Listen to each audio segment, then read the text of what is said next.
Anna Karenina, Part 5, by Leo Tolstoy, narrated by Sam Kusi. Chapter 1. Princess Shtcherbatskaya considered that it was out of the question for the wedding to take place before Lent, just 5 weeks off, since not half the trousseau could possibly be ready by that time. But she could not but agree with Levin that to fix it for after Lent would be putting it off too late, and as an old aunt of Prince Shtcherbatsky's was seriously ill and might die, and then the mourning would delay the wedding still longer. And therefore, deciding to divide the trousseau into 2 parts, a larger and smaller trousseau, the princess consented to have the wedding before Lent. She determined that she would get the smaller part of the trousseau all ready now, and the larger part should be made later, and she was much vexed with Levin because he was incapable of giving her a serious answer to the question whether he agreed to this arrangement or not. The arrangement was the more suitable as, immediately after the wedding, the young people were to go to the country, where the more important part of the trousseau would not be wanted. Levin still continued in the same delirious condition in which it seemed to him that he and his happiness constituted the chief and sole aim of all existence, and that he need not now think or care about anything, that everything was being done and would be done for him by others. He had not even plans and aims for the future. He left its arrangements to others, knowing that everything would be delightful. His brother Sergei Ivanovich, Stepan Arkadyevich, and the princess guided him in doing what he had to do. All he did was to agree entirely with everything suggested to him. His brother raised money for him. The princess advised him to leave Moscow after the wedding. Stepan Arkadyevich advised him to go abroad. He agreed to everything. "Do you want to choose if it amuses you? I'm happy, and my happiness can be no greater and no less for anything you do," he thought. When he told Kitty of Stepan Arkadyevich's advice that they should go abroad, he was much surprised that she did not agree to this and had some definite requirements of her own in regard to their future. She knew Levin had work he loved in the country. She did not, as he saw, understand this work. She did not even care to understand it. But that did not prevent her from regarding it as a matter of great importance. And then she knew their home would be in the country, and she wanted to go, not abroad where she was not going to live, but to the place where their home would be. This definitely expressed purpose astonished Levin. But since he did not care either way, he immediately asked Stepan Arkadyevich, as though it were his duty, to go down to the country and to arrange everything there to the best of his ability, with the taste of which he had so much. "But I say," Stepan Arkadyevich said to him one day after he had come back from the country, where he had got everything ready for the young people's arrival, "have you a certificate of having been at confession?" "No, but what of it?" "You can't be married without it." "Aye, cried Levin.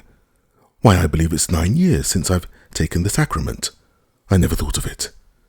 "You're a pretty fellow," said Stepan Arkadyevich, laughing, "and you call me a nihilist. But this won't do, you know. You must take the sacrament." "When?" "There are 4 days left now." Stepan Arkadyevich arranged this also, and Levin had to go to confession.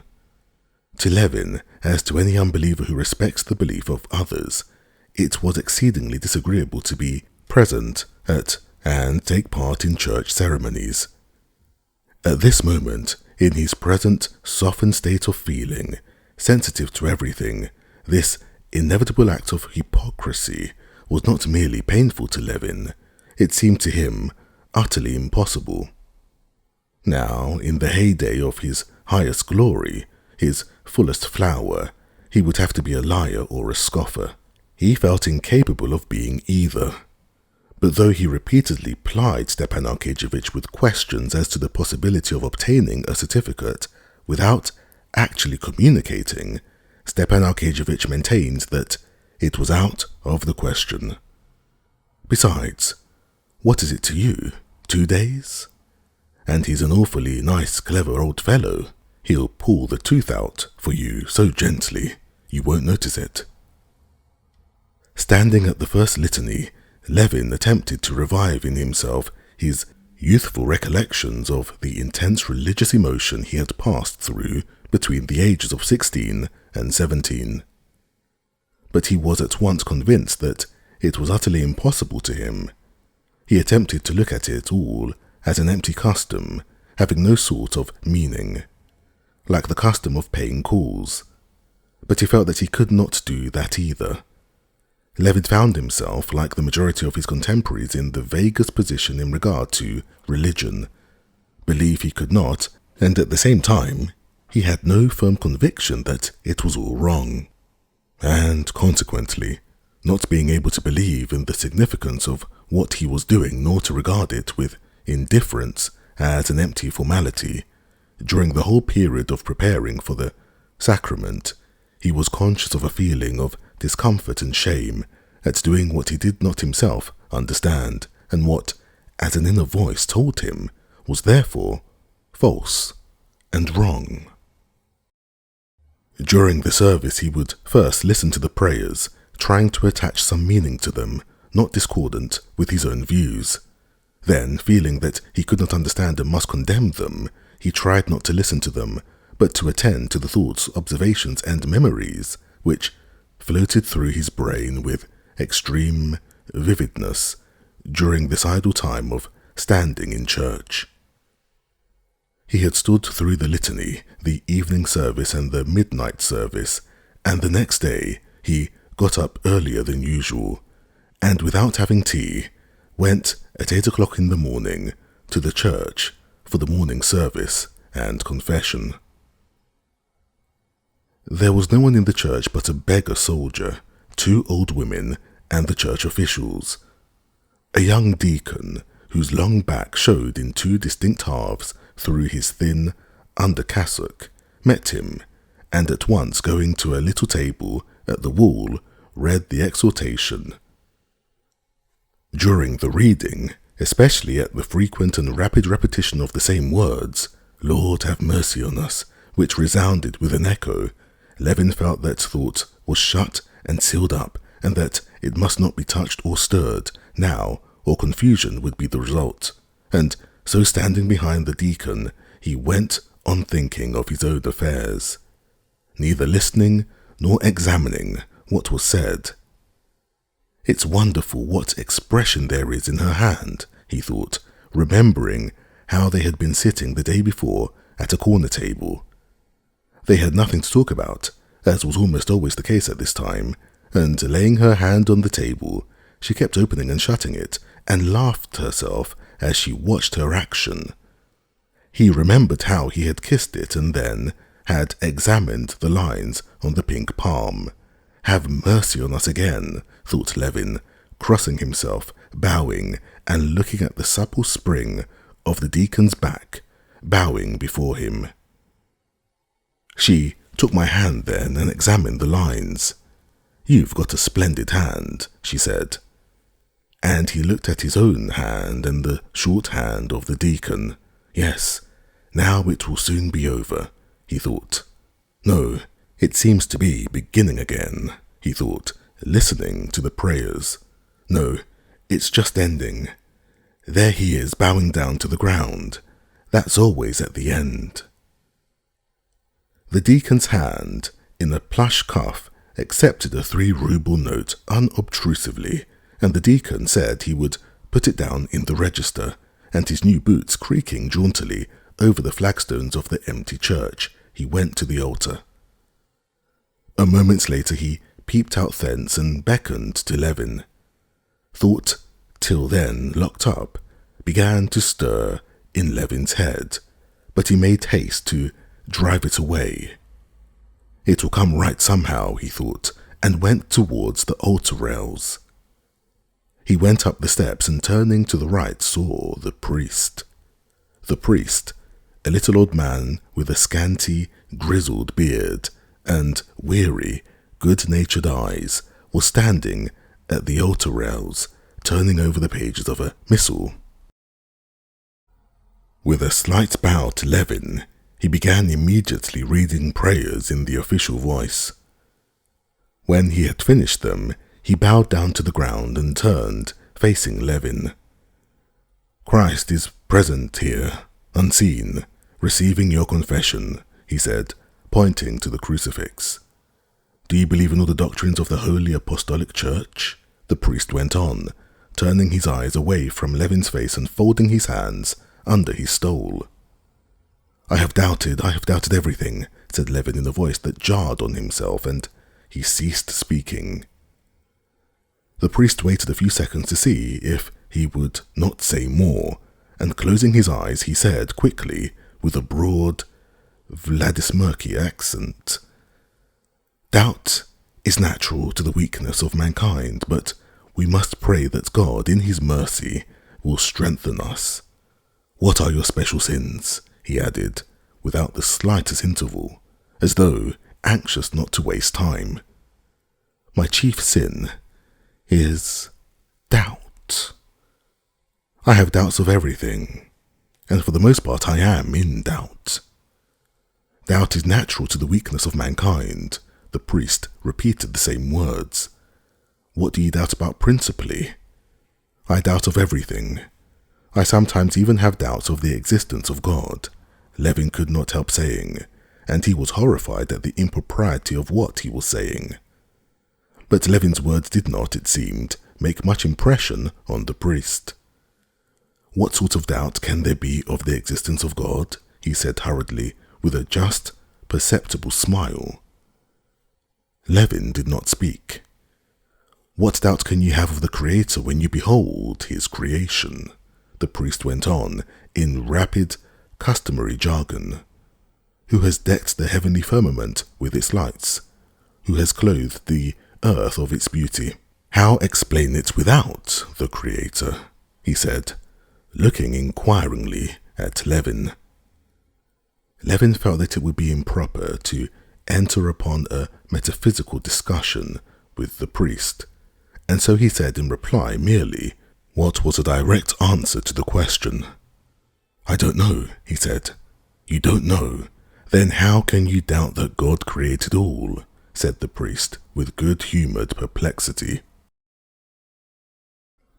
"I don't understand it at all," said Levin, blushing and feeling that his words were stupid and that they could not be anything but stupid in such a position. "Pray to God and beseech him. Even the Holy Fathers had doubts, and pray to God to strengthen their faith. The devil has great power, and we must resist him. Pray to God, beseech him, pray to God," he repeated hurriedly. The priest paused for some time, as though meditating.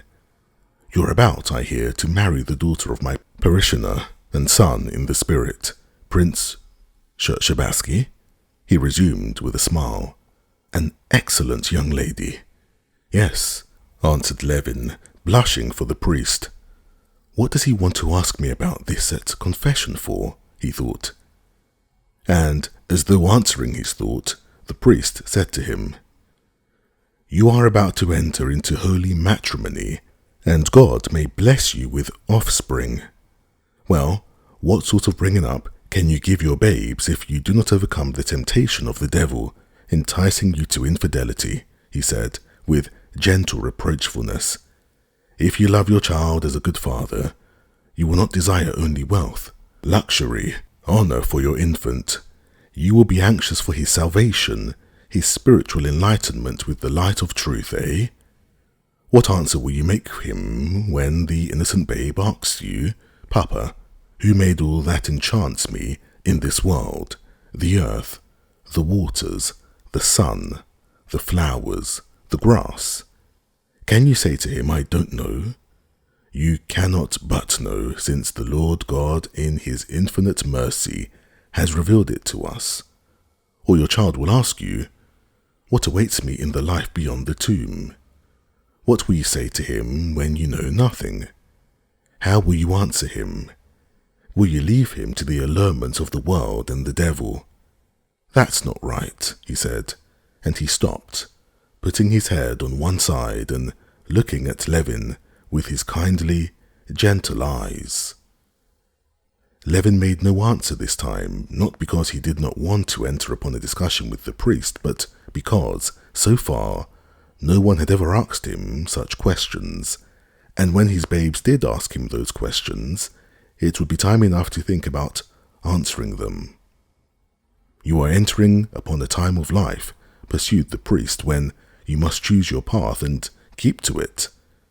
Pray to God that he may, in his mercy, aid you and have mercy on you, he concluded. Our Lord and God, Jesus Christ, in the abundance and riches of his loving kindness, forgives this child, and, finishing the prayer of absolution, the priest blessed him and dismissed him.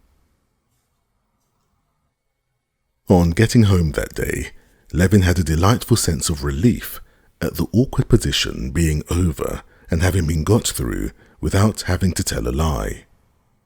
Apart from this, there remained a vague memory that what the kind, nice old fellow had said had not been at all so stupid as he had fancied at first, and that there was something in it that must be cleared up. Of course, not now, thought Levin, but some day later on. Levin felt more than ever now that there was something not clear and not clean in his soul, and that, in regard to religion, he was in the same position which he perceived so clearly and disliked in others, and for which he blamed his friend Sviatsky. Levin spent that evening with his betrothed at Dolly's, and was in very high spirits. To explain to Stepan Arkadyevitch the state of excitement in which he found himself, he said that he was happy like a dog being trained to jump through a hoop, who, having at last caught the idea and done what was required of him, whines and wags its tail and jumps up to the table and the windows in its delight.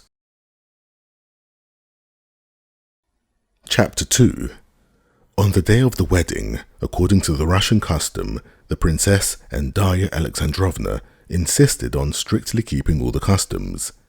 Levin did not see his betrothed and dined at his hotel with 3 bachelor friends casually brought together at his rooms.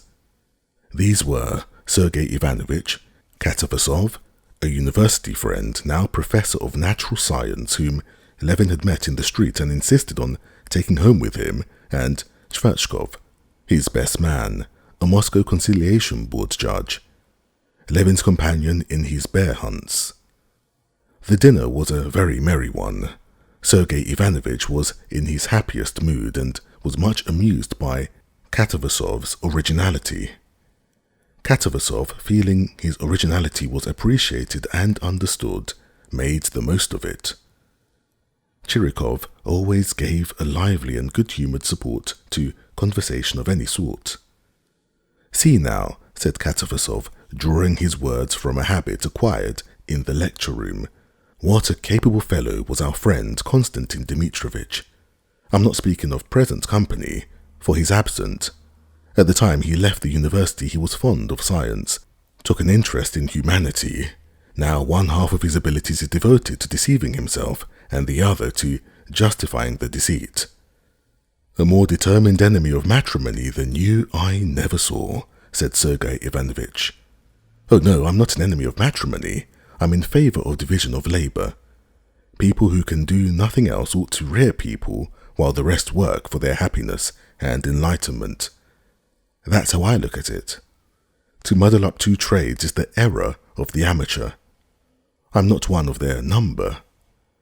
"How happy I shall be when I hear that you're in love," said Levin. "Please invite me to the wedding." "I'm in love now." "Yes, with a cuttlefish, you know." Levin turned to his brother, Mihail Semyonovich. "He's writing a work on the digestive organs of the... Now, make a muddle of it. It doesn't matter what about. and the fact is I certainly do love cuttlefish. But that's no hindrance to your loving your wife. The cuttlefish is no hindrance. The wife is the hindrance. Why so? Oh, you'll see.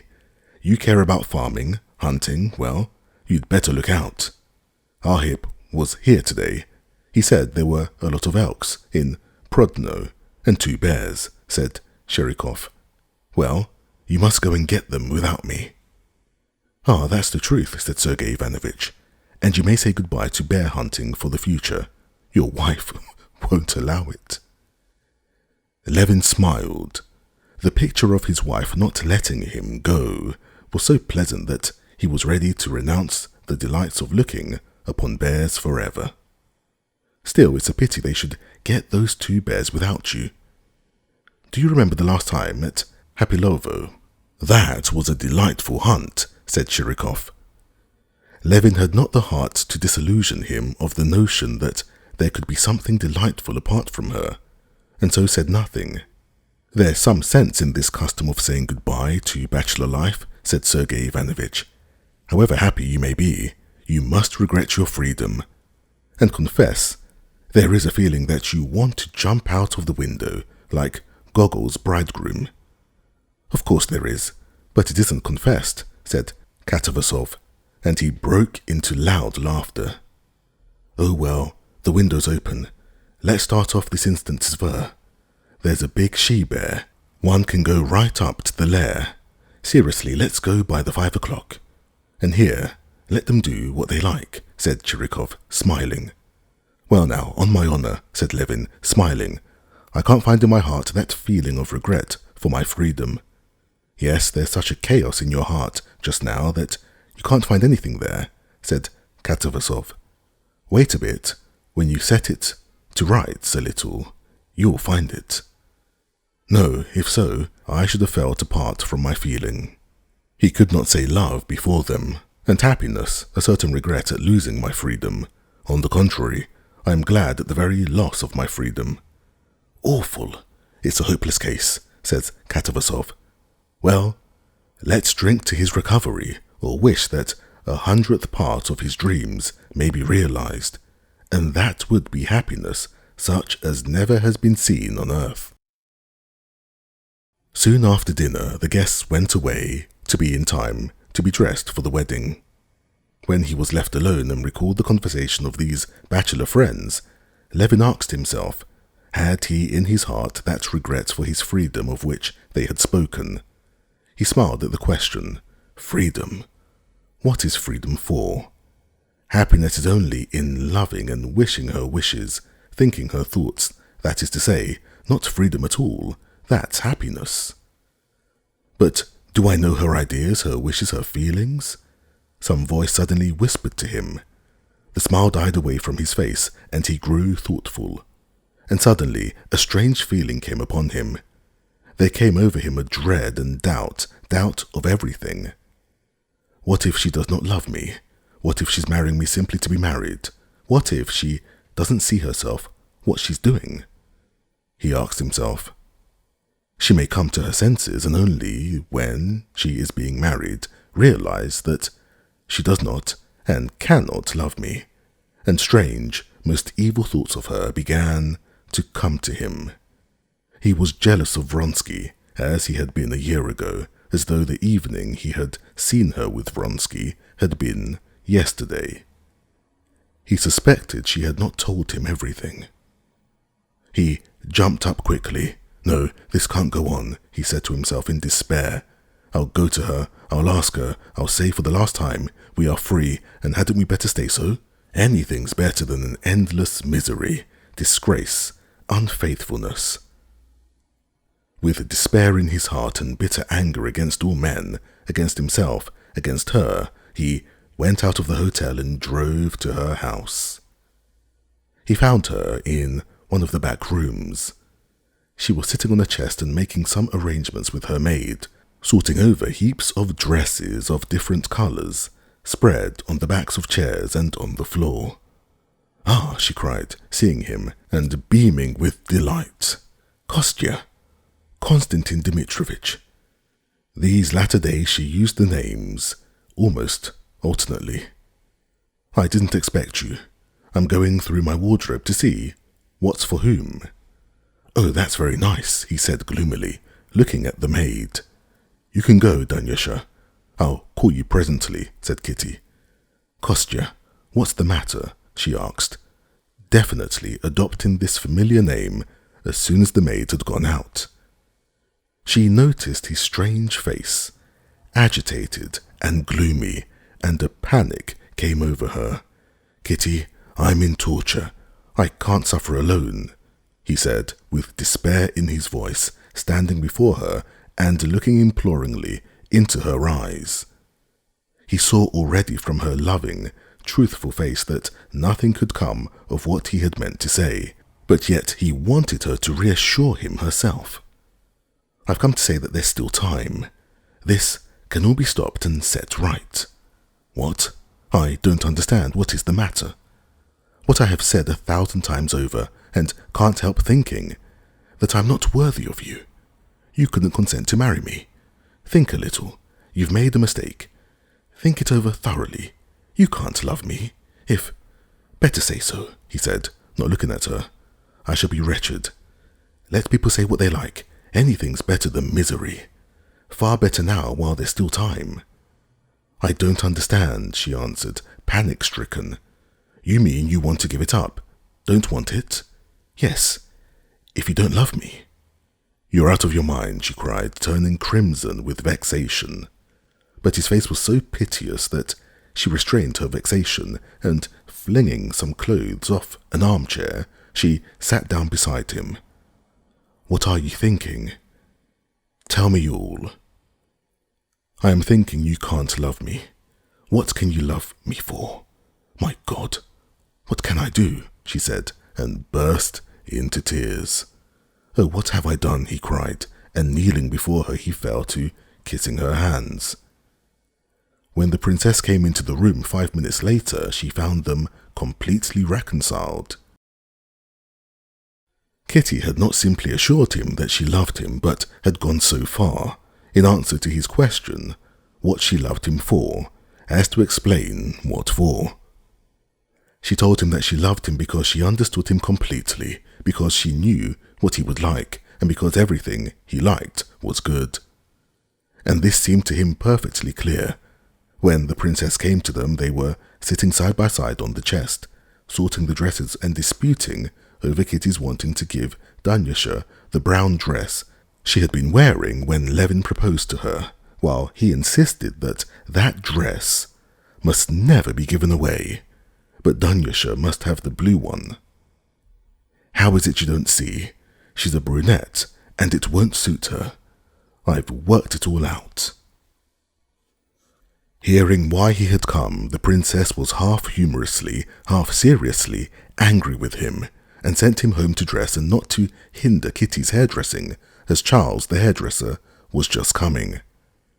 As it is, she's been eating nothing lately, and is losing her looks, and then you must come and upset her with your nonsense, she said to him. Get along with you, my dear. Levin, guilty and shamefaced, but pacified, went back to his hotel. His brother, Darya Alexandrovna, and Stepan Arkadyevitch, all in full dress, were waiting for him to bless him with the holy picture. There was no time to lose. Darya Alexandrovna had to drive home again to fetch her curled and pomaded son, who was to carry the holy pictures after the bride. Then a carriage had to be sent for the best man, and another that would take Sergei Ivanovich away would have to be sent back.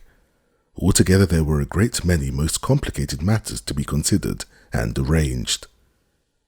One thing was unmistakable, that there must be no delay, as it was already 6:30.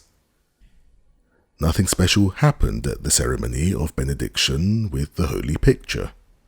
Stepan Arkadyevitch stood in a comically solemn pose beside his wife, took the holy picture, and telling Levin to bow down to the ground, he blessed him with his kindly, ironical smile and kissed him 3 times.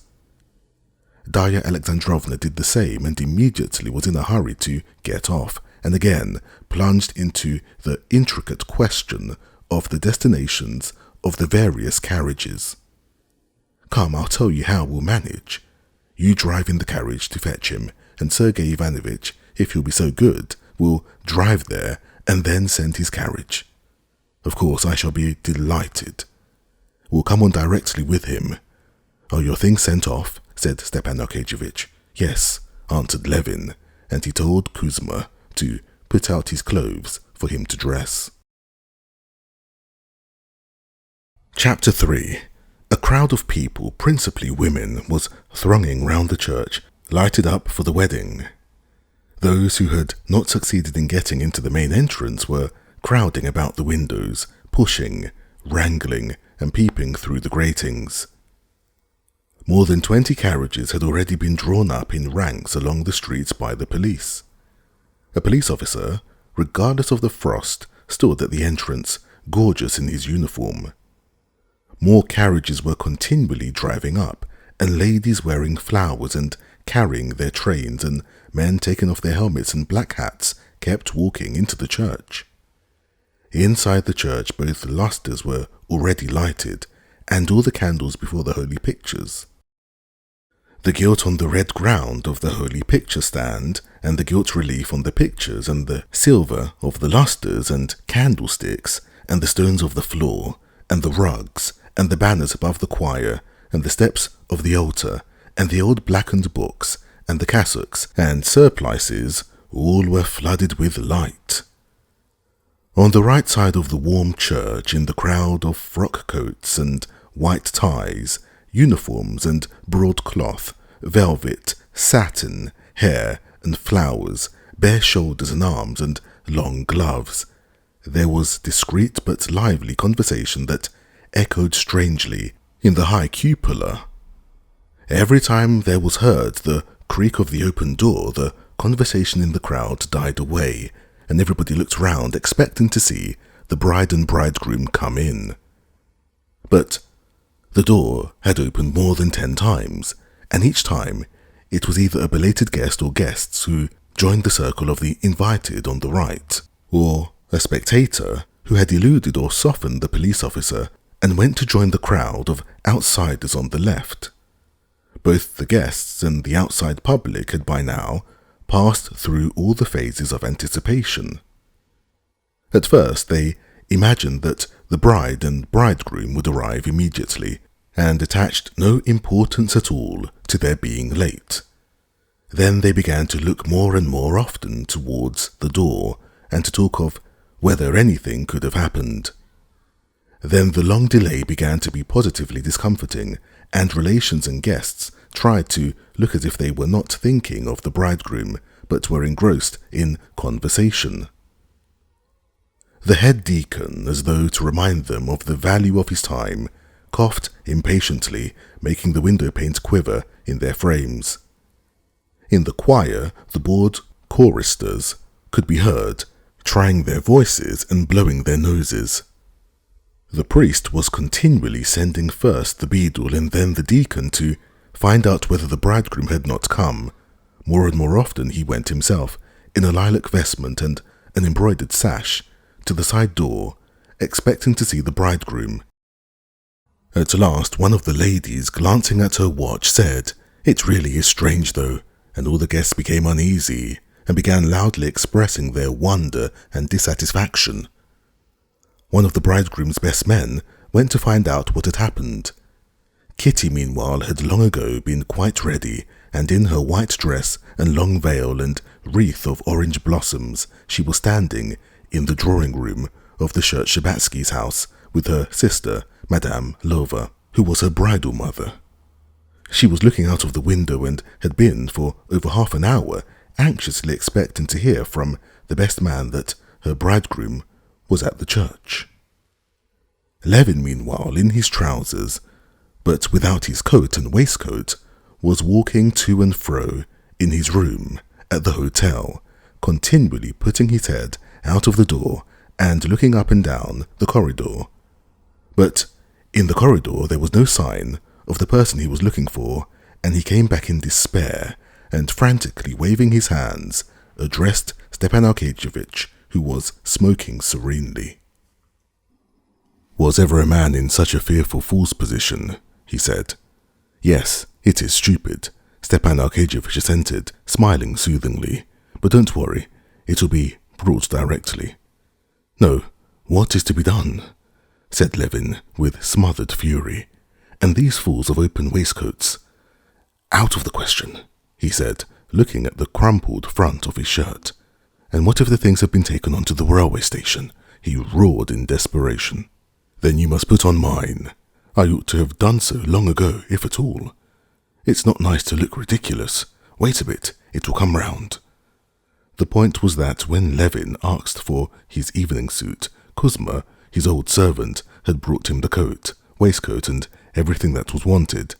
"But the shirt," cried Levin. "You've got a shirt on," Kuzma answered, with a placid smile. Kuzma had not thought of leaving out a clean shirt, and on receiving instructions to pack up everything and send it round to the Shabatsky's house, from which the young people were to set out the same evening, he had done so, packing everything but the dress suit. The suit, worn since the morning, was crumpled and out of the question with the fashionable open waistcoat. It was a long way to send to the Shabatsky's. They sent out to buy a shirt. The servants came back. Everything was shut up. It was Sunday. They sent to Stepan Arkadyevitch's and brought a shirt. It was impossibly wide and short. They sent finally to the Shabatsky's to unpack the things. The bridegroom was expected at the church while he was pacing up and down his room like a wild beast in a cage, peeping out into the corridor and with horror and despair recalling what absurd things he had said to Kitty and what she might be thinking now. At last the guilty Kuzma flew panting into the room with the shirt. "Only just in time. They were just lifting it into the van," said Kuzma. 3 minutes later, Levin ran full speed into the corridor, not looking at his watch for fear of aggravating his sufferings. "You won't help matters like this," said Stepan Arkadyevitch with a smile, hurrying with more deliberation after him. "It will come round. It will come round, I tell you." Chapter 4. They've come. Here he is. Which one? Rather young, eh? Why, my dear soul, she looks more dead than alive, were the comments in the crowd when Levin met his bride in the entrance, walked with her into the church. Stepan Arkadyevitch told his wife the cause of the delay, and guests were whispering it with smiles to one another. Levin saw nothing and no one. He did not take his eyes off his bride. Everyone said she had lost her looks dreadfully of late and was not nearly so pretty on her wedding day as usual, but Levin did not think so. He looked at her hair done up high with the long white veil and white flowers and the high stand-up scalloped collar that, in such a maidenly fashion, hid her long neck at the sides and only showed it in front, her strikingly slender figure, and it seemed to him that she looked better than ever, not because these flowers, this veil, this gown from Paris added anything to her beauty, but because, in spite of the elaborate sumptuousness of her attire, the expression of her sweet face, of her eyes, of her lips, was still her own characteristic expression of guileless truthfulness. "I was beginning to think you meant to run away," she said, and smiled to him. "It's so stupid what happened to me. I'm ashamed to speak of it," he said, reddening, and he was obliged to turn to Sergei Ivanovitch, who came up to him. "This is a pretty story of yours about the shirt," said Sergei Ivanovitch, shaking his head and smiling. "Yes, yes," answered Levin, without an idea of what they were talking about. "Now, Kostya, you have to decide," said Stepan Arkadyevitch, with an air of mock dismay, a weighty question. "You are at this moment just in the humour to appreciate all its gravity. They ask me, are they to light the candles that have been lighted before, or candles that have never been lighted? It's a matter of 10 rubles, he added, relaxing his lips into a smile. "I decided, but I was afraid you might not agree." Levin saw it was a joke, but he could not smile.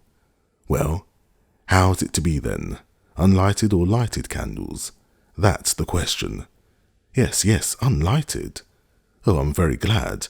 The question's decided, said Stepan Arkadyevitch, smiling. How silly then are, though, in this position, he said to Tchitchikov, when Levin, after looking absently at him, had moved back to his bride. Kitty, mind you're the first to step on the carpet, said Countess Nordston, coming up. You're a nice person, she said to Levin. Aren't you frightened, eh? Said Marya Dmitrievna, an old aunt. Are you cold? You're pale. Stop a minute, stoop down, said Kitty's sister, Madame Rova, and with her plump, handsome arms, she smilingly set straight the flowers on her head. Dolly came up, tried to say something but could not speak, cried, and then laughed unnaturally. Kitty looked at all of them with the same absent eyes as Levin. Meanwhile, the officiating clergy had got into their vestments, and the priest and deacon came out to the lectern, which stood in the forepart of the church. The priest turned to Levin, saying something. Levin did not hear what the priest said. Take the bride's hand and lead her up, the best man said to Levin. It was a long while before Levin could make out what was expected of him. For a long time they tried to set him right and made him begin again, because he kept taking Kitty by the wrong arm, till he understood at last that what he had to do was, without changing his position, to take her right hand in his right hand. When at last he had taken the bride's hand in the correct way, the priest walked a few paces in front of them and stopped at the lectern.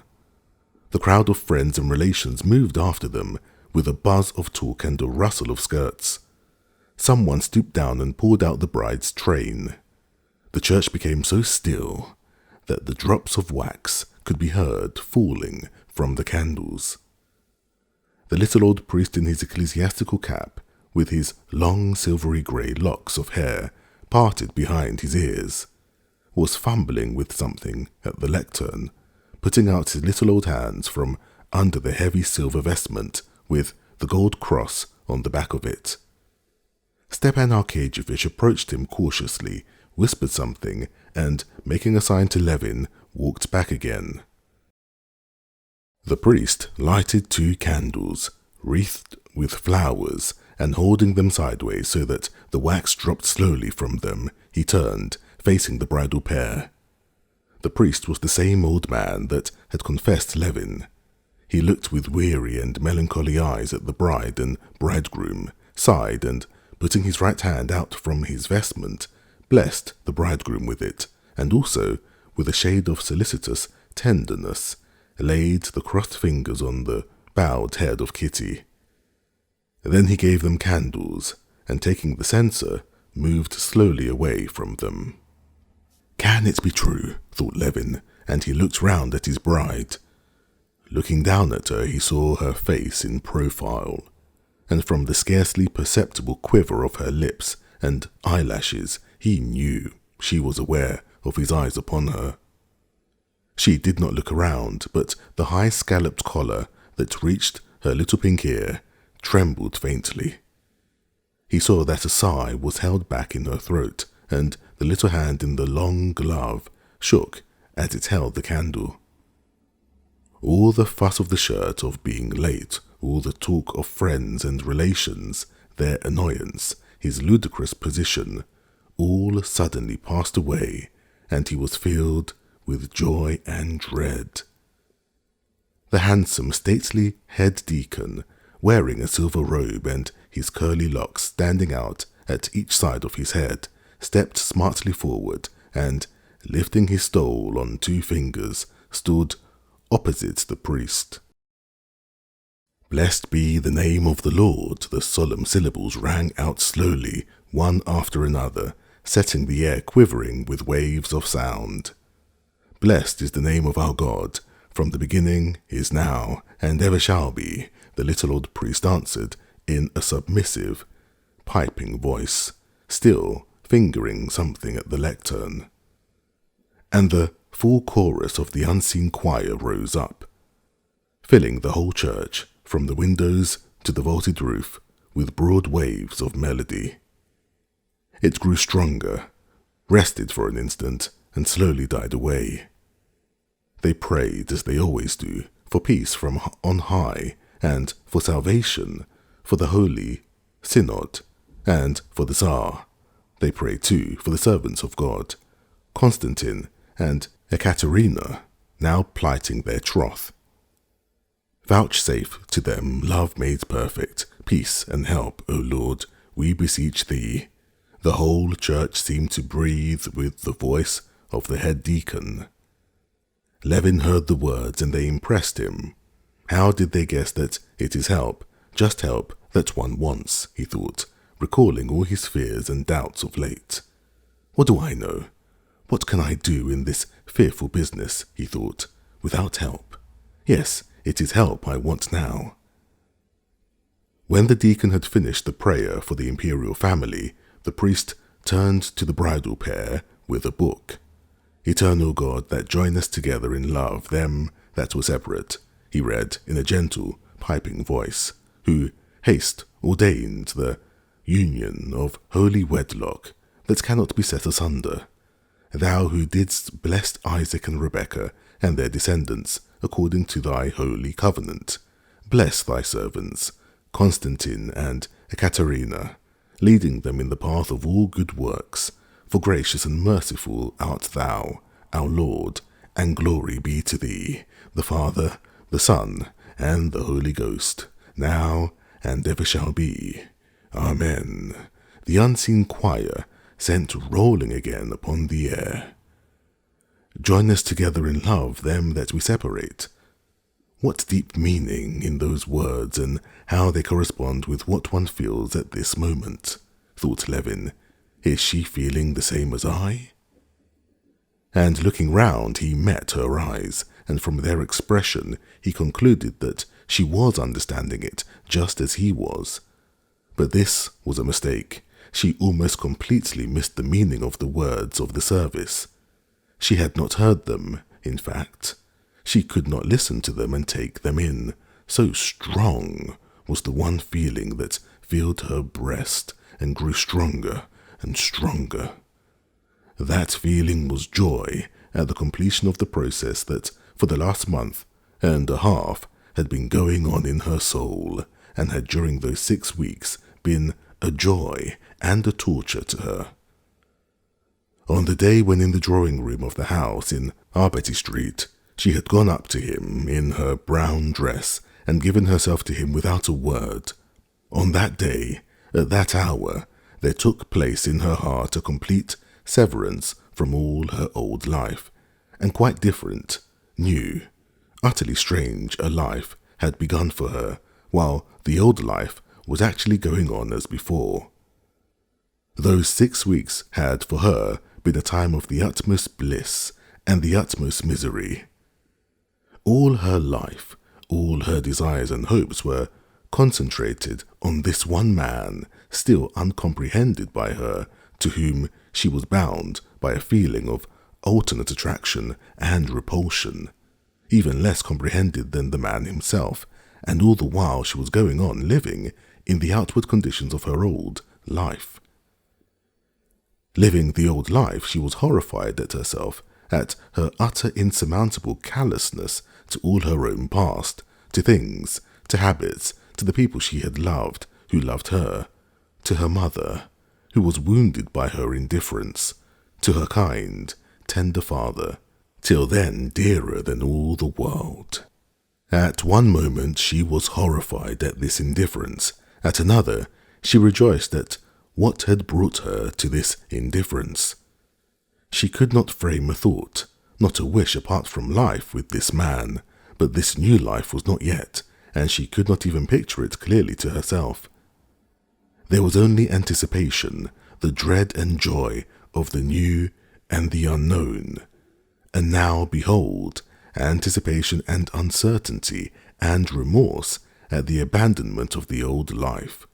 All was ending, and the new was beginning. This new life could not but have terrors for her inexperience, but, terrible or not, the change had been wrought 6 weeks before in her soul, and this was merely the final sanction of what had long been completed in her heart.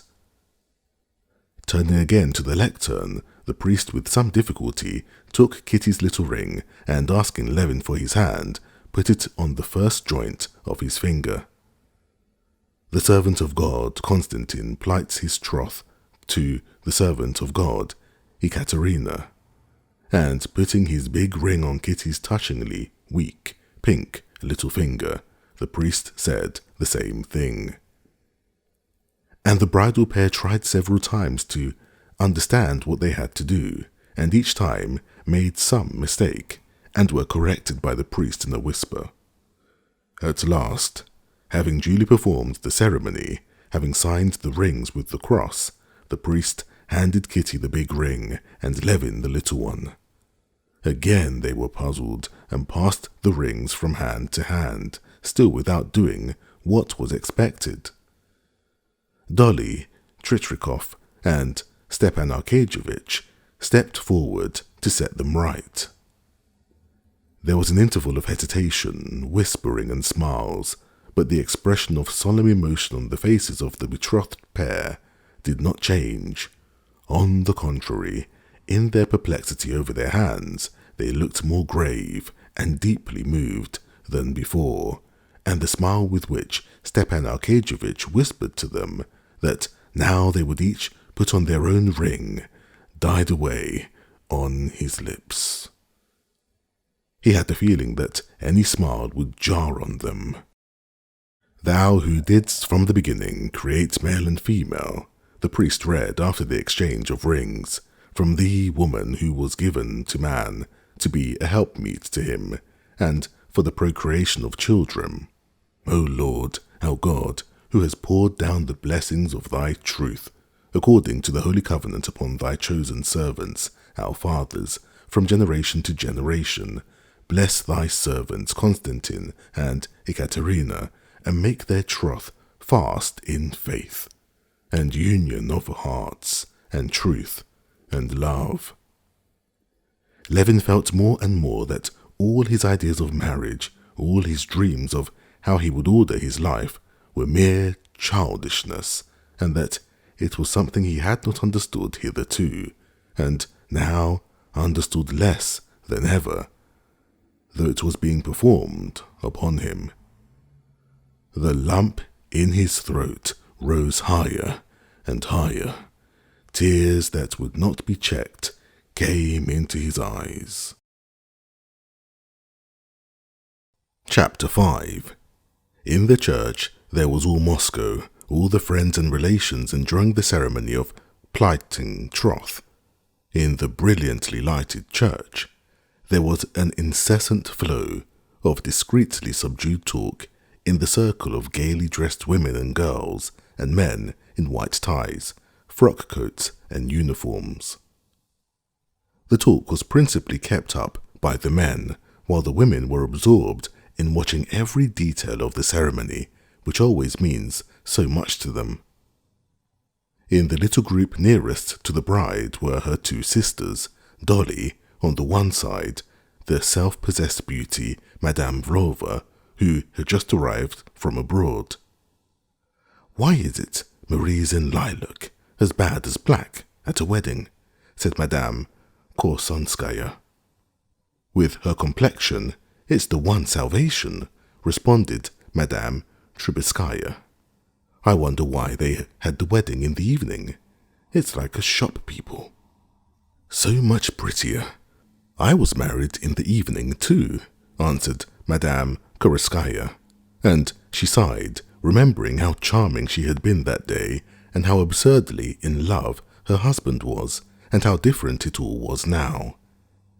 "They say if anyone's best man more than 10 times, he'll never be married. I wanted to be for the 10th time, and the post was taken," said Count Sinevin to the pretty Princess Charskaya, who had designs on him. Princess Charskaya only answered with a smile. She looked at Kitty, thinking how and when she would stand with Count Zinovin in Kitty's place, and how she would remind him, then, of this joke today. Shcherbatsky told the old maid of honor, Madame Nikolaeva, that he meant to put the crown on Kitty's chignon for luck. She ought not to have worn a chignon, answered Madame Nikolaeva, who had long ago made up her mind that if the elderly widower she was angling for married her, the wedding would be of the simplest. I don't like such grandeur. Sergei Ivanovich was talking to Darya Dmitrovna, jestingly assuring her that the custom of going away after the wedding was becoming common because newly married people always felt a little ashamed of themselves. Your brother may feel proud of himself. She's a marvel of sweetness. I believe you're envious. Oh, I've got over that, Darya Dmitrovna, he answered, and a melancholy and serious expression suddenly came over his face. Stepan Arkadyevitch was telling his sister-in-law his joke about divorce. The wreath wants setting straight, she answered, not hearing him. What a pity she's lost her look so, Countess Nordsten said to Madame Lova. Still, he's not worth her little finger, is he? Oh, I like him so because he's my future beau-frère, answered Madame Lova. And how well he's behaving. It's so difficult, too, to look well in such a position, not to be ridiculous. And he's not ridiculous and not affected. One can see he's moved. You expect it, I suppose. Almost. She always cared for him. Well, we shall see which of them will step on the rug first, I warned Kitty. It will make no difference, said Madame Vlova. All were obedient wives. It's in our family. Oh, I stepped on the rug before, Vasily, on purpose. And you, Dolly? Dolly stood beside them. She heard them but did not answer. She was deeply moved. The tears stood in her eyes, and she could not have spoken without crying. She was rejoicing over Kitty and Levin, going back in thought to her own wedding. She glanced at the radiant figure of Stepan Arkadyevitch, forgot all the present, and remembered only her own innocent love. She recalled not herself only, but all her women friends and acquaintances. She thought of them on the one day of their triumph, when they had stood like Kitty under the wedding crown and, with love and hope and dread in their hearts, renouncing the past and stepping forward into the mysterious future. Among the brides that came back to her memory, she thought too of her darling Anna, of whose proposed divorce she had just been hearing. And she had stood just as innocent in orange flowers and bridal veil. And now? It's terribly strange, she said to herself. It was not merely the sisters, the women friends and female relations of the bride who were following every detail of the ceremony. Women who were quite strangers, mere spectators, were watching it excitedly, holding their breath, in fear of losing a single movement of expression of the bride and bridegroom, and angrily not answering, often not hearing, the remarks of the callous men, who kept making joking or irrelevant observations. Why has she been crying? Is she being married against her will? Against her will to a fine fellow like that? A prince, isn't he? Is that her sister in the white satin? Just listen how the deacons boom out, and fearing her husband. And the choristers from Chadovo, no, from Synod. I asked the footman. He says he's going to take her home to his country place at once. Awfully rich, they say. That's why she's being married to him. No, they're a well-matched pair. I say, Maya Vasilievna, you were making out those flyaway crinolines were not being worn. Just look at her in the puce dress. An ambassador's wife, they say she is. How her skirt bounces out from side to side. What a pretty dear the bride is, like a lamb decked with flowers. Well, say what you will, we women feel for our sister. Such were the comments in the crowd of gazing women who had succeeded in slipping in at the church doors. Chapter 6. When the ceremony of plighting troth was over, the beadle spread before the lectern, in the middle of the church, a piece of pink silken stuff. The choir sang a complicated and elaborate psalm, in which the bass and tenor sang responses to one another, and the priest, turning round, pointed the bridal pair to the pink silk rug. Though both had often heard a great deal about the saying that the one who steps first on the rug will be the head of the house, neither Levin nor Kitty were capable of recollecting it, as they took the few steps towards it. They did not hear the loud remarks and disputes that followed, some maintaining that he had stepped on first, and others that both had stepped on together. After the customary questions, whether they desired to enter upon matrimony, and whether they were pledged to anyone else, and their answers, which sounded strange to themselves, a new ceremony began. Kitty listened to the words of the prayer, trying to make out their meaning, but she could not. The feeling of triumph and radiant happiness flooded her soul more and more as the ceremony went on, and deprived her of all power of attention. They prayed, endow them with continence and fruitfulness, and vouchsafe that their hearts may rejoice, looking upon their sons and daughters. They alluded to God's creation of a wife from Adam's rib, and for this cause a man shall leave father and mother, and cleave unto his wife, and they two shall be one flesh, and that this is a great mystery. They prayed that God would make them fruitful and bless them, like Isaac and Rebekah, Joseph, Moses and Zipporah, and they might look upon their children's children. That's all splendid, thought Kitty, catching the words. All that's just as it should be, and the smile of happiness, unconsciously reflected in everyone who looked at her, beamed on her radiant face.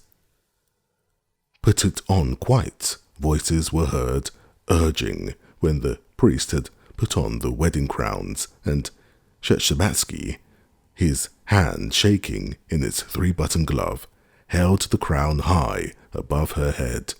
Put it on, she whispered, smiling. Levin looked round at her, and was struck by the joyful radiance on her face, and unconsciously her feeling infected him. He too, like her, felt glad and happy.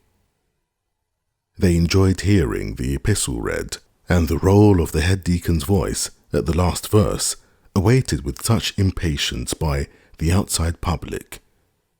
They enjoyed drinking out of the shallow cup of warm red wine and water, and they were still more pleased when the priest, flinging back his stole and taking both their hands in his, led them round the lectern to the accompaniment of bass voices chanting, "Glory to God."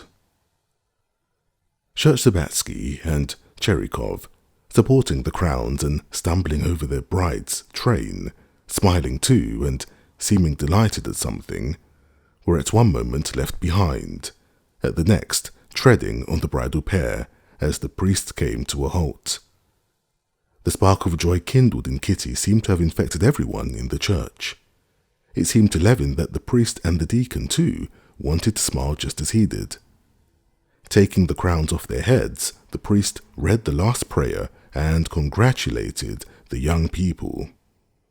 Levin looked at Kitty, and he had never before seen her look as she did. She was charming, with the new radiance of happiness in her face. Levin longed to say something to her, but he did not know whether it was all over. The priest got him out of his difficulty. He smiled his kindly smile and said gently, "Kiss your wife, and you kiss your husband," and took the candles out of their hands. Levin kissed her smiling lips with timid care, gave her his arm and, with a new strange sense of closeness, walked out of the church. He did not believe he could not believe that it was true. It was only when their wondering and timid eyes met that he believed in it, because he felt that they were one. After supper, the same night, the young people left for the country. Chapter 7. Vronsky and Anna had been travelling for 3 months together in Europe. They had visited Venice, Rome, and Naples, and had just arrived at a small Italian town where they meant to stay some time. A handsome head waiter with thick, pomaded hair, parted from the neck upwards, an evening coat, a broad white cambric shirt front, and a bunch of trinkets hanging above his rounded stomach, stood with his hands in the full curve of his pockets, looking contemptuously from under his eyelids while he gave some frigid reply to a gentleman who had stopped him. Catching the sound of footsteps coming from the other side of the entry towards the staircase, the head waiter turned round, and, seeing the Russian count, who had taken their best rooms, he took his hands out of his pockets, deferentially, and with a bow, informed him that a courier had been, and that the business about the palazzo had been arranged. The steward was prepared to sign the agreement. "Ah, I'm glad to hear it," said Vronsky. "Is Madame at home or not?" "Madame has been out for a walk, but has returned now," answered the waiter. Vronsky took off his soft, wide-brimmed hat and passed his handkerchief over his heated brow and hair, which had grown half over his ears and was brushed back, covering the bald patch on his head. And glancing casually at the gentleman, who stood there gazing intently at him, he would have gone on. "This gentleman is a Russian, and was inquiring after you," said the head waiter. With mingled feelings of annoyance at never being able to get away from acquaintances anywhere, and longing to find some sort of diversion from the monotony of his life, Vronsky looked once more at the gentleman, who had retreated and stood still again, and at the same moment a light came into the eyes of both. "Golenishtchev! Vronsky!" It really was Golenishtchev, a comrade of Vronsky's in the Corps of Pages. In the Corps, Golenishtchev had belonged to the Liberal Party. He left the Corps without entering the army, and had never taken office under the government. Vronsky and he had gone completely different ways on leaving the Corps, and had only met once since. At that meeting, Vronsky perceived that Golenishtchev had taken up a sort of lofty, intellectually liberal line, and was consequently disposed to look down upon Vronsky's interests and calling in life. Hence Vronsky had met him with the chilling and haughty manner he so well knew how to assume, the meaning of which was, "You may like or dislike my way of life, that's a matter of the most perfect indifference to me. You will have to treat me with respect if you want to know me." Golenishtchev had been contemptuously indifferent to the tone taken by Vronsky. This second meeting might have been expected, one would have supposed, to estrange them still more. But now they beamed and exclaimed with delight on recognizing one another. Vronsky would never have expected to be so pleased to see Golenishtchev, but probably he was not himself aware how bored he was. He forgot the disagreeable impression of their last meeting, and with a face of frank delight, held out his hand to his old comrade. The same expression of delight replaced the look of uneasiness on Golenishtchev's face. "How glad I am to meet you," said Vronsky, showing his strong white teeth in a friendly smile. "I heard the name Vronsky, but I didn't know which one. I'm very, very glad. Let's go in. Come, tell me what you're doing." "I've been living here for 2 years. I'm working." "Ah," said Vronsky with sympathy. Let's go in." And with the habit common with Russians. Instead of saying in Russian what he wanted to keep from the servants, he began to speak in French. "Do you know Madame Karenina? We are travelling together. I'm going to see her now," he said in French, carefully scrutinizing Golenishtchev's face. "Ah, I did not know," though he did know. Golenishtchev answered carelessly. "Have you been here long?" he added. 4 days, Vronsky answered, once more scrutinizing his friend's face intently. "Yes, he's a decent fellow, and will look at the thing properly," Vronsky said to himself, catching the significance of Golenishtchev's face and the change of subject. "I can introduce him to Anna. He looks at it properly." During those 3 months that Vronsky had spent abroad with Anna, he had always, on meeting new people, asked himself how the new person would look at his relations with Anna, and for the most part in men, he had met with the proper way of looking at it. But if he had been asked, and those who looked at it properly had been asked exactly how they did look at it, both he and they would have been greatly puzzled to answer. In reality, those who in Vronsky's opinion had the proper view had no sort of view at all, but behaved in general as well-bred persons do behave in regard to all the complex and insoluble problems with which life is encompassed on all sides. They behaved with propriety, avoiding allusions and unpleasant questions.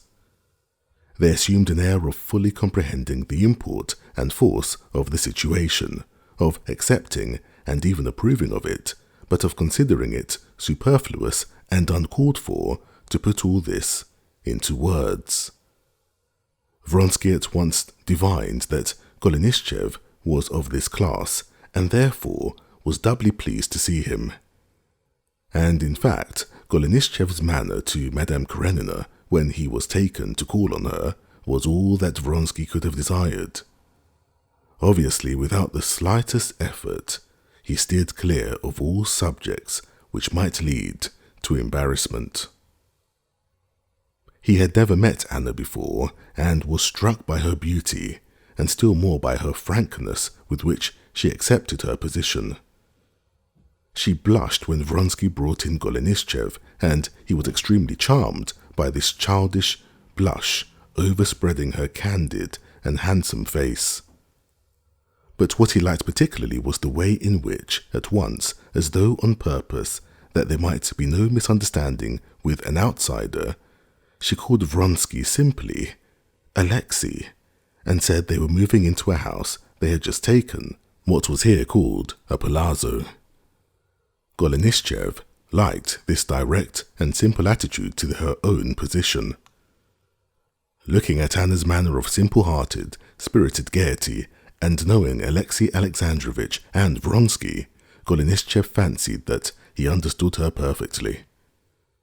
He fancied that he understood what she was utterly unable to understand, how it was that, having made her husband wretched, having abandoned him and her son, and lost her good name, she yet felt full of spirits, gaiety, and happiness.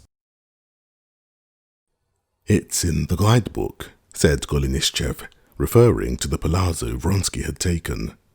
"There's a first-rate Tintoretto there, one of his latest period.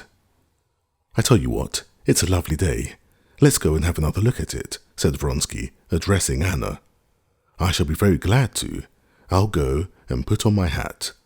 Would you say it's hot?" she said, stopping short in the doorway and looking inquiringly at Vronsky. And again, a vivid flush overspread her face. Vronsky saw from her eyes that she did not know on what terms he cared to be with Golenishtchev, and so was afraid of not behaving as he would wish. He looked a long, tender look at her. "No, not very," he said, and it seemed to her that she understood everything, most of all, that he was pleased with her, and smiling to him, she walked with her rapid step out at the door. The friends glanced at one another, and a look of hesitation came into both faces, as though Golenishtchev unmistakably admiring her, would have liked to say something about her and could not find the right thing to say, while Vronsky desired and dreaded his doing so. Well then, Vronsky began to start a conversation of some sort. So you're settled here? You're still at the same work then? He went on, recalling that he had been told Golenishtchev was writing something.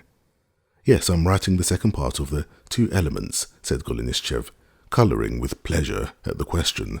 That is, to be exact, I am not writing it yet. I am preparing, collecting materials. It will be of far wider scope, and will touch on almost all questions. We in Russia refuse to see that we are the heirs of Byzantium. And he launched into a long and heated explanation of his views. Vronsky, at the first moment, felt embarrassed at not even knowing of the first part of the 2 Elements, of which the author spoke as something well known. But as Golenishtchev began to lay down his opinions, and Vronsky was able to follow them even without knowing the 2 Elements, he listened to him with some interest, for Golenishtchev spoke well. But Vronsky was startled and annoyed by the nervous irascibility with which Golenishtchev talked of the subject that engrossed him. As he went on talking, his eyes glittered more and more angrily. He was more and more hurried in his replies to imaginary opponents, and his face grew more and more excited and worried. Remembering Golenishtchev, a thin, lively, good-natured and well-bred boy, always at the head of the class, Vronsky could not make out the reason for his irritability, and he did not like it.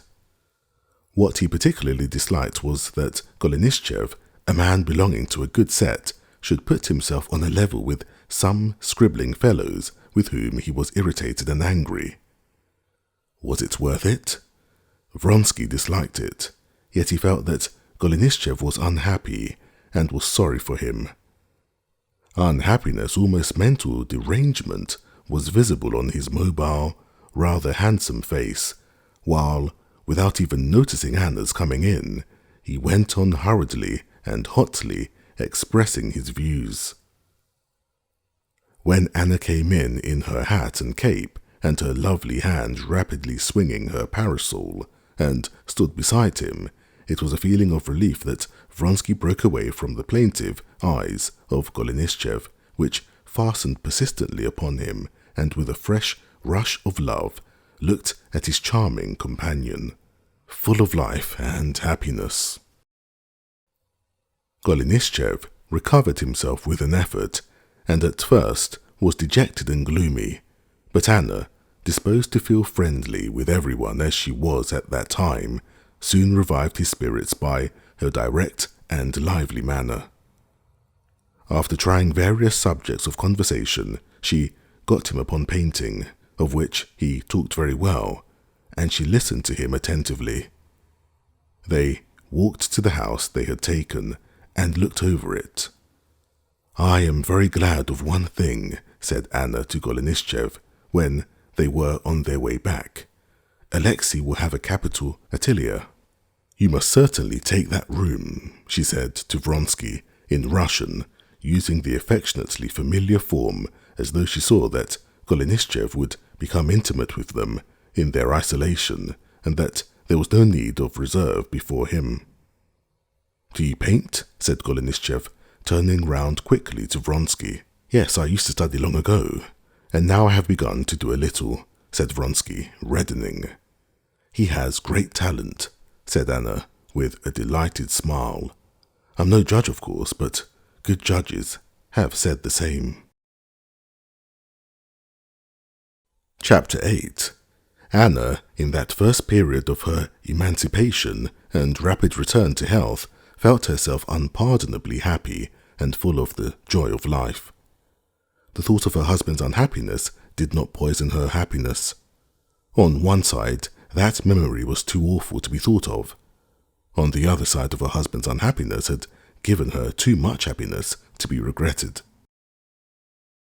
The memory of all that had happened after her illness, her reconciliation with her husband, its breakdown, The news of Vronsky's wound, his visit, the preparations for divorce, the departure from her husband's house, the parting from her son, all that seemed to her like a delirious dream from which she had waked up alone with Vronsky abroad. The thought of the harm caused to her husband aroused in her a feeling like repulsion and akin to what a drowning man might feel who has shaken off another man clinging to him. That man did drown. It was an evil action, of course, but it was the sole means of escape, and better not to brood over these fearful facts. One consolatory reflection upon her conduct had occurred to her at the first moment of the final rupture, and when now she recalled all the past, she remembered that one reflection. I have inevitably made that man wretched, she thought, but I don't want to profit by his misery. I too am suffering, and shall suffer. I am losing what I prized above everything. I am losing my good name and my son. I have done wrong, and so I don't want happiness. I don't want a divorce, and shall suffer from my shame and the separation from my child. But, however sincerely Anna had meant to suffer, she was not suffering. Shame was not there. With the tact of which both had such a large share, they had succeeded in avoiding Russian ladies abroad, and so had never placed themselves in a false position, and everywhere they had met people who pretended that they perfectly understood their position, far better indeed than they did themselves. Separation from the son she loved, even that did not cause her anguish in these early days. The baby girl, his child, was so sweet, and had so won Anna's heart, since she was all that was left her, that Anna rarely thought of her son. The desire for life, waxing stronger with recovered health, was so intense, and the conditions of life were so new and pleasant, that Anna felt unpardonably happy. The more she got to know Vronsky, the more she loved him. She loved him for himself, and for his love for her. Her complete ownership of him was a continual joy to her. His presence was always sweet to her. All the traits of his character, which she learned to know better and better, were unutterably dear to her. His appearance, changed by his civilian dress, was as fascinating to her as though she were some young girl in love. In everything he said, thought, and did, she saw something particularly noble and elevated. Her adoration of him alarmed her indeed. She sought and could not find in him anything not fine. She dared not show him her sense of her own insignificance beside him.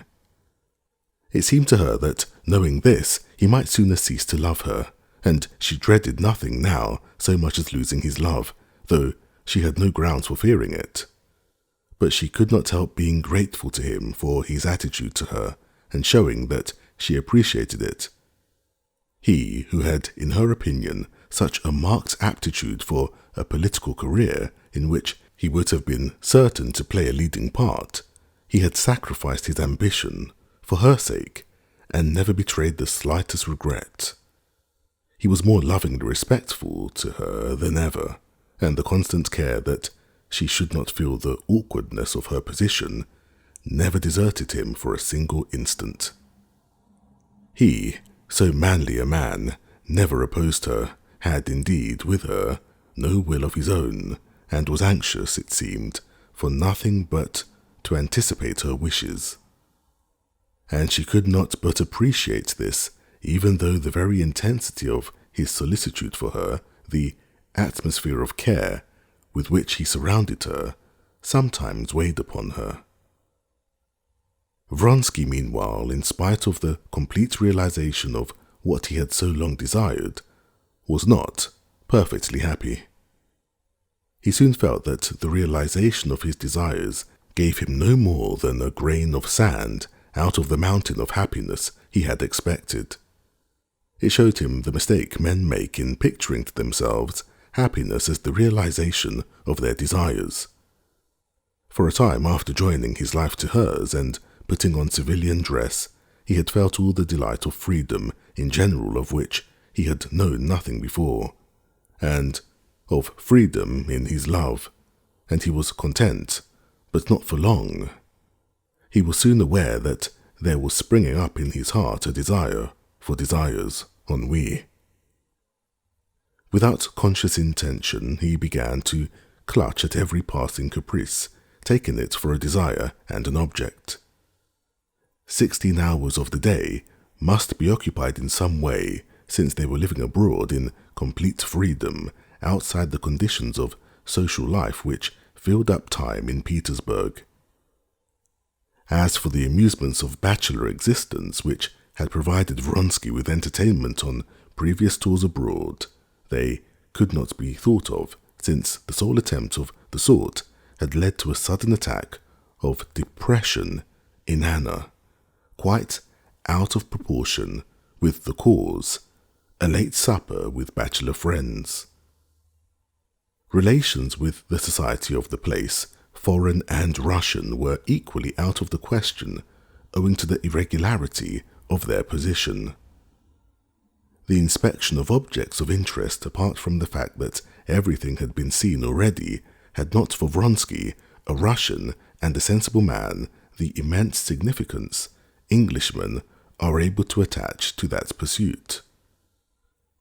And just as the hungry stomach eagerly accepts every object it can get, hoping to find nourishment in it, Vronsky quite unconsciously clutched first at politics, then at new books, and then at pictures.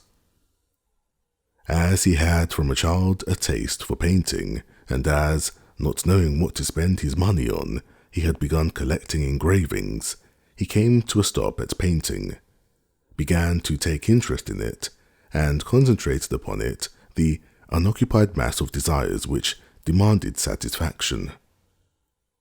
He had a ready appreciation of art, and probably, with a taste for imitating art, he supposed himself to have the real thing essential for an artist, and after hesitating for some time which style of painting to select, religious, historical, realistic, or genre painting, he set to work to paint.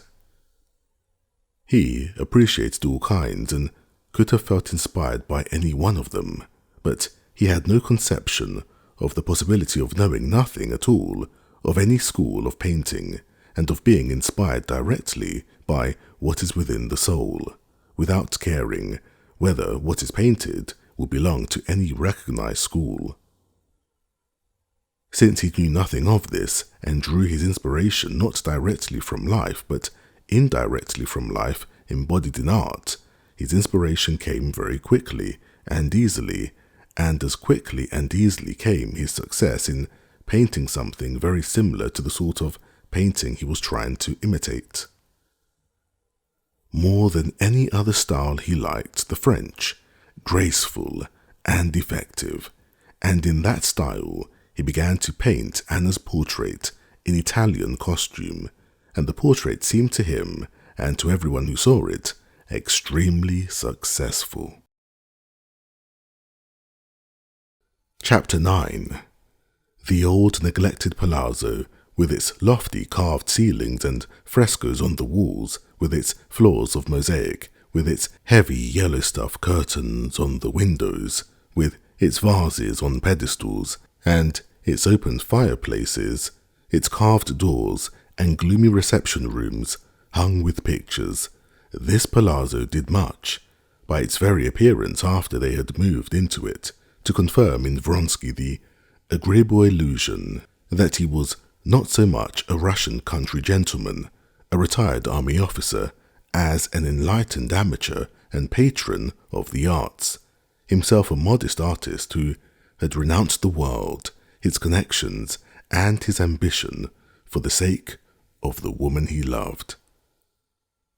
The pose chosen by Vronsky with their removal into the palazzo was completely successful, and having, through Golenishtchev, made acquaintance with a few interesting people, for a time he was satisfied.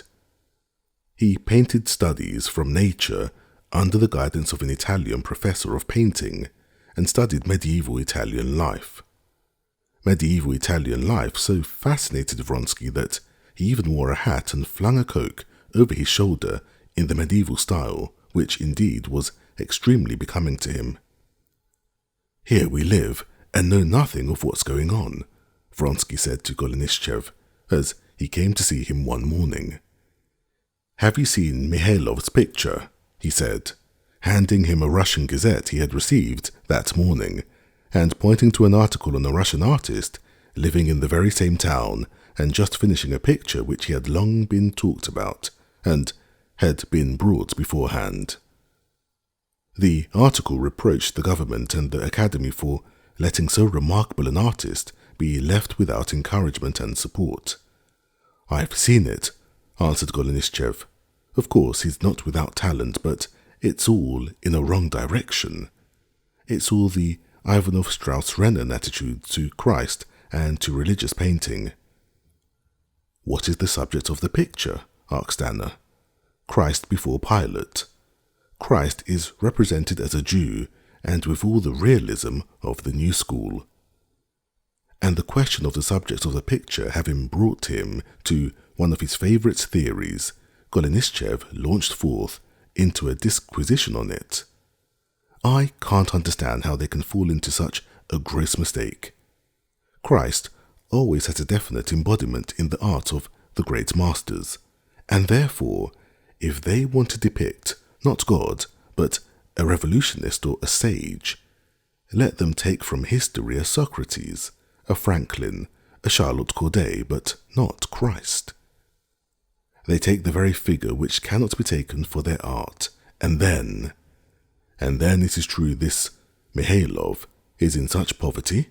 asked Vronsky, thinking that, as a Russian Mecaenas, it was his duty to assist in the artist, regardless of whether the picture were good or bad. "I should say not. He is a remarkable portrait painter. Have you ever seen his portrait of Madame Vassilchikova? But I believe he doesn't care about painting any more portraits, and so very likely he is in want. I maintain that." "Couldn't we ask him to paint a portrait of Anna Karenina?" said Vronsky. "Why mine?" said Anna. "After yours I don't want another portrait. Better have one of Annie." So she called her baby girl. "Here she is," she added, looking out of the window at the handsome Italian nurse who was carrying the child out into the garden and immediately glancing unnoticed at Vronsky. The handsome nurse from whom Vronsky was painting a head for his picture was the one hidden grief in Anna's life. He painted with her as his model, admired her beauty and medievalism, and Anna dared not confess to herself that she was afraid of becoming jealous of this nurse, and was for that reason particularly gracious and condescending both to her and her little son. Vronsky, too, glanced out of the window and into Anna's eyes, and turning at once to Golenishtchev, he said, "Do you know this Mihailov?" "I have met him, but he's a queer fish and quite without breeding.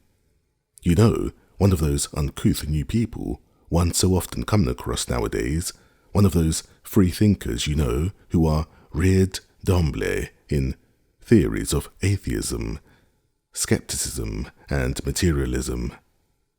In former days, Golenishtchev, not observing or not willing to observe that both Anna and Vronsky wanted to speak, in former days the free thinker was a man who had been brought up in ideas of religion, law, and morality, and only through conflict and struggle came to free thought.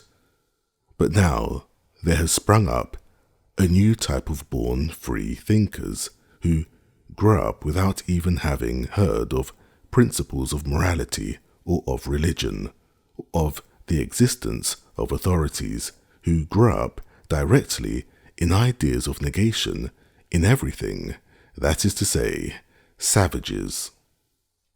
Well, he's of that class. He's the son, it appears, of some Moscow butler, and has never had any sort of bringing up. When he got into the academy and made his reputation, he tried, as he's no fool, to educate himself, and he turned to what seemed to him the very source of culture, the magazines. In old times, you see, a man who wanted to educate himself, a Frenchman for instance, would have to set up to work to study all the classics and theologians and tragedians and historians and philosophers, and, all the intellectual work that came in his way. But nowadays he goes straight for the literature of negation, very quickly assimilates all the extracts of the science of negation, and he's ready. And that's not all. 20 years ago he would have found in that literature traces of conflict with authorities, with the creeds of the ages. He would have perceived from this conflict that there was something else.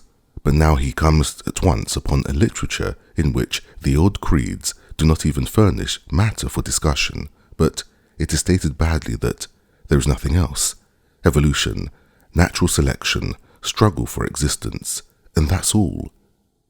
In my article I'll tell you what, said Anna, who had for a long while been exchanging wary glances with Vronsky, and knew that he was not in the least interested in the education of this artist, but was simply absorbed by the idea of assisting him and ordering a portrait of him. I'll tell you what, she said, resolutely, interrupting Golenishev, who was still talking away. Let's go and see him. Golenishev recovered his self-possession and readily agreed. But as the artist lived in a remote suburb, it was decided to take the carriage. An hour later, Anna, with Golenishev by her side and Vronsky on the front seat of the carriage facing them, drove up to a new ugly house in the remote suburb. On learning from the porter's wife who came out to them that Mihailov saw visitors at his studio, but that at that moment he was in his lodging, only a couple of steps off, they sent her to him with their cards, asking permission to see his picture. Chapter 10. The artist Mihailov was, as always, at work when the cards of Count Vronsky and Golenishev were brought to him. In the morning he had been working in his studio at his big picture. On getting home he flew into a rage with his wife for not having managed to put off the landlady, who had been asking for money. I've said it to you 20 times, don't enter into details. You're fool enough at all times, and when you start explaining things in Italian, you're a fool 3 times as foolish, he said after a long dispute. Don't let it run so long. It's not my fault if I had the money. Leave me in peace for God's sake, Mihailov shrieked with tears in his voice, and stopping his ears, he went off into his working room, the other side of the partition wall, and closed the door after him. Idiotic woman, he said to himself, sat down to the table, and, opening a portfolio, he set to work at once, with peculiar fervour, at a sketch he had begun. Never did he work with such fervour and success as when things went ill with him, and especially when he quarrelled with his wife. Oh, damn them all, he thought, as he went on working. He was making a sketch for the figure of a man in a violent rage. A sketch had been made before, but he was dissatisfied with it. No, that one was better. Where is it? He went back to his wife, and scowling, and not looking at her, asked his eldest daughter where was the piece of paper he had given them. The paper with the discarded sketch on it was found, but it was dirty and spotted with candle grease. Still, he took the sketch, laid it on his table, and moving a little away, screwing up his eyes, he fell to gazing at it.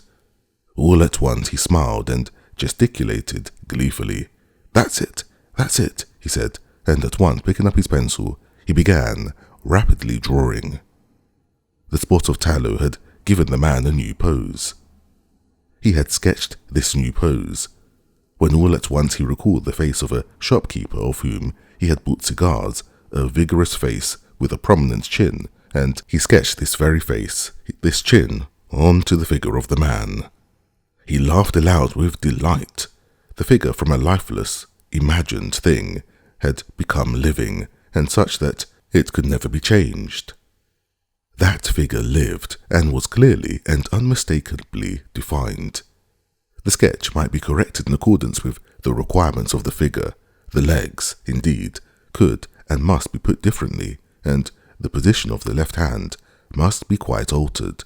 The hair, too, must be thrown back, but in making these corrections, he was not altering the figure, but simply getting rid of what concealed the figure.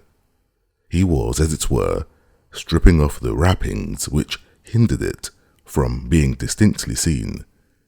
Each new feature only brought out the whole figure in all its force and vigour, as it had suddenly come to him from the spot of tallow. He was carefully finishing the figure when the cards were brought him. "Coming, coming," he went in to his wife.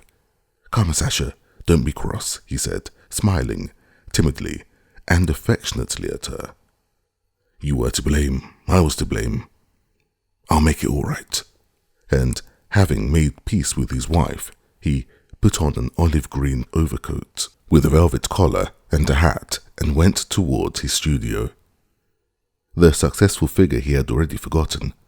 Now he was delighted and excited at the visit of these people of consequence, Russians, who had come in their carriage. Of his picture, the one that stood now on his easel, he had at the bottom of his heart one conviction, that no one had ever painted a picture like it. He did not believe that his picture was better than all the pictures of Raphael, but he knew that what he tried to convey in that picture no one ever had conveyed. This he knew positively, and he had known a long while, ever since he had begun to paint it. But the other people's criticisms, whatever they might be, had yet immense consequence in his eyes, and they agitated him to the depths of his soul. Any remark, the most insignificant, that showed that the critic saw even the tiniest part of what he saw in the picture, agitated him to the depths of his soul. He always attributed to his critics a more profound comprehension than he had himself, and always expected from them something he did not see in the picture. And often, in their criticisms, he fancied that he had found this. He walked rapidly to the door of his studio, and in spite of his excitement, he was struck by the soft light of Anna's figure as she stood in the shade of the entrance, listening to Golenishtchev, who was eagerly telling her something, while she evidently wanted to look round at the artist. He was himself unconscious how, as he approached them, he seized on this impression and absorbed it, as he had the chin of the shopkeeper who had sold him the cigars, and put it away somewhere to be brought out when he wanted it. The visitors, not agreeably impressed beforehand by Golenishtchev's account of the artist, were still less so by his personal appearance. Thick-set and of middle height, with nimble movements, with his brown hat, olive-green coat, and narrow trousers, though white trousers had been a long while in fashion, most of all, with the ordinariness of his broad face, and the combined expression of timidity and anxiety to keep up his dignity, Mihailov made an unpleasant impression. "Please step in," he said, trying to look indifferent, and going into the passage he took a key out of his pocket and opened the door. Chapter 11.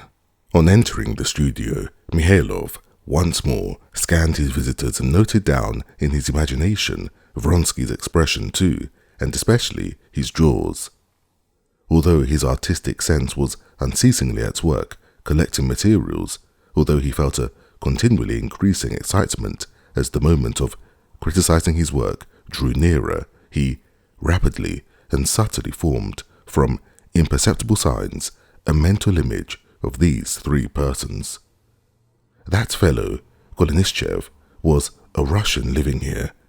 Mihailov did not remember his surname, nor where he had met him, nor what he had said to him. He only remembered his face, as he remembered all the faces he had ever seen.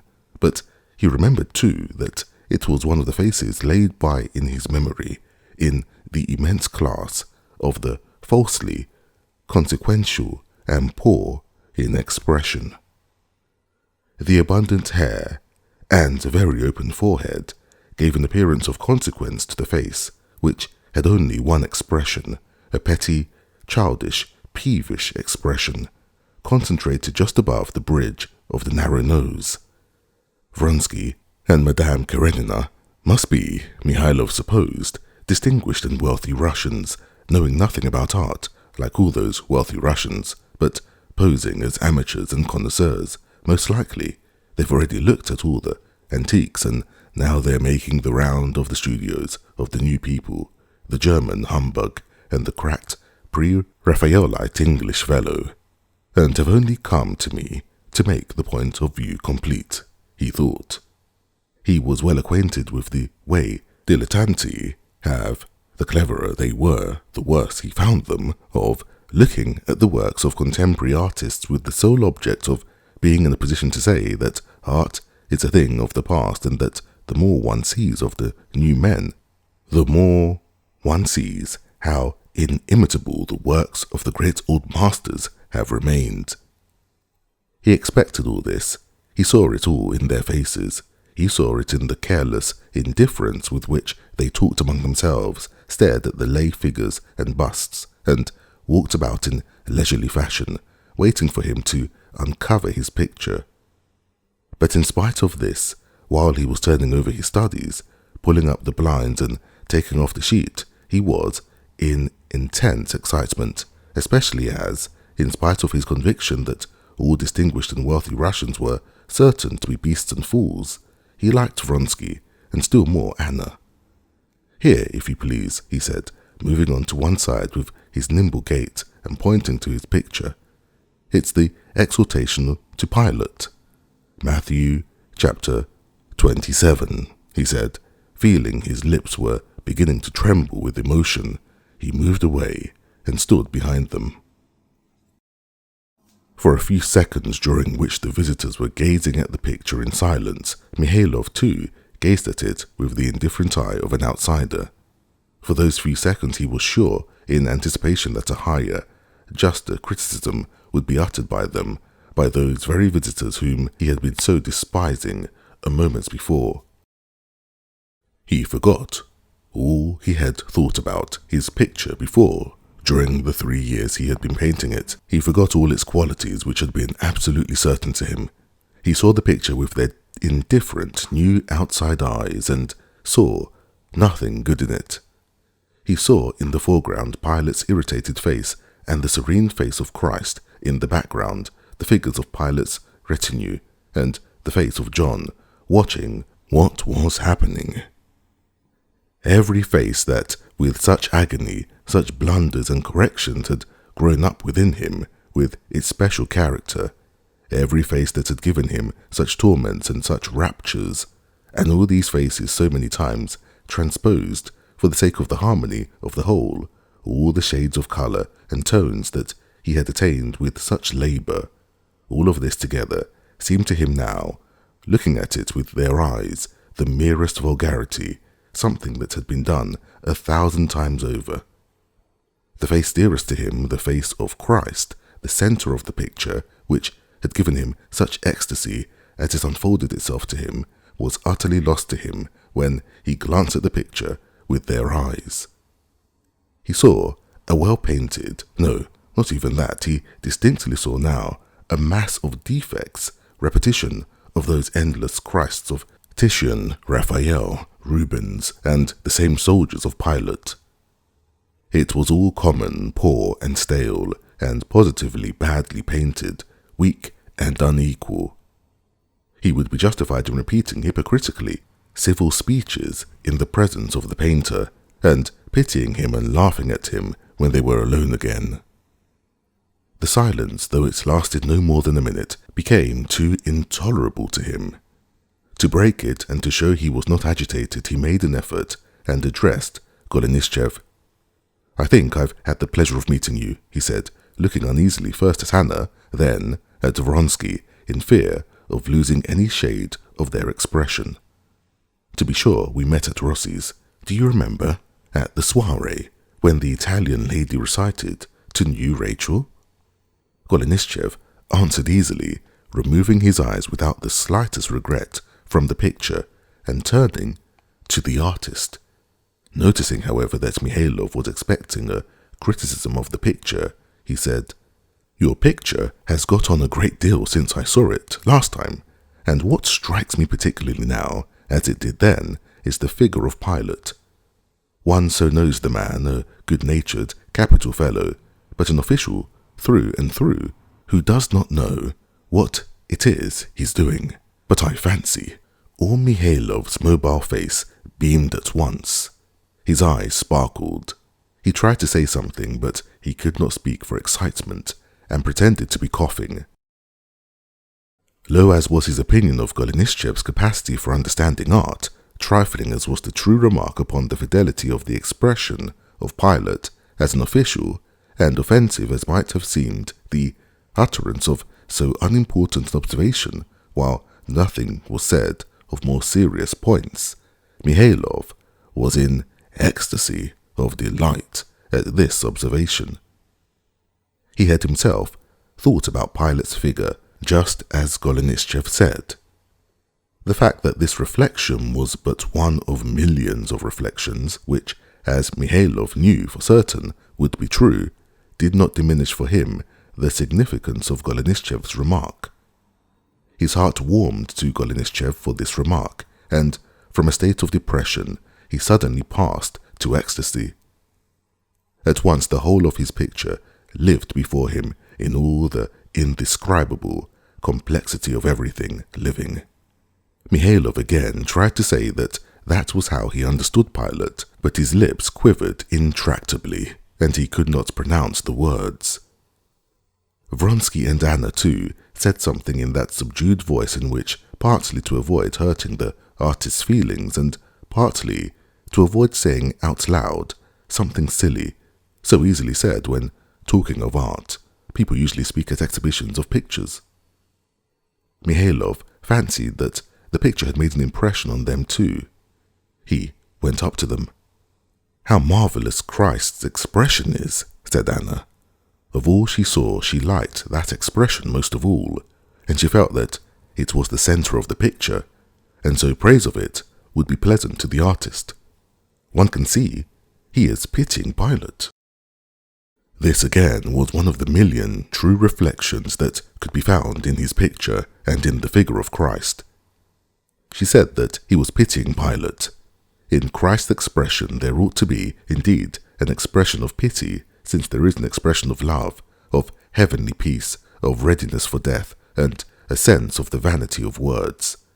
Of course, there is the expression of an official in Pilate and of pity in Christ, seeing that one is the incarnation of the fleshly and the other of the spiritual life. All this and much more flashed into Mihailov's thoughts. Yes, and how that figure is done, what atmosphere, one can walk round it, said Golenishtchev, unmistakably betraying by this remark that he did not approve of the meaning and idea of the figure. "Yes, there's a wonderful mastery," said Vronsky. "How those figures in the background stand out. There you have technique," he said, addressing Golenishtchev, alluding to a conversation between them about Vronsky's despair of attaining this technique. Yes, marvellous," Golenishtchev and Anna assented, in spite of the excited condition in which he was. The sentence about technique had sent a pang to Mihailov's heart, and looking angrily at Vronsky, he suddenly scowled. He had often heard this word technique and was utterly unable to understand what was understood by it. He knew that this term was understood as a mechanical facility for painting or drawing, entirely apart from its subject. He had noticed often that even in actual praise technique was opposed to essential quality, as though one could paint well something that was bad. He knew that a great deal of attention and care was necessary in taking off the coverings to avoid injuring the creation itself, and to take off all the coverings, but there was no art to painting, no technique of any sort about it. If to a little child or to his cook were revealed what he saw, it or she would have been able to peel the wrappings off what was seen, and the most experienced and adroit painter could not by mere mechanical facility paint anything if the lines of the subject were not revealed to him first. Besides, he saw that if it came to talking about technique, it was impossible to praise him for it. In all he had painted and repainted, he saw faults that hurt his eyes, coming from want of care in taking off the wrappings, faults he could not correct now without spoiling the whole. And in almost all the figures and faces he saw too, remnants of the wrappings not perfectly removed that spoiled the picture. One thing might be said, if you allow me to make the remark, observed Golenishtchev. Oh, I shall be delighted, I beg you, said Mihailov, with a forced smile. That is, that you make him the man-god, and not the god-man. But I know that was what you meant to do. I cannot paint a Christ that is not in my heart, said Mihailov, gloomily. Yes, but in that case, if you allow me to say what I think, your picture is so fine that my observation cannot detract from it, and besides, it is only my personal opinion. With you it is different. Your very motive is different. But let us take Ivanov. I imagine that if Christ is brought down to the level of an historical character, it would have been better for Ivanov to select some other historical subject, fresh, untouched. But if this is the greatest subject presented to art, if one looked, one would find others. But the point is that art cannot suffer doubt and discussion, and before the picture of Ivanov the question arises for the believer and the unbeliever alike, is it God or is it not God? And the unity of the impression is destroyed. Why so? I think that for educated people, said Mihailov, the question cannot exist. Golenishtchev did not agree with this, and confounded Mihailov by his support of his first idea of the unity of the impression being essential to art. Mihailov was greatly perturbed, but he could say nothing in defense of his own idea. Chapter 12. Anna and Vronsky had long been exchanging glances, regretting their friend's flow of cleverness.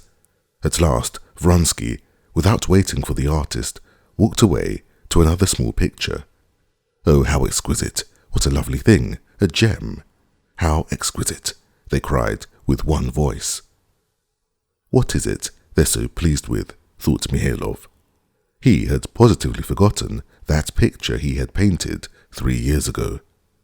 He had forgotten all the agonies and the ecstasies that he had lived through with that picture when, for several months, it had been the one thought haunting him day and night. He had forgotten, as he always forgot, the pictures he had finished. He did not even like to look at it, and had only brought it out because he was expecting an Englishman who wanted to buy it. Oh, that's only an old study, he said. How fine, said Golenishtchev, he too, with unmistakable sincerity, falling under the spell of the picture. 2 boys were angling in the shade of a willow tree. The elder has just dropped in the hook, and was carefully pulling the float from behind a bush, entirely absorbed in what he was doing. The other, a little younger, was lying in the grass, leaning on his elbows, with his tangled, flaxen head in his hands, staring at the water with his dreamy blue eyes. What was he thinking of? The enthusiasm over this picture stirred some of the old feelings for it in Mihailov, but he feared and disliked this waste of feeling for things past, and so, even though this praise was grateful to him, he tried to draw his visitors away to a third picture. But Vronsky asked whether the picture was for sale. To Mihailov, at that moment, excited by visitors, it was extremely distasteful to speak of money matters. It is put up there to be sold, he answered, scowling gloomily. When the visitors had gone, Mihailov sat down opposite the picture of Pilate and Christ and, in his mind, went over what had been said and what, though not said, had been implied by those visitors. And strange to say, what had had such weight with him while they were there and while he mentally put himself at their point of view, suddenly lost all importance for him. He began to look at his picture with all his own full artist vision, and was soon in that mood of conviction of the perfectibility, and so of the significance of his picture, a conviction essential to the most intense fervour, excluding all other interests in which alone he could work. Christ's foreshortened leg was not right, though. He took his palette and began to work. As he corrected the leg, he looked continually at the figure of John in the background, which his visitors had not even noticed, but which he knew was beyond perfection. When he had finished the leg, he wanted to touch that figure, but he felt too much excited for it. He was equally unable to work when he was cold and when he was too much affected and saw everything too much. There was only one stage in the transition from coldness to inspiration at which work was possible. Today, he was too much agitated. He would have covered the picture, but he stopped, holding the cloth in his hand and, smiling blissfully, gazed a long while at the figure of John. At last, as it were regretfully tearing himself away, he dropped the cloth and, exhausted but happy, went home. Vronsky, Anna, and Golenishtchev, on their way home, were particularly lively and cheerful.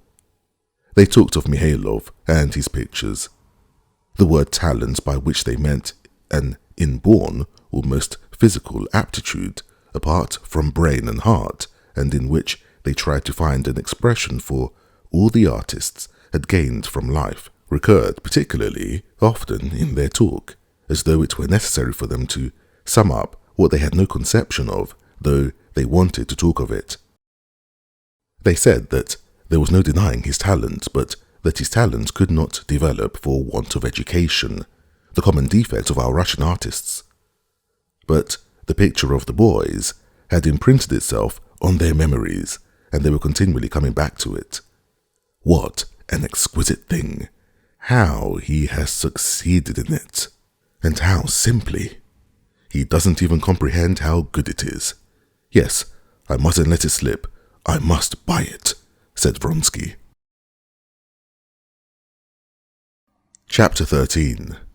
Mihailov sold Vronsky his picture and agreed to paint a portrait of Anna. On the day fixed, he came and began the work. From the fifth sitting, the portrait impressed everyone, especially Vronsky, not only by its resemblance but by its characteristic beauty. It was strange how Mihailov could have discovered just her characteristic beauty. One needs to know and love her as I have loved her to discover the very sweetest expression of her soul, Vronsky thought, though it was only from this portrait that he had himself learned this sweetest expression of her soul. But the expression was so true that he, and others too, fancied they had long known it. I have been struggling on forever so long without doing anything, he said of his own portrait of her, and he just looked and painted it. That's where technique comes in. That will come, was the consoling reassurance given by Golenishtchev, in whose view Vronsky had both talent and, what was most important, culture, giving him a wider outlook on art. Golenishtchev's faith in Vronsky and his talent was propped up by his own need of Vronsky's sympathy and approval for his own articles and ideas, and he felt that the praise and support must be mutual. In another man's house, and especially in Vronsky's palazzo, Mihailov was quite a different man from what he was in his studio. He behaved with hostile courtesy, and though he were afraid of coming closer to people he did not respect, he called Vronsky Your Excellency, and notwithstanding Anna's and Vronsky's invitations, he would never stay to dinner, nor come except for the sittings. Anna was even more friendly to him than to other people, and was very grateful for her portrait.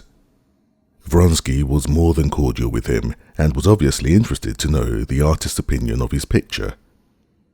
Golenishtchev never let slip an opportunity of instilling sound ideas about art into Mihailov, but Mihailov remained equally chilly to all of them.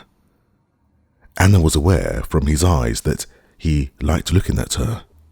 Vronsky's talk about his painting he met with stubborn silence, and he was as stubbornly silent when he was shown Vronsky's picture. He was unmistakably bored by Golenishtchev's conversation, and he did not attempt to oppose him. Altogether, Mihailov, with his reserved and disagreeable, as it were, hostile attitude, was quite disliked by them as they got to know him better, and they were glad when the sittings were over, and they were left with a magnificent portrait in their possession, and he gave up coming. Golenishtchev was the first to give expression to an idea that had occurred to all of them, which was that Mihailov was simply jealous of Vronsky. Not envious, let us say, since he has talent, but it annoys him that a wealthy man of the highest society, and the Count too, you know they all detest the title, can, without any particular trouble, do as well, if not better, than he, who has devoted all his life to it. And more than all, it's a question of culture, which he is without.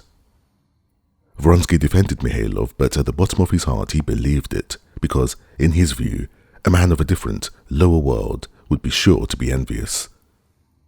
Anna's portrait, the same subjects painted from nature, both by him and by Mihailov, ought to have shown Vronsky the difference between him and Mihailov, but he did not see it.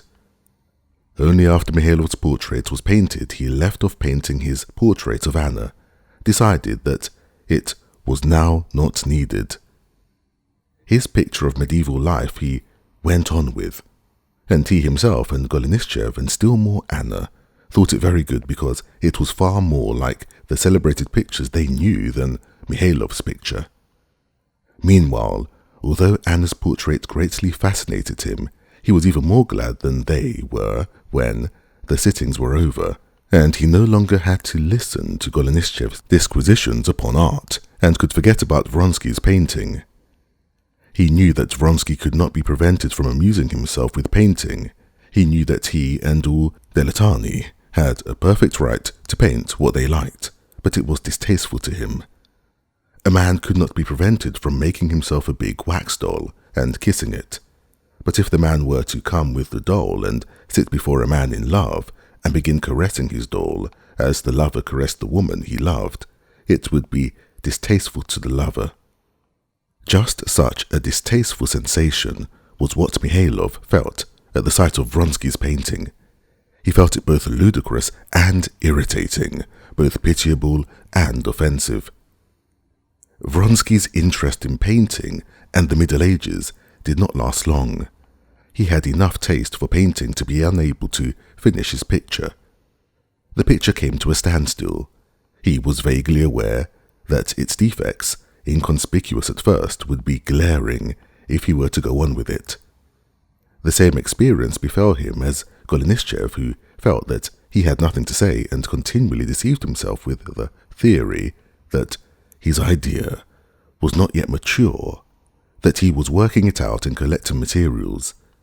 This exasperated and tortured Golenishtchev, but Vronsky was incapable of deceiving and torturing himself, and even more incapable of exasperation.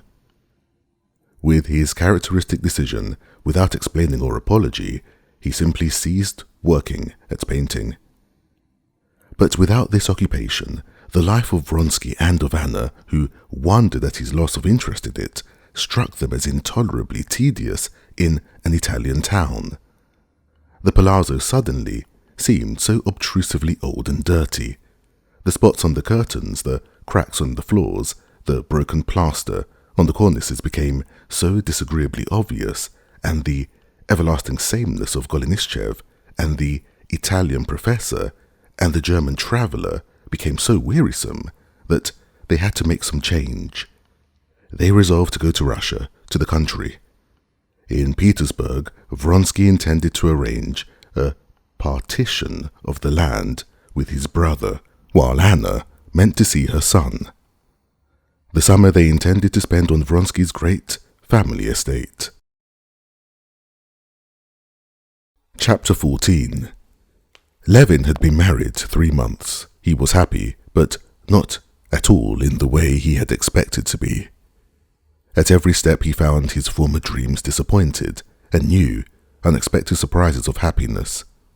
He was happy, but on entering upon family life he saw that at every step that it was utterly different from what he had imagined. At every step he experienced what a man would experience who, after admiring the smooth, happy course of a little boat on a lake, should get himself into that little boat.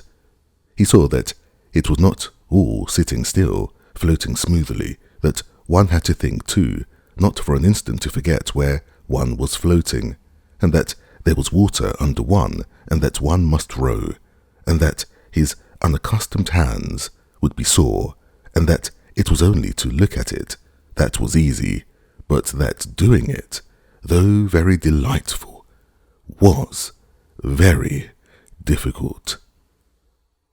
As a bachelor, when he had watched other people's married life, seen the petty cares, the squabbles, the jealousy, he had only smiled contemptuously in his heart. In his future married life there could be, he was convinced, nothing of that sort. Even the external forms, indeed, he fancied, must be utterly unlike the life of others in everything. And all of a sudden, instead of his life with his wife being made on an individual pattern, it was, on the contrary, entirely made up of the pettiest details, which he had so despised before, but which now, by no will of his own, had gained an extraordinary importance that it was useless to contend against. And Levin saw that the organization of all these details was by no means so easy as he had fancied it before. Although Levin believed himself to have the most exact conceptions of domestic life, unconsciously, like all men, he pictured domestic life as the happiest enjoyment of love, with nothing to hinder and no petty cares to distract. He ought, as he conceived the position, to do his work, and to find repose from it in the happiest of love. She ought to be beloved, and nothing more. But like all men, he forgot that she too would want work, and he was surprised that she, his poetic, exquisite Kitty, could not merely, in the first weeks, but even in the first days of their married life, think, remember, and busy herself about tablecloths and furniture, about mattresses for visitors, about a tray, about the cook and the dinner, and so on. While they were still engaged, he had been struck by the definiteness with which she had declined the tour abroad and decided to go into the country, as though she knew of something she wanted and could still think of something outside her love. This had jarred upon him then, and now her trivial cares and anxieties jarred upon him several times. But he saw that this was essential for her, and loving her as he did, though he did not understand the reason of them, he jeered at these domestic pursuits. He could not help admiring them. He jeered at the way in which she arranged the furniture they had brought from Moscow, rearranged their room, hung up their curtains, prepared rooms for visitors, a room for Dolly, saw after an abode for her new maid, ordered dinner of the old cook, came into collision with Agafea Mihailovna, taking her from the charge of the stores. He saw how the old cook smiled, admiring her and listening to her inexperienced, impossible orders, how mournfully and tenderly Agafea Mihailovna shook her head over the young mistress's new arrangements. He saw that Kitty was extraordinarily sweet when, laughing and crying, she came to tell him that her maid, Masha, was used to looking upon her as a young lady, and so no one obeyed her. It seemed, to him, sweet, but strange, and he thought it would have been better without this. He did not know how great a sense of change she was experiencing, she who at home had sometimes wanted some favourite dish or sweets without the possibility of getting either, now could order what she liked, buy pounds of sweets, spend as much money as she liked, and order any puddings she pleased. She was dreaming with delight now of Dolly's coming to them with her children, especially because she would order for her children their favourite puddings and Dolly would appreciate all her new housekeeping. She did not know herself why and wherefore, but the arranging of her house had an irresistible attraction for her. Instinctively feeling the approach of spring and knowing that there would be days of rough weather too, she built her nest as best she could and was in haste at the same time to build it and to learn how to do it. This care for domestic details in Kitty, so opposed to Levin's ideal of exalted happiness, was, at first, one of the disappointments, and this sweet care of her household, the aim of which he did not understand but could not help loving, was one of the new happy surprises. Another disappointment and happy surprise came in their quarrels. Levin could never have conceived that between him and his wife any relations could arise other than tender, respectful and loving, and all at once in the very early days they quarrelled, so that she said he did not care for her, that he cared for no one but himself, burst into tears and wrung her arms. This first quarrel arose from Levin's having gone out to a new farmhouse and having been away half an hour too long because he had tried to get home by a shortcut and had lost his way. He drove home thinking of nothing but her, of her love, of his own happiness, and the nearer he drew to home, the warmer was his tenderness for her. He ran into the room with the same feeling, with an even stronger feeling than he had when he reached the Shertshabatskys' house to make his offer. And suddenly he was met by a lowering expression he had never seen in her. He would have kissed her. She pushed him away. "What is it?" "You've been enjoying yourself," she began, trying to be calm and spiteful, but as soon as she opened her mouth, a stream of reproach, of senseless jealousy, of all that had been torturing her during that half hour which she had spent sitting motionless at the window, burst from her. It was only then, for the first time, that he clearly understood what he had not understood when he led her out of the church after the wedding. He felt now that he was not simply close to her, but that he did not know where he ended and she began. He felt this from the agonizing sensation of division that he experienced at that instant. He was offended for the first instant, but the very same second he felt that he could not be offended by her, that she was himself. He felt for the first moment as a man feels when, having suddenly received a violent blow from behind, he turns round, angry and eager to avenge himself, to look for his antagonist, and finds that it is he himself who has accidentally struck himself, and there is no one to be angry with, and that he must put up with and try to soothe the pain. Never afterwards did he feel it with such intensity, but this first time he could not for a long while get over it. His natural feeling urged him to defend himself, to prove to her she was wrong, but to prove her wrong would mean irritating her still more and making the rupture greater that was the cause of all his suffering. One habitual feeling impelled him to get rid of the blame and to pass it on to her. Another feeling, even stronger, impelled him as quickly as possible to smooth over the rupture without letting it grow greater. To remain under such undeserved reproach was wretched, but to make her suffer by justifying himself was still worse. Like a man half awake in an agony of pain, he wanted to tear out, to fling away the aching place, and, coming to his senses, he felt that the aching place was himself. He could do nothing but try to help the aching place to bear it, and this he tried to do. They made peace. She, recognizing that she was wrong, though she did not say so, became tenderer to him, and they experienced new redoubled happiness in their love. But that did not prevent such quarrels from happening again, and exceedingly often too, on the most unexpected and trivial grounds. These quarrels frequently arose from the fact that they did not yet know what was of importance to each other, and that of all this early period they were both often in a bad temper. When one was in a good temper and the other in a bad temper, the peace was not broken, but when both happened to be in an ill humour, quarrels sprang up from such incomprehensibly trifling causes that they could never remember afterwards what they had quarrelled about.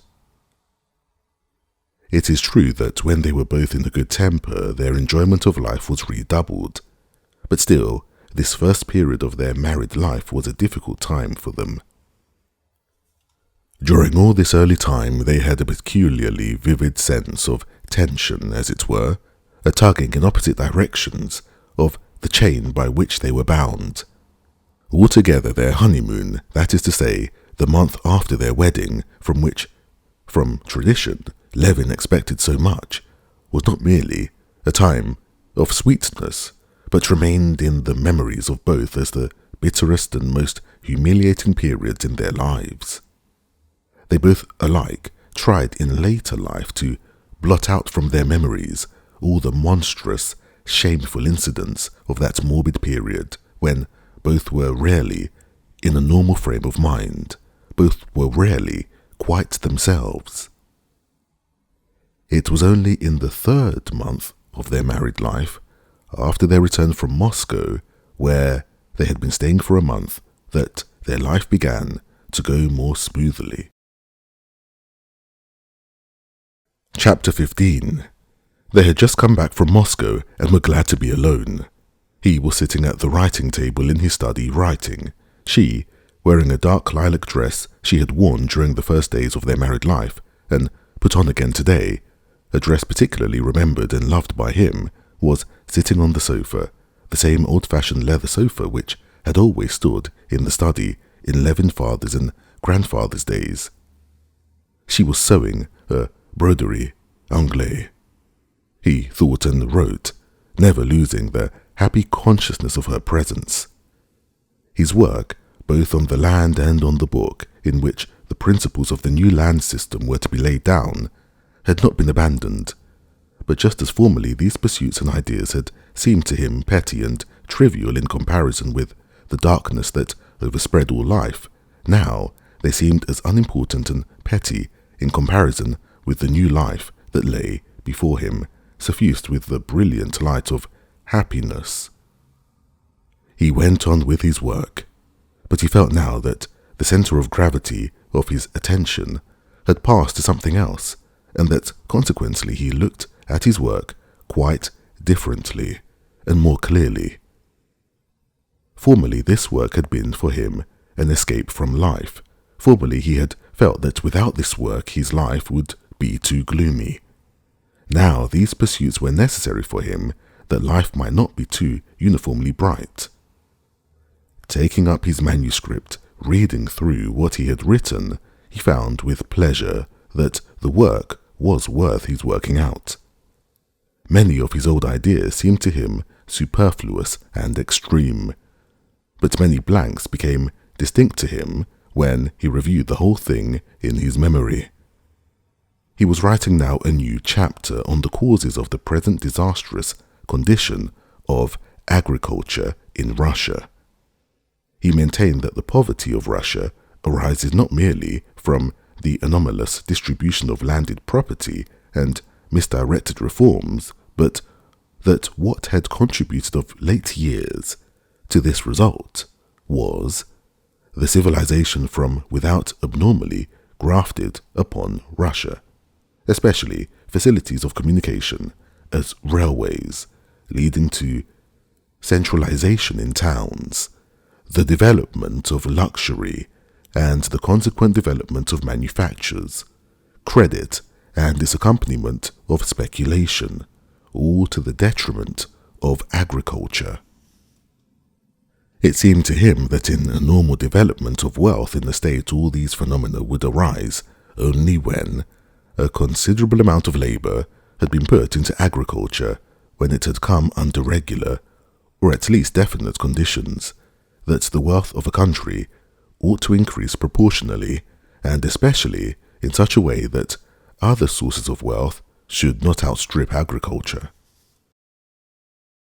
When it had come under regular, or at least definite conditions, and that wealth of a country ought to increase proportionally, and especially in such a way that other sources of wealth should not outstrip agriculture, that in harmony with a certain stage of agriculture there should be means of communication corresponding to it, and that in our unsettled condition of the land, railways, called into being by political and not by economic needs, were premature, and instead of promoting agriculture, as was expected of them, they were competing with agriculture and promoting the development of manufactures and credit, and so arresting its progress, and that just as one-sided and premature the development of one organ in an animal would hinder its general development, so in the general development of wealth in Russia, credit, facilities of communication,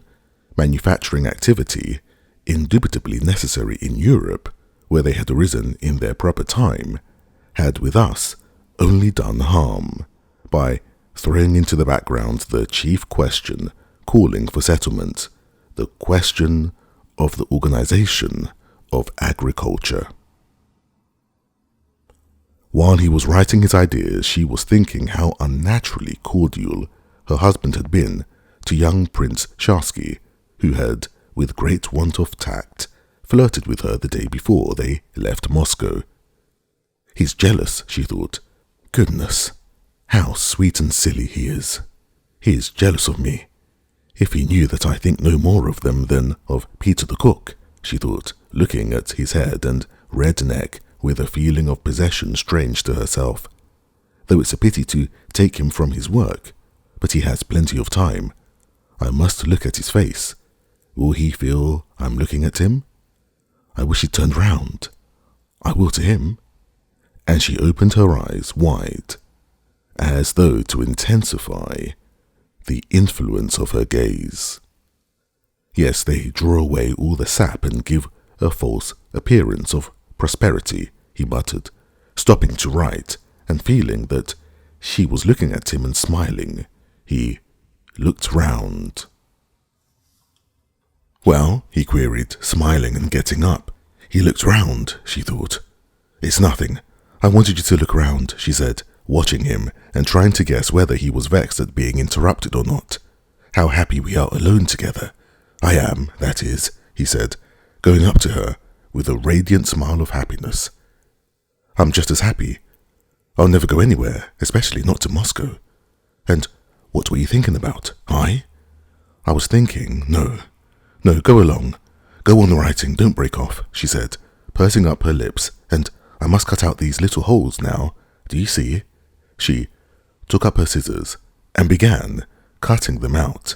No, tell me, what is it? He said, sitting down beside her and watching the tiny scissors moving round. Oh, what was I thinking about? I was thinking about Moscow, about the back of your head. Why should I, of all people, have such happiness? It's unnatural, too good, he said, kissing her hand. I feel quite the opposite. The better things are, the more natural it seems to me. And you've got a little curl loose, he said, carefully turning her head round. A curl? A little curl? Oh, yes. No. We are busy at our work. Work did not progress further, and they darted apart from one another like culprits when Kuzma came in to announce that tea was ready. Have they come from the town? Levin asked Kuzma. They've just come. They're unpacking the things. Come quickly, she said to him as she went out of the study, or else I shall read your letters without you.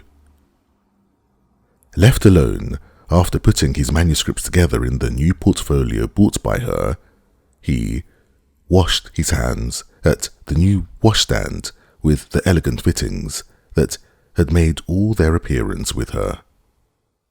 Levin smiled at his own thoughts and shook his head disapprovingly at those thoughts. A feeling akin to remorse fretted him. There was something shameful, effeminate, Capuan, as he called it to himself, in his present mode of life. It's not right to go on like this, he thought. It will soon be 3 months, and I'm doing next to nothing. Today, almost for the first time, I set to work seriously. And what happened? I did nothing but begin and throw it aside. Even my ordinary pursuits I have almost given up. On the land I scarcely walk or drive about at all to look after things. Either I am loath to leave her, or I see she's dull alone. And I used to think that before marriage life was nothing much, somehow didn't count.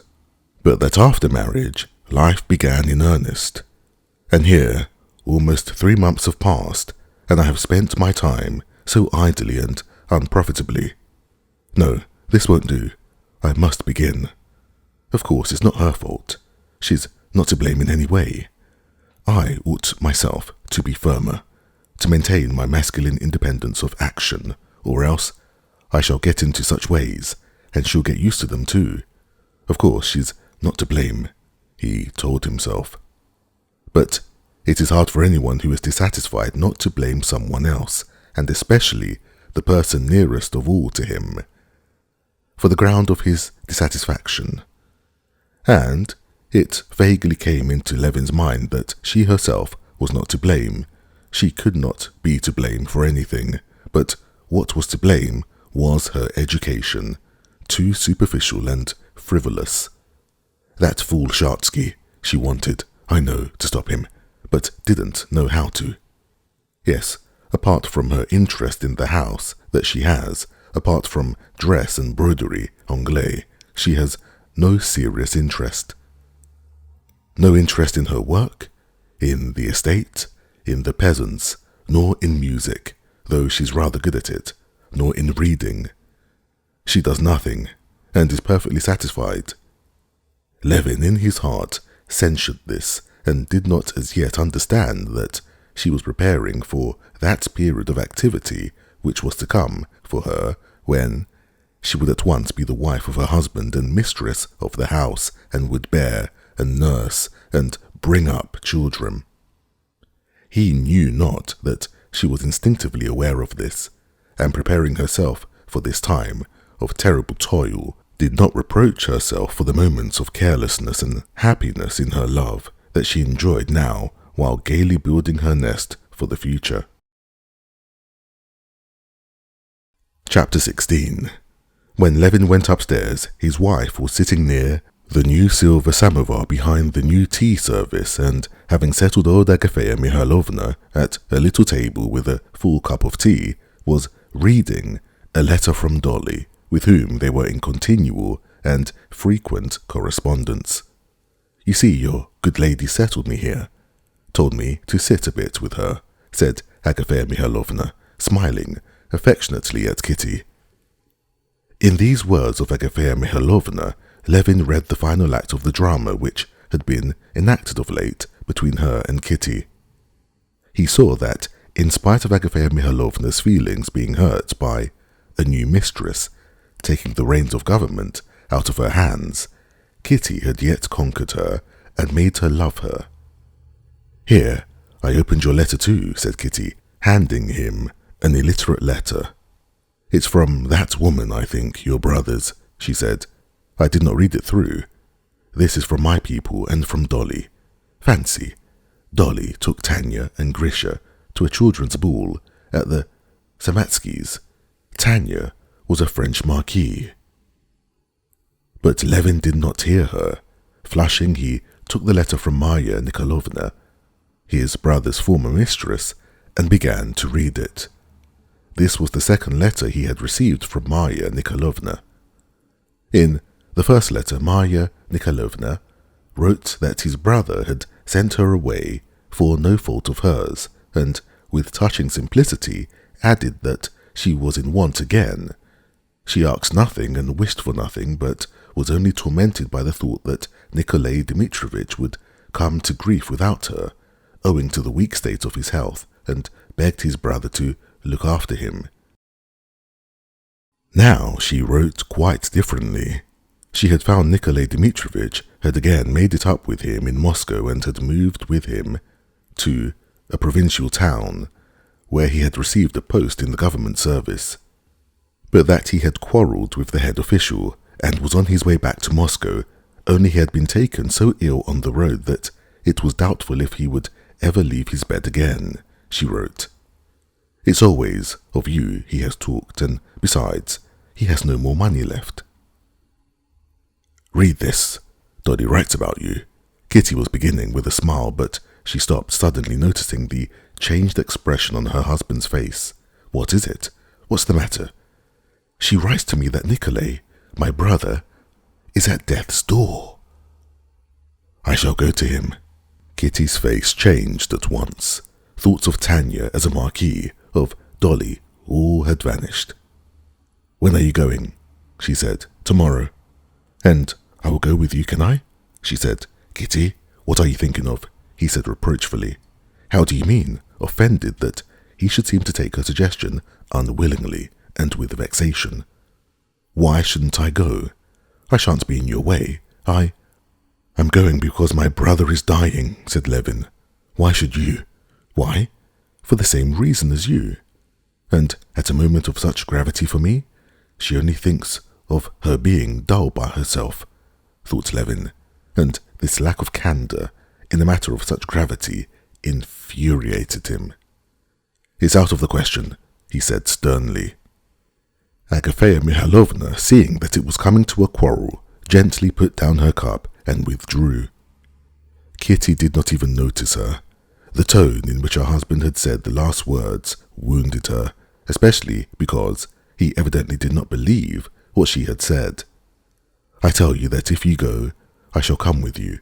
I shall certainly come, she said hastily and wrathfully. Why out of the question? Why do you say it's out of the question? Because it will be going God knows where, by all sorts of roads and to all sorts of hotels. You would be a hindrance to me, said Levin, trying to be cool. Not at all, I don't want anything. Where you can go, I can. Well, for one thing then, because this woman's there whom you can't meet. I don't know, and I don't care to know who's there and what. I know that my husband's brother is dying, and my husband is going to him, and I go with my husband too. Kitty, don't get angry, but just think a little. This is a matter of such importance that I can't bear to think that you should bring in a feeling of weakness, of dislike to be left alone. Come, you'll be dull alone, so go and stay at Moscow a little. There, you always ascribe base, vile motives to me, she said with tears of wounded pride and fury. I didn't mean, it wasn't weakness, it wasn't, I feel that it's my duty to be with my husband when he's in trouble, but you try on purpose to hurt me. You try on purpose not to understand. No, this is awful, to be such a slave, cried Levin, getting up and unable to restrain his anger any longer. But at the same second, he felt that he was beating himself. Then why did you marry? You could have been free. Why did you, if you regret it, she said, getting up and running away into the drawing room. When he went to her, she was sobbing. He began to speak, trying to find words not to dissuade but simply to soothe her, but she did not heed him and would not agree to anything. He bent down to her and took her hand, which resisted him. He kissed her hand, kissed her hair, kissed her hand again. Still, she was silent. But when he took her face in both hands and said, "Kitty," she suddenly recovered herself and began to cry, and they were reconciled. It was decided that they should go together the next day. Levin told his wife that he believed she wanted to go simply in order to be of use, agreed that Maya Nikolaevna's being with his brother did not make her going improper, but he set off at the bottom of his heart, dissatisfied both with her and with himself.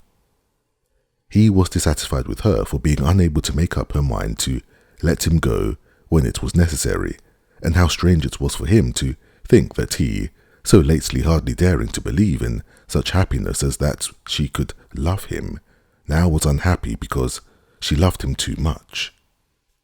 And he was dissatisfied with himself for not showing more strength of will.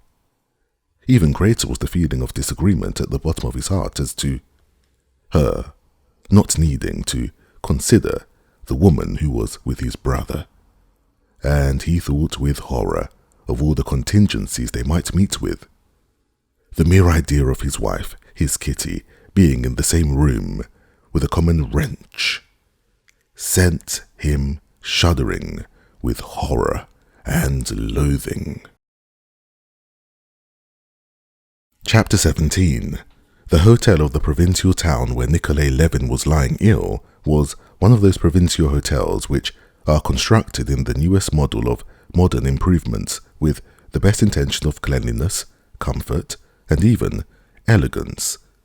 But owing to the public that patronizes them, they are, with astounding rapidity, transformed into filthy taverns, with a pretension of modern improvement that only makes them worse than the old-fashioned, honestly filthy hotels. This hotel had already reached that stage, and the soldier in a filthy uniform smoking in the entry, supposed to stand for a hall porter, and the cast-iron slippery dark and disagreeable staircase, and the free and easy waiter in a filthy frock coat, and the common dining room with a dusty bouquet of wax flowers adorning the table, and filth, dust, and disorder everywhere, and at that same time the sort of modern up-to-date self-complacent railway uneasiness of this hotel aroused the most painful feeling in Levin after their fresh young life, especially because the impression of falsity made by the hotel was so out of keeping with what awaited them. As is invariably the case, after they had been asked at what price they wanted rooms, it appeared that there was not one decent room for them. One decent room had been taken by the inspector of railroads, another by a lawyer from Moscow, a third by Princess Astafieva from the country. There remained only one filthy room, next to which they promised that another should be empty by the evening. Feeling angry with his wife because what he had expected had come to pass, which was that at the moment of arrival, when his heart throbbed with emotion and anxiety to know how his brother was getting on, he should have to be seeing her after her, instead of rushing straight to his brother. Levin conducted her to the room assigned them. "Go, do go," she said, looking at him with timid and guilty eyes. He went out of the door without a word and at once stumbled over Marya Nikolaevna, who had heard of his arrival and had not dared to go in to see him. She was just the same as when he saw her in Moscow, the same woolen gown and bare arms and neck, and the same good-naturedly stupid, pock-marked face, only a little plumper. "Well, how is he? How is he?" "Very bad. He can't get up." "He has kept expecting you. Are you with your wife?" Levin did not for the first moment understand what it was that confused her, but she immediately enlightened him. "I'll go away. I'll go down to the kitchen," she brought out. "Nikolai Dmitrievich will be delighted. He heard about it and knows your lady, and remembers her abroad." Levin realized that she meant his wife, and did not know what answer to make. Come along to him," he said. But as soon as he moved, the door of his room opened and Kitty peeped out. Levin crimsoned both from shame and anger with his wife, who had put herself and him in such a difficult position. But Marya Nikolaevna crimsoned still more. She positively shrank together and flushed to the point of tears, and clutching the ends of her apron in both hands, twisted them in her red fingers without knowing what to say and what to do. For the first instant, Levin saw an expression of eager curiosity in the eyes with which Kitty looked at this awful woman so incomprehensible to her, but it lasted only a single instant. "Well, how is he?" She turned to her husband and then to her. "But one can't go on talking in the passage like this," Levin said, looking angrily at the gentleman who walked jauntily at that instant across the corridor, as though about his affairs. "Well then, come in," said Kitty, turning to Marya Nikolaevna, who had recovered herself, but noticing her husband's face of dismay. "Or go on, go, and then come for me," she said, and went back into the room. Levin went to his brother's room. He had not in the least expected what he saw and felt in his brother's room. He had expected to find him in the same state of self-deception which he had heard was so frequent with the consumptive, and which had struck him so much during his brother's visit in the autumn. He had expected to find the physical signs of the approach of death more marked, greater weakness, greater emaciation, but still almost the same condition of things. He had expected himself to feel the same distress at the loss of his brother he loved, and the same horror in face of death as he had felt then, only to a greater degree. And he had prepared himself for this, but he found something utterly different. In a little dirty room with the painted panels of its walls filthy with spittle and conversation audible through the thin partition from the next room, in a stifling atmosphere saturated with impurities, on a bedstead moved away from the wall, there lay, covered with a quilt, a body. One arm of this body was above the quilt, and the wrist, huge as a rake handle, was attached, inconceivably it seemed, to the thin, long bone of the arm, smooth from the beginning to the middle. The head lay sideways on the pillow. Levin could see the scanty locks wet with sweat on the temples and tense, transparent-looking forehead. "It cannot be that that fearful body was my brother Nikolai," thought Levin, but he went closer, saw the face, and doubt became impossible. In spite of the terrible change in the face, Levin had only to glance at those eager eyes raised at his approach, only to catch the faint movement of the mouth under the sticky moustache to realize the terrible truth that this death-like body was his living brother. The glittering eyes looked sternly and reproachfully at his brother as he drew near, and immediately this glance established a living relationship between living men. Levin immediately felt the reproach in the eyes fixed on him, and felt remorse at his own happiness. When Konstantin took him by the hand, Nikolai smiled. The smile was faint, scarcely perceptible, and in spite of the smile, the stern expression of the eyes was unchanged. "You did not expect to find me like this," he articulated with effort. "Yes, no," said Levin, hesitating over his words. "How was it you didn't let me know before? That is, at the time of my wedding. I made inquiries in all directions." He had to talk so as not to be silent, and he did not know what to say, especially as his brother made no reply, and simply stared without dropping his eyes, and evidently penetrated to the inner meaning of each word. Levin told his brother that his wife had come with him. Nikolai expressed pleasure, but said he was afraid of frightening her by his condition. A silence followed. Suddenly, Nikolai stirred and began to say something. Levin expected something of peculiar gravity and importance from the expression of his face, but Nikolai began speaking of his health. He found fault with the doctor, regretting he had not a celebrated Moscow doctor. Levin saw that he still hoped. Seizing the first moment of silence, Levin got up, anxious to escape, if only for an instant, from his agonizing emotion, and said that he would go and fetch his wife. "Very well, and I'll tell her to tidy up here.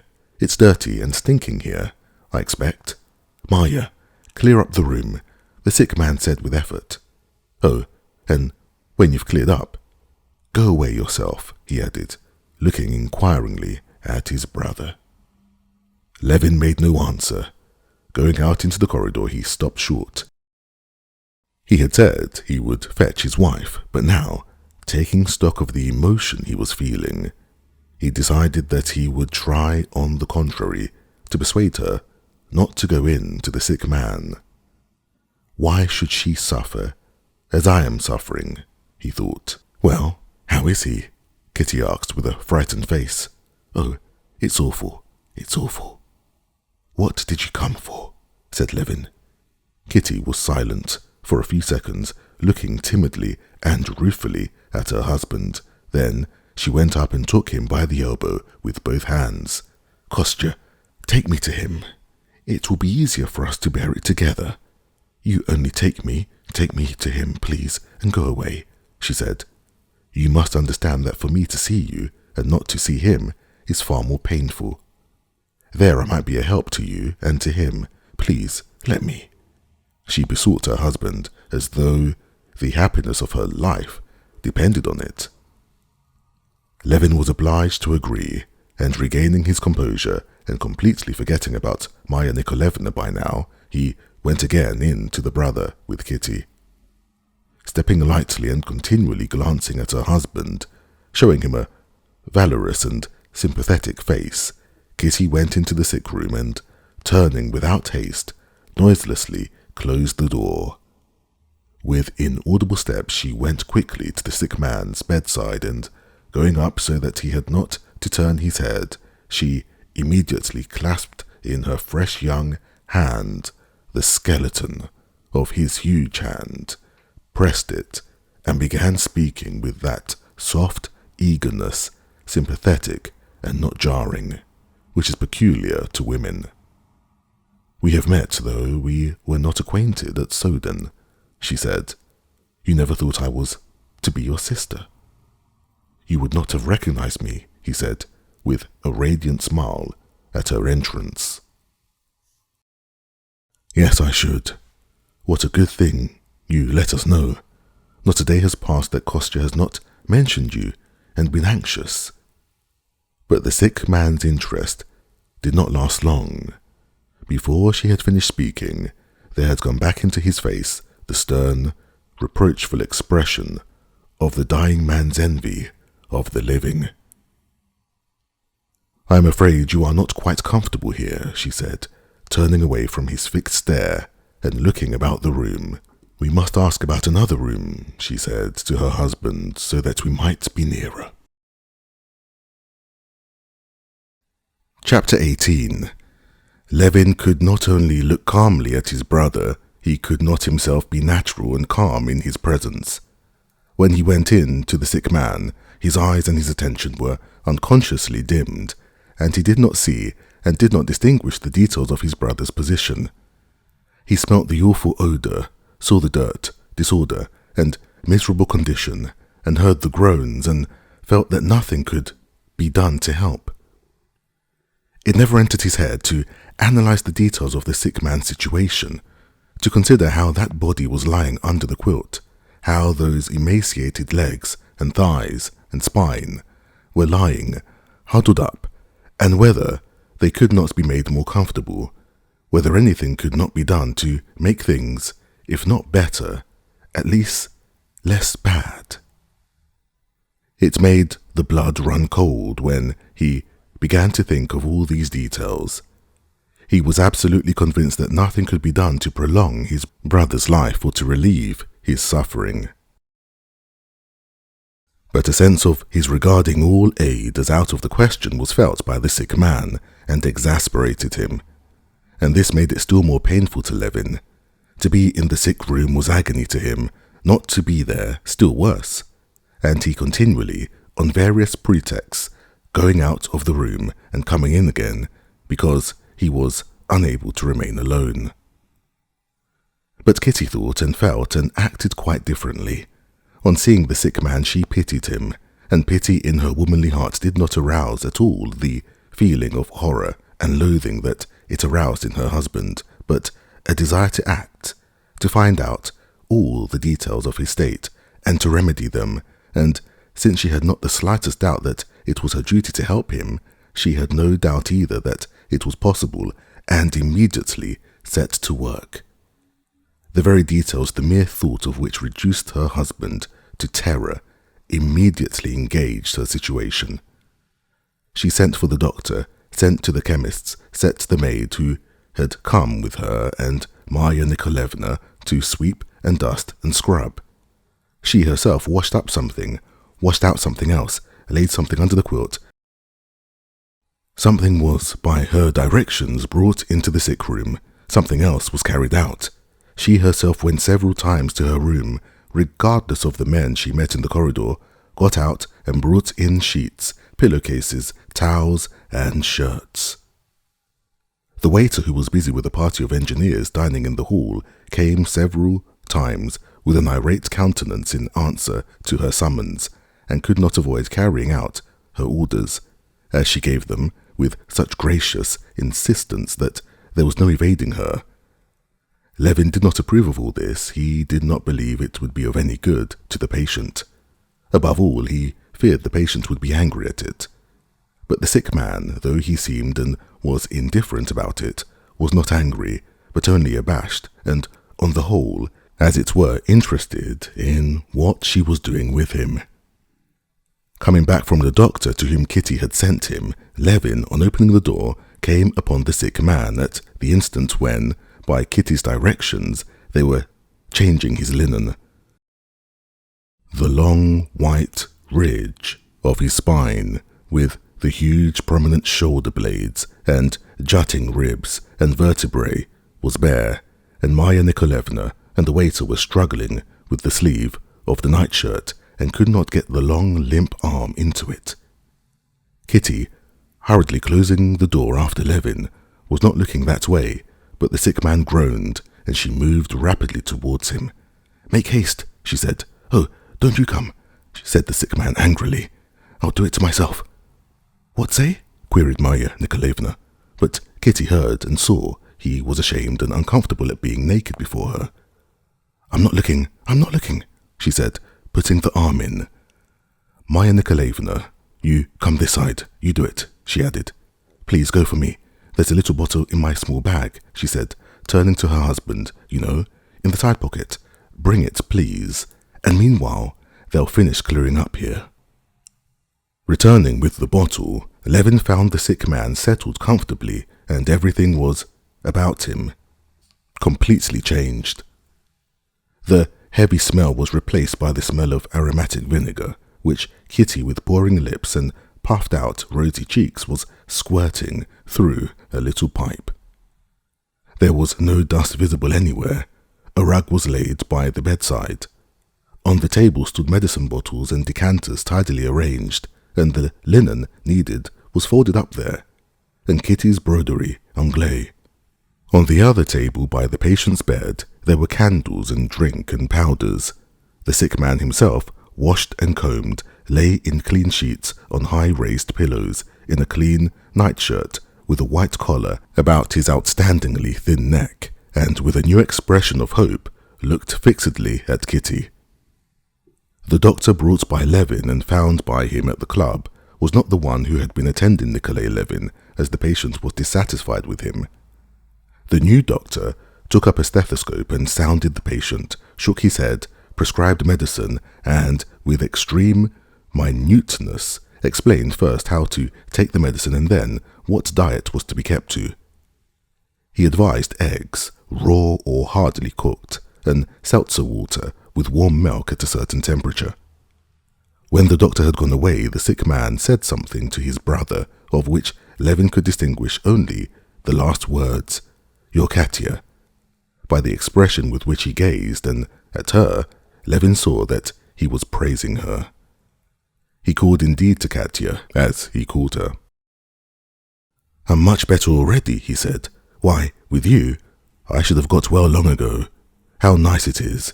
He took her hand and drew it towards his lips, but as though afraid she would dislike it, he changed his mind. "Let it go, and only stroke it. Kitty took his hand in both hers and pressed it. "Now turn me over on the left side and go to bed," he said. No one could make out what he said but Kitty. She alone understood. She understood because she was all the while mentally keeping watch on what he needed. "On the other side," she said to her husband. "He always sleeps on that side. Turn him over. It's so disagreeable calling the servants. I'm not strong enough. Can you?" She said to Marya Nikolaevna.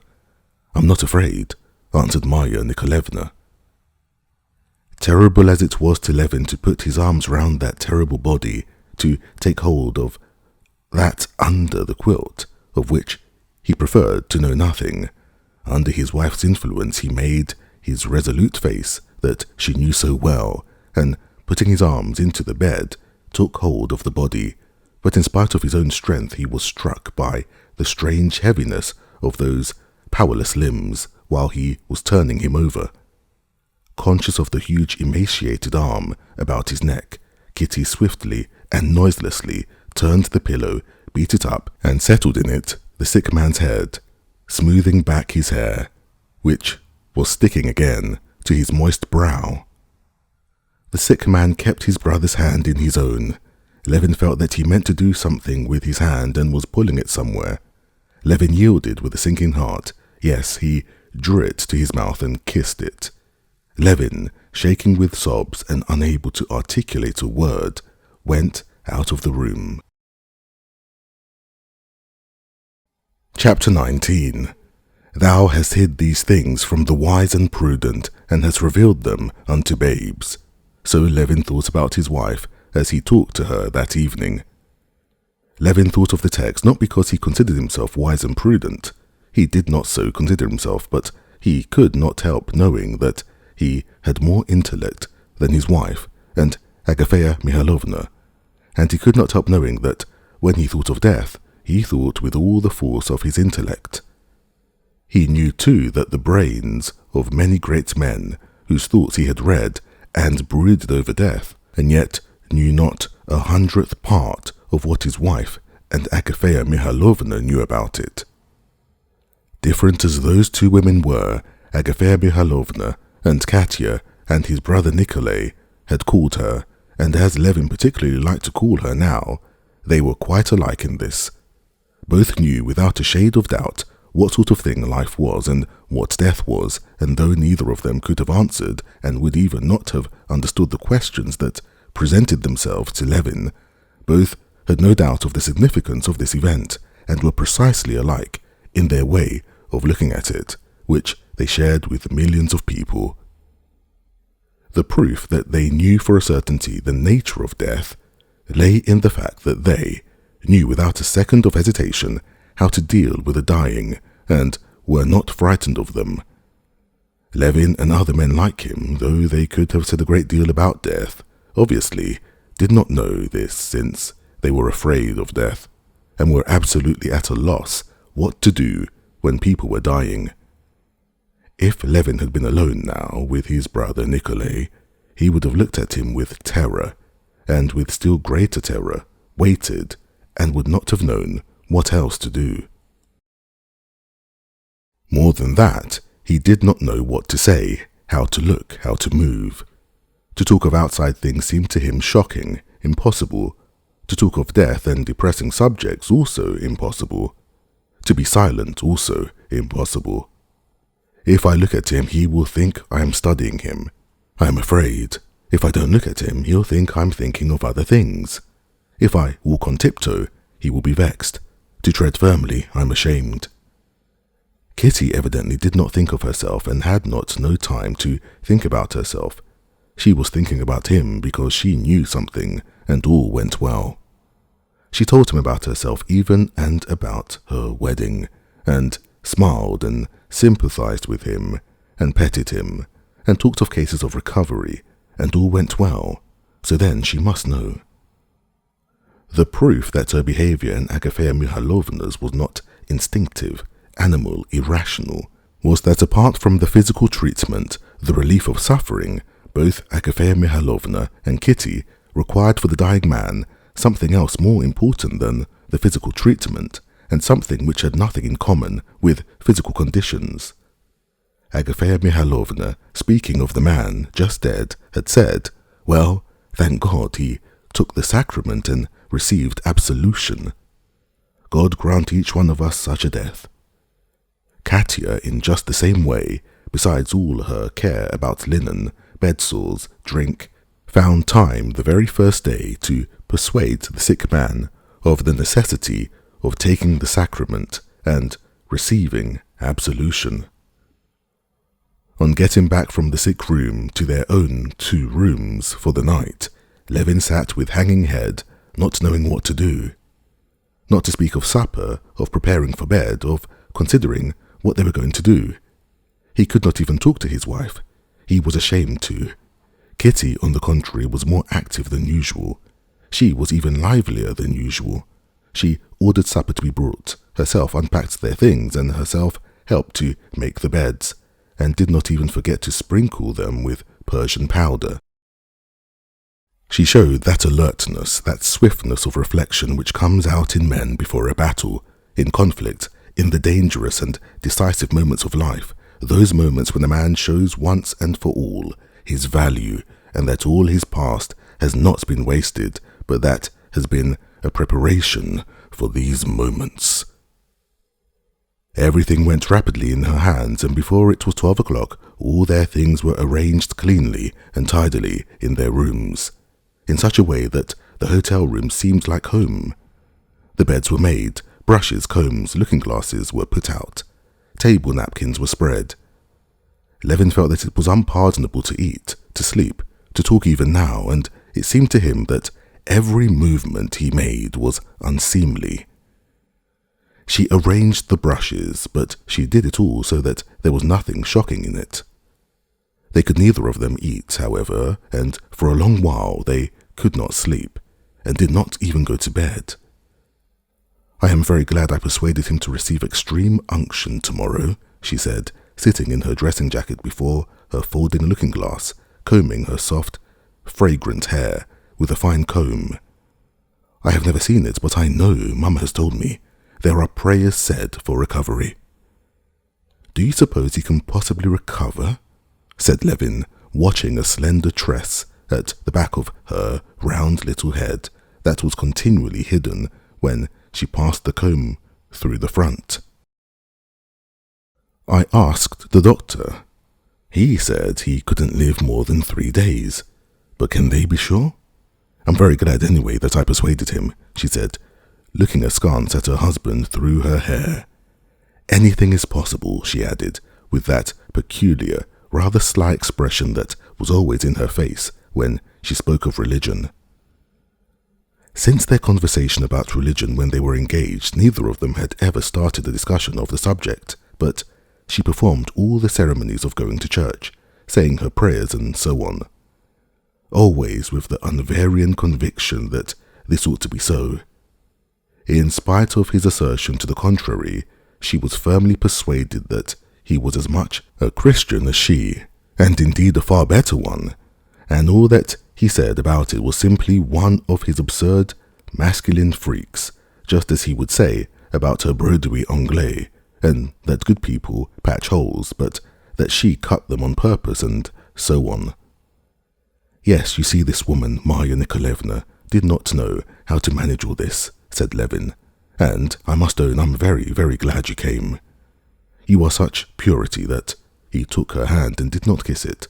To kiss her hand in such closeness to death seemed to him improper, and he merely squeezed it with a penitent air, looking at her brightening eyes.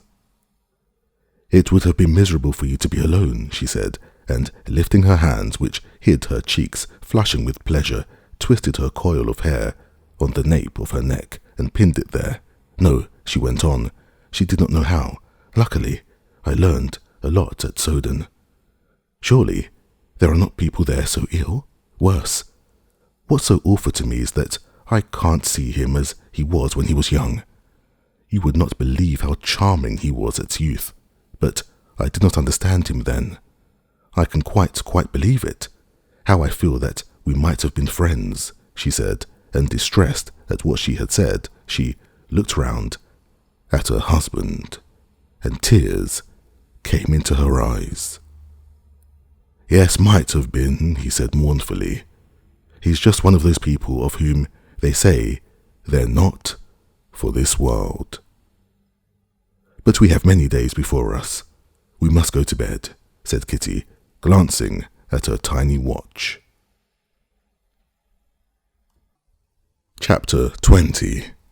The next day, the sick man received the sacrament and extreme unction. During the ceremony, Nikolai Levin prayed fervently. His great eyes fastened on the holy image that was set out on a card table covered with a coloured napkin, expressed such passionate prayer and hope that it was awful to Levin to see it. Levin knew that this passionate prayer and hope would only make him feel more bitterly parting from the life he so loved. Levin knew his brother and the workings of his intellect. He knew that his unbelief came not from life being easier for him without faith, but had grown up because, step by step, the contemporary scientific interpretation of natural phenomena crushed out the possibility of faith. And so he knew that his present return was not a legitimate one, brought about by way of the same working of his intellect, but simply a temporary, interested return to faith in a desperate hope of recovery. Levin knew too that Kitty had strengthened his hope by accounts of the marvellous recoveries she had heard of. Levin knew all this, and it was agonizingly painful to him. To behold the supplicating hopeful eyes and the emaciated wrist lifted with difficulty, making the sign of the cross on the tense brow, and the prominent shoulders and hollow, gasping chest, which one could not feel consistent with the life of a sick man that he was praying for. During the sacrament, Levin did what he, an unbeliever, had done 1,000 times. He said, addressing God, "If thou does exist, make this man to recover." Of course, this same thing has been repeated many times, "and thou wilt save him and me." After extreme unction, the sick man became suddenly much better. He did not cough once in the course of an hour, smiled, kissed Kitty's hand, thanking her with tears, and said he was comfortable, free from pain, and that he felt strong and had an appetite. He even raised himself when his soup was brought, and asked for a cutlet as well. Hopelessly ill as he was, obvious it was that the first glance that he could not recover. Levin and Kitty were, for that hour, both in the same state of excitement, happy, though fearful of being mistaken. "Is he better?" "Yes, much. It's wonderful." "There's nothing wonderful in it." "Anyway, he is better," they said in a whisper, smiling to one another. This self-deception was not of long duration. The sick man fell into a quiet sleep, but he was waked up half an hour later by his cough. And all at once, every hope vanished in those about him and in himself. The reality of his suffering crushed all hopes in Levin and Kitty and in the sick man himself, leaving no doubt, no memory, even of past hopes.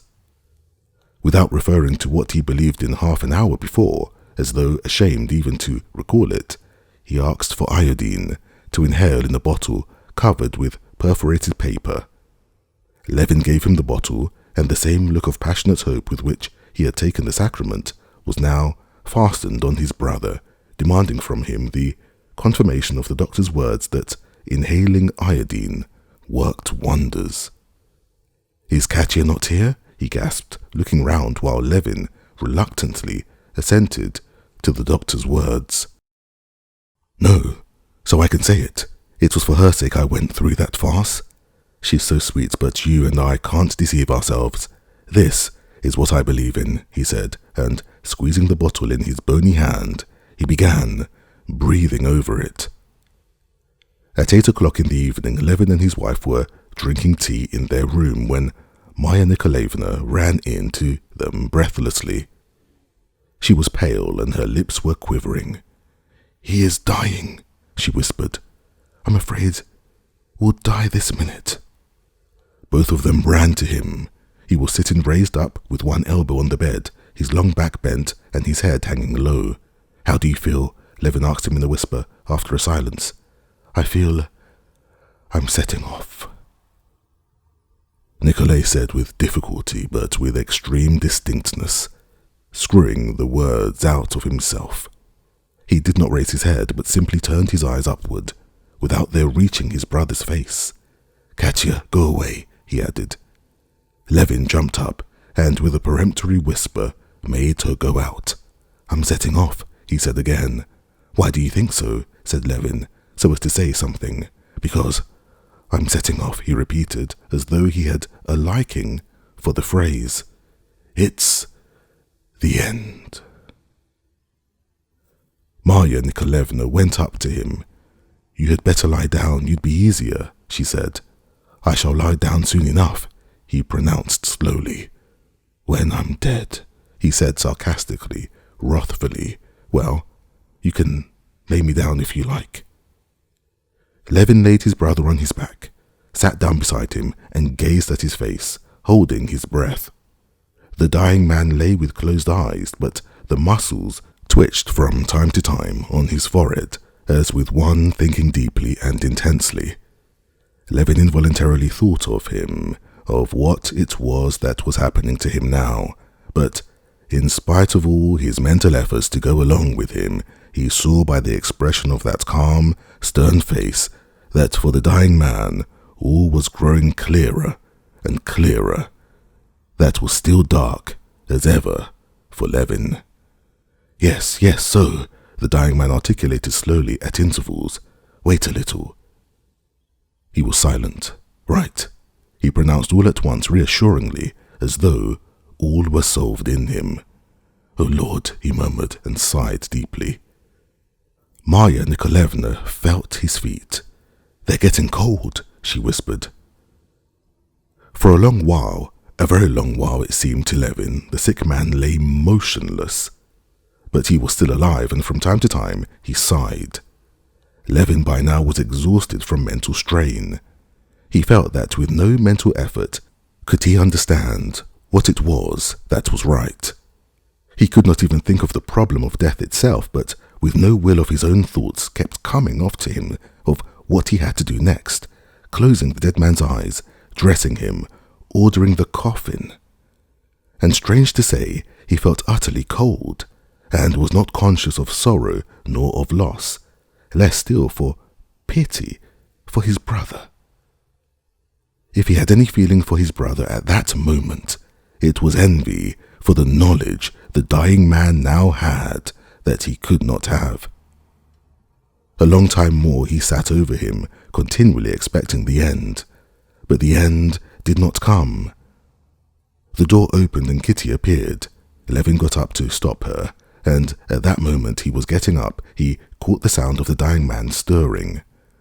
"Don't go away," said Nikolai, and held out his hand. Levin gave him his and angrily waved to his wife to go away. With the dying man's hand in his hand, he sat for half an hour, another hour. He did not think of death at all now. He wondered what Kitty was doing, who lived in the next room, whether the doctor lived in a house of his own. He longed for food and for sleep.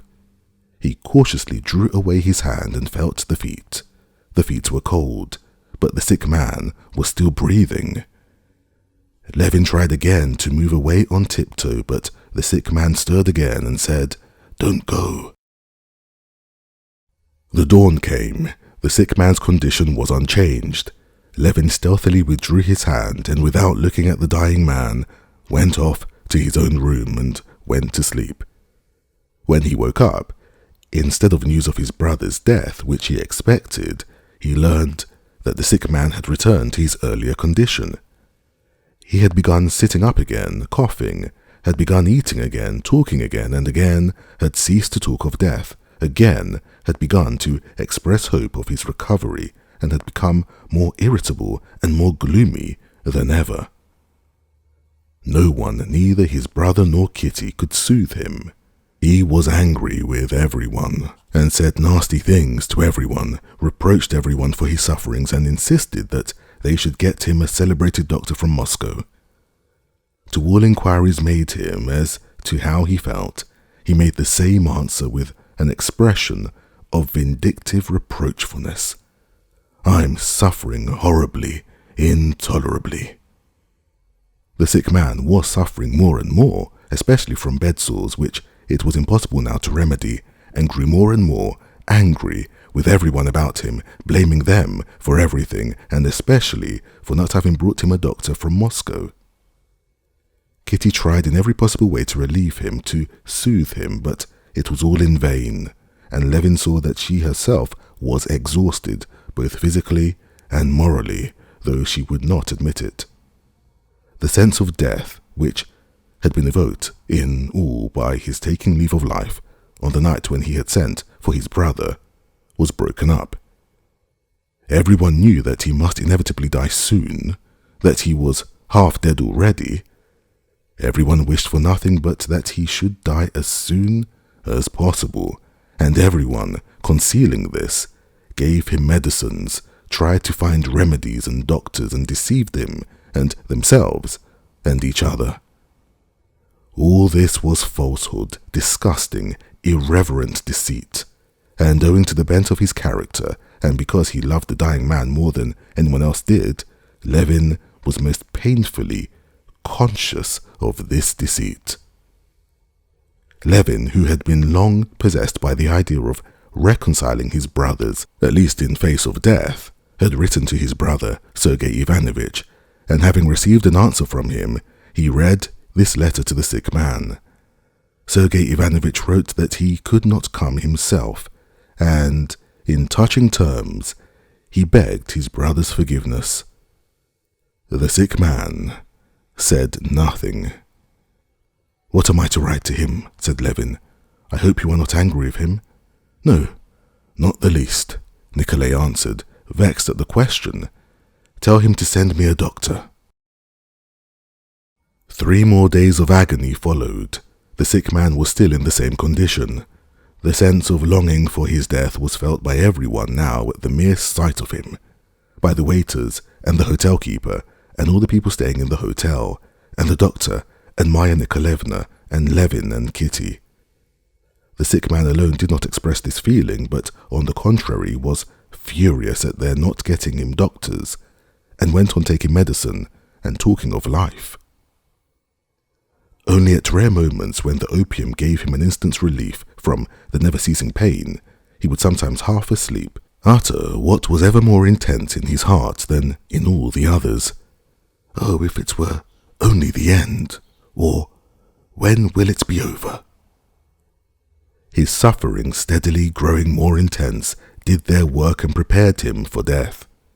There was no position in which he was not in pain. There was not a minute in which he was unconscious of it, not a limb, not a part of his body that did not ache and cause him agony. Even the memories, the impressions, the thoughts of his body awakened in him now the same aversion as the body itself. The sight of other people, their remarks, their own reminiscences, everything for him was a source of agony. Those about him felt this and instinctively did not allow themselves to move freely, to talk, to express their wishes before him. All his life was merged in the one feeling of suffering and desire to be rid of it. There was evidently coming over him that revulsion that would make him look upon death as the goal of his desires, as happiness. Hitherto each individual desire, aroused by suffering or privation, such as hunger, fatigue, thirst, had been satisfied by some bodily function, giving pleasure. But now no physical craving or suffering received relief, and the effort to relieve them only caused fresh suffering. And so all desires were merged in one, the desire to be rid of all his suffering and their source, the body. But he had no words to express this desire of deliverance, and so he did not speak of it, and from habit asked for the satisfaction of desires which could not now be satisfied. "Turn me over on the other side," he would say, and immediately after he would ask to be turned back again as before. "Give me some broth. Take away the broth. Talk of something. Why are you silent?" And directly they began to talk, he would close his eyes and would show weariness, indifference, and loathing. On the 10th day from their arrival in the town, Kitty was unwell. She suffered from headache and sickness, and she could not get up all the morning. The doctor opined that the indisposition arose from fatigue and excitement and prescribed rest. After dinner, however, Kitty got up and went as usual with her work to the sick man. He looked at her sternly when she came in and smiled contemptuously when she said she had been unwell. That day he was continually blowing his nose and groaning piteously. "How do you feel?" she asked him. "Worse," he articulated with difficulty. "In pain." "In pain? Where?" "Everywhere." "It will be over today, you will see," said Marya Nikolaevna. Though it was said in a whisper, the sick man, whose hearing Levin had noticed was very keen, must have heard. Levin said hush to her and looked round at the sick man. Nikolai had heard, but these words produced no effect on him. His eyes had still the same intense, reproachful look. "Why do you think so?" Levin asked her, when she had followed him into the corridor. "He has begun picking at himself," said Marya Nikolaevna. "How do you mean?" "Like this," she said, tugging the folds of her woolen skirt. Levin noticed indeed that all the day the patient pulled at himself, as it were, trying to snatch something away. Marya Nikolaevna's prediction came true. Towards night the sick man was not able to lift his hands and could only gaze before him with the same intensely concentrated expression in his eyes. Even when his brother or Kitty bent over him so that he could see them, he looked just the same. Kitty sent for the priest to read the prayer for the dying. While the priest was reading it, the dying man did not show any sign of life. His eyes were closed. Levin, Kitty, and Marya Nikolaevna stood at the bedside. The priest had not quite finished reading the prayer when the dying man stretched, sighed, and opened his eyes. The priest, on finishing the prayer, put the cross on the cold forehead, then, slowly, returned it to the stand, and after standing for 2 minutes more in silence, he touched the huge, bloodless hand that was turning cold. "He's gone," said the priest, and would have moved away, but suddenly there was a faint stir in the moustaches of the dead man that seemed glued together, and quite distinctly, in the hush they heard, from the bottom of the chest, the sharply defined sounds. "Not quite. Soon." And a minute later, the face brightened, a smile came out under his moustaches, and the women who had gathered round began carefully laying out the corpse. The sight of his brother and the nearness of death revived in Levin that sense of horror in face of the insoluble enigma, together with the nearness and inevitability of death that had come upon him that autumn evening when his brother had come to him. This feeling was now even more stronger than before. Even less than before did he feel capable of apprehending the meaning of death, and its inevitability rose up before him more terrible than ever. But now, thanks to his wife's presence, that feeling did not reduce him to despair. In spite of death, he felt the need of life and love. He felt that love saved him from despair, and that this love, under the menace of despair, had become still stronger and purer. The one mystery of death, still unsolved, had scarcely passed before his eyes, when another mystery had arisen as insoluble, urging him to love and to life. The doctor confirmed his suppositions in regard to Kitty. Her indisposition was a symptom that she was with child. Chapter 21. From the moment when Alexei Alexandrovich understood from his interviews with Betsy and with Stepan Arkadyevich that all was expected of him was to leave his wife in peace, without burdening her with his presence, and that his wife herself desired this, he felt so distraught that he could come to no decision of himself. He did not know himself what he wanted now, and putting himself in the hands of those who were so pleased to interest themselves in his affairs, he met everything with unqualified assent. It was only when Anna had left his house and the English governess sent to ask him whether she should dine with him or separately that for the first time he clearly comprehended his position and was appalled by it. Most difficult of all in this position was the fact that he could not in any way connect and reconcile his past with what was now. It was not the past when he had lived happily with his wife that troubled him. The transition from that past to a knowledge of his wife's unfaithfulness he had lived through miserably already. That state was painful, but he could understand it. If his wife had then, on declaring to him her unfaithfulness, left him, he would have been wounded, unhappy, but he would not have been in the hopeless position, incomprehensible to himself, in which he felt himself now. He could not now reconcile his immediate past, his tenderness, his love for his sick wife, and for the other man's child, with what was now the case, that is, with the fact that, as it were, in return for all this, he now found himself alone, put to shame, a laughing-stock, needed by no one and despised by everyone. For the first 2 days after his wife's departure, Alexei Alexandrovich received applicants, for instance, and his chief secretary drove to the committee and went down to dinner in the dining room as usual. Without giving him a reason for what he was doing, he strained every nerve of his being for those 2 days, simply to preserve an appearance of composure and even of indifference, answering inquiries about the disposition of Anna Arkadyevna's room and belongings. He had exercised immense self-control to appear like a man in whose eyes what had occurred was not unforeseen, nor out of the ordinary course of events, and he attained his aim.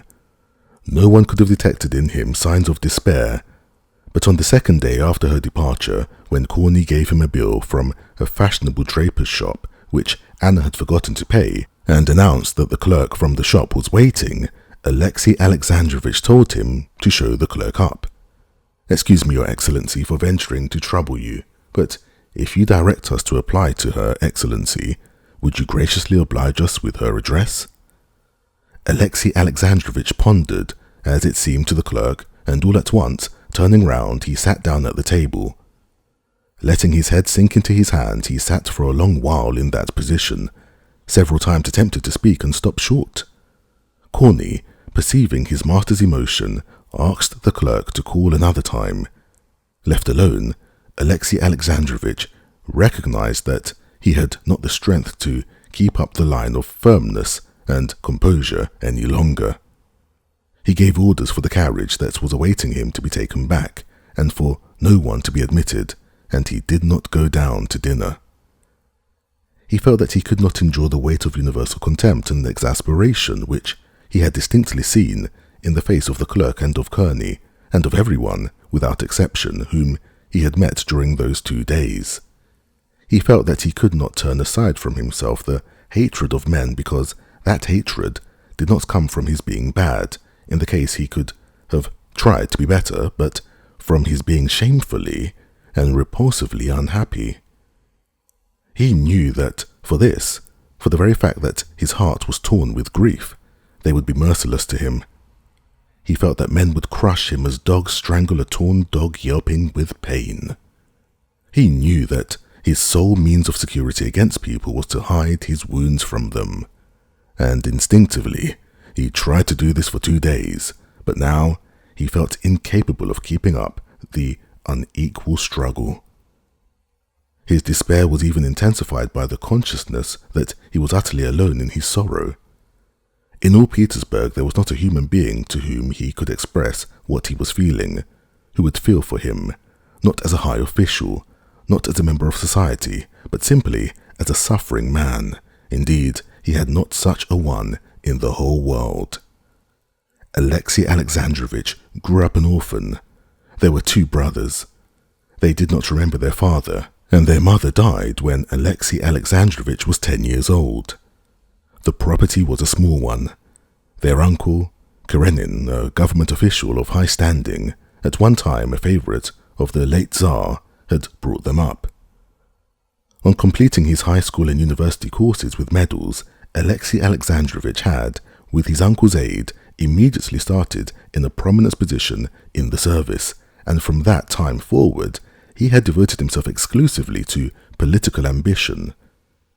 In the high school and the university and afterwards in the service, Alexei Alexandrovich had never formed a close friendship with anyone. His brother had been the person nearest to his heart, but he had a post in the Ministry of Foreign Affairs and was always abroad, where he had died shortly after Alexei Alexandrovich's marriage. While he was governor of a province, Anna's aunt, a wealthy provincial lady, had thrown him, middle-aged as he was, though young for a governor, with her niece, and had succeeded in putting him in such a position that he had either to declare himself or to leave the town. Alexei Alexandrovich was not long in hesitation.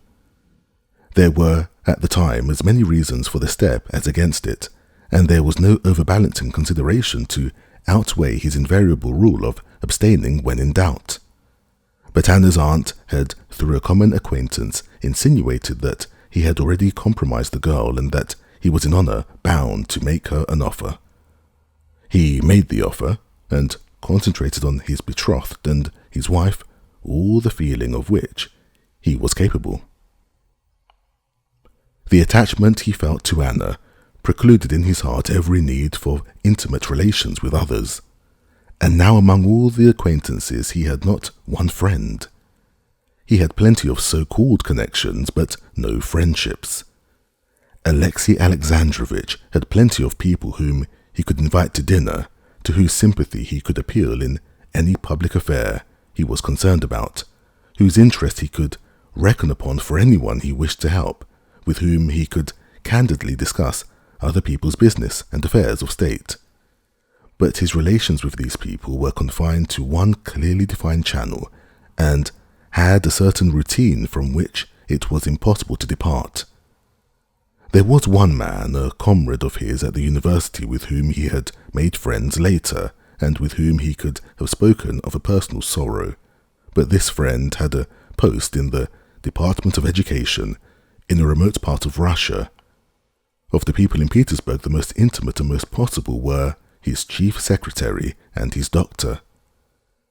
Mihail Vasilyevich Sludin, the chief secretary, was a straightforward, intelligent, good-hearted and conscientious man, and Alexei Alexandrovich was aware of his personal goodwill.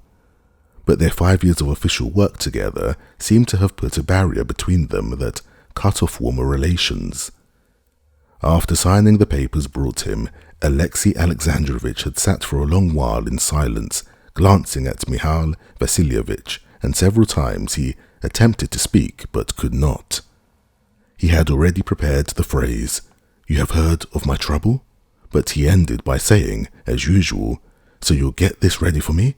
and with that dismissed him. The other person was the doctor, who had also kindly feeling for him, but there had long existed a taciturn understanding between them that both were weighed down by work, and always in a hurry. Of his women friends, foremost amongst them, Countess Lydia Ivanovna, Alexei Alexandrovich never thought.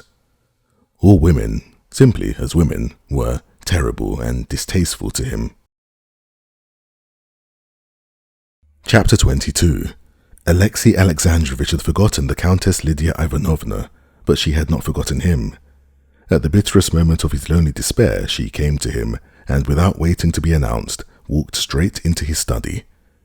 She found him as he was sitting with his head in both hands, walking in with rapid steps and breathing hard with excitement and rapid exercise. "I have heard all, Alexei Alexandrovich, dear friend," she went on, warmly squeezing his hand in both of hers and gazing with her fine, pensive eyes into his. Alexei Alexandrovich, frowning, got up, and disengaging his hand, moved her a chair. "Won't you sit down, Countess? I'm seeing no one because I'm unwell, Countess, he said, and his lips twitched. Dear friend, repeated Countess Lydia Ivanovna, never taking her eyes off his, and suddenly her eyebrows rose at the inner corners, describing a triangle on her forehead. Her ugly yellow face became still uglier, but Alexei Alexandrovich felt that she was sorry for him and was preparing to cry. And he too was softened. He snatched her plump hand and proceeded to kiss it. Dear friend, she said in a voice breaking with emotion, you ought not to give way to grief. Your sorrow is a great one, but you ought to find consolation. I am crushed, I am annihilated, I am no longer a man, said Alexei Alexandrovich, letting go her hand, but still gazing into her brimming eyes. My position is so awful because I can find nowhere, I cannot find within me strength to support me. You will find support, seek it, not in me, though I beseech you to believe in my friendship, she said with a sigh. Our support is love that he has vouchsafed us. His burden is light, she said, with the look of ecstasy Alexei Alexandrovich knew so well. He will be your support and your succor. Although there was in these words a flavour of that sentimental emotion at her own lofty feelings, and that new mystical fervour which had lately gained ground in Petersburg, and which seemed to Alexei Alexandrovich disproportionate, still it was pleasant to him to hear this now. I am weak, I am crushed, I foresaw nothing, and now I understand nothing. Dear friend, repeated Lydia Ivanovna, it's not the loss of what I have not now. It's not that, pursued Alexei Alexandrovich. I do not grieve for that, but I cannot help feeling humiliated before other people for the position I am placed in. It is wrong, but I can't help it. I can't help it. Not you, it was performed that noble act of forgiveness at which I was moved to ecstasy, and everyone else too, but he, working within your heart, said Countess Lydia Ivanovna, raising her eyes rapturously. And so you cannot be ashamed of your act. Alexei Alexandrovich knitted his brows and, crooking his hands, he cracked his fingers. One must know all the facts, he said in his thin voice. A man's strength has its limits, Countess, and I have reached my limits. The whole day I have had to be making arrangements about household matters arising, he emphasized the words arising, from my new solitary position. The servants, the governess, the accounts, these pinpricks have stabbed me to the heart, and I have not the strength to bear it. At dinner yesterday I was almost getting up from the dinner table. I could not bear the way my son looked at me.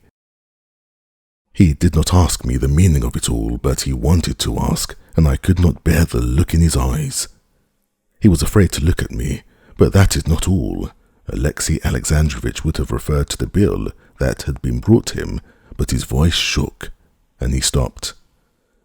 That bill on blue paper, for a hat and ribbons, he could not recall without a rush of self-pity. I understand, dear friend, said Lydia Ivanovna. I understand it all. Succour and comfort you will not find in me, though I have only come to your aid, if I can. If I could take from you all these petty, humiliating cares, I understand that a woman's word, a woman's superintendence is needed. You will entrust it to me. Silently and gratefully, Alexei Alexandrovich pressed her hand. Together we will take care of Seryosa. Practical affairs are not my strong point, but I will set to work. I will be your housekeeper. Don't thank me. I do it not from myself. I cannot help thanking you. But my dear friend, do not give way to the feeling of which you spoke, being ashamed of what is the Christian's highest glory. He who humbles himself shall be exalted. And you cannot thank me. You must thank him, and pray to him for succour.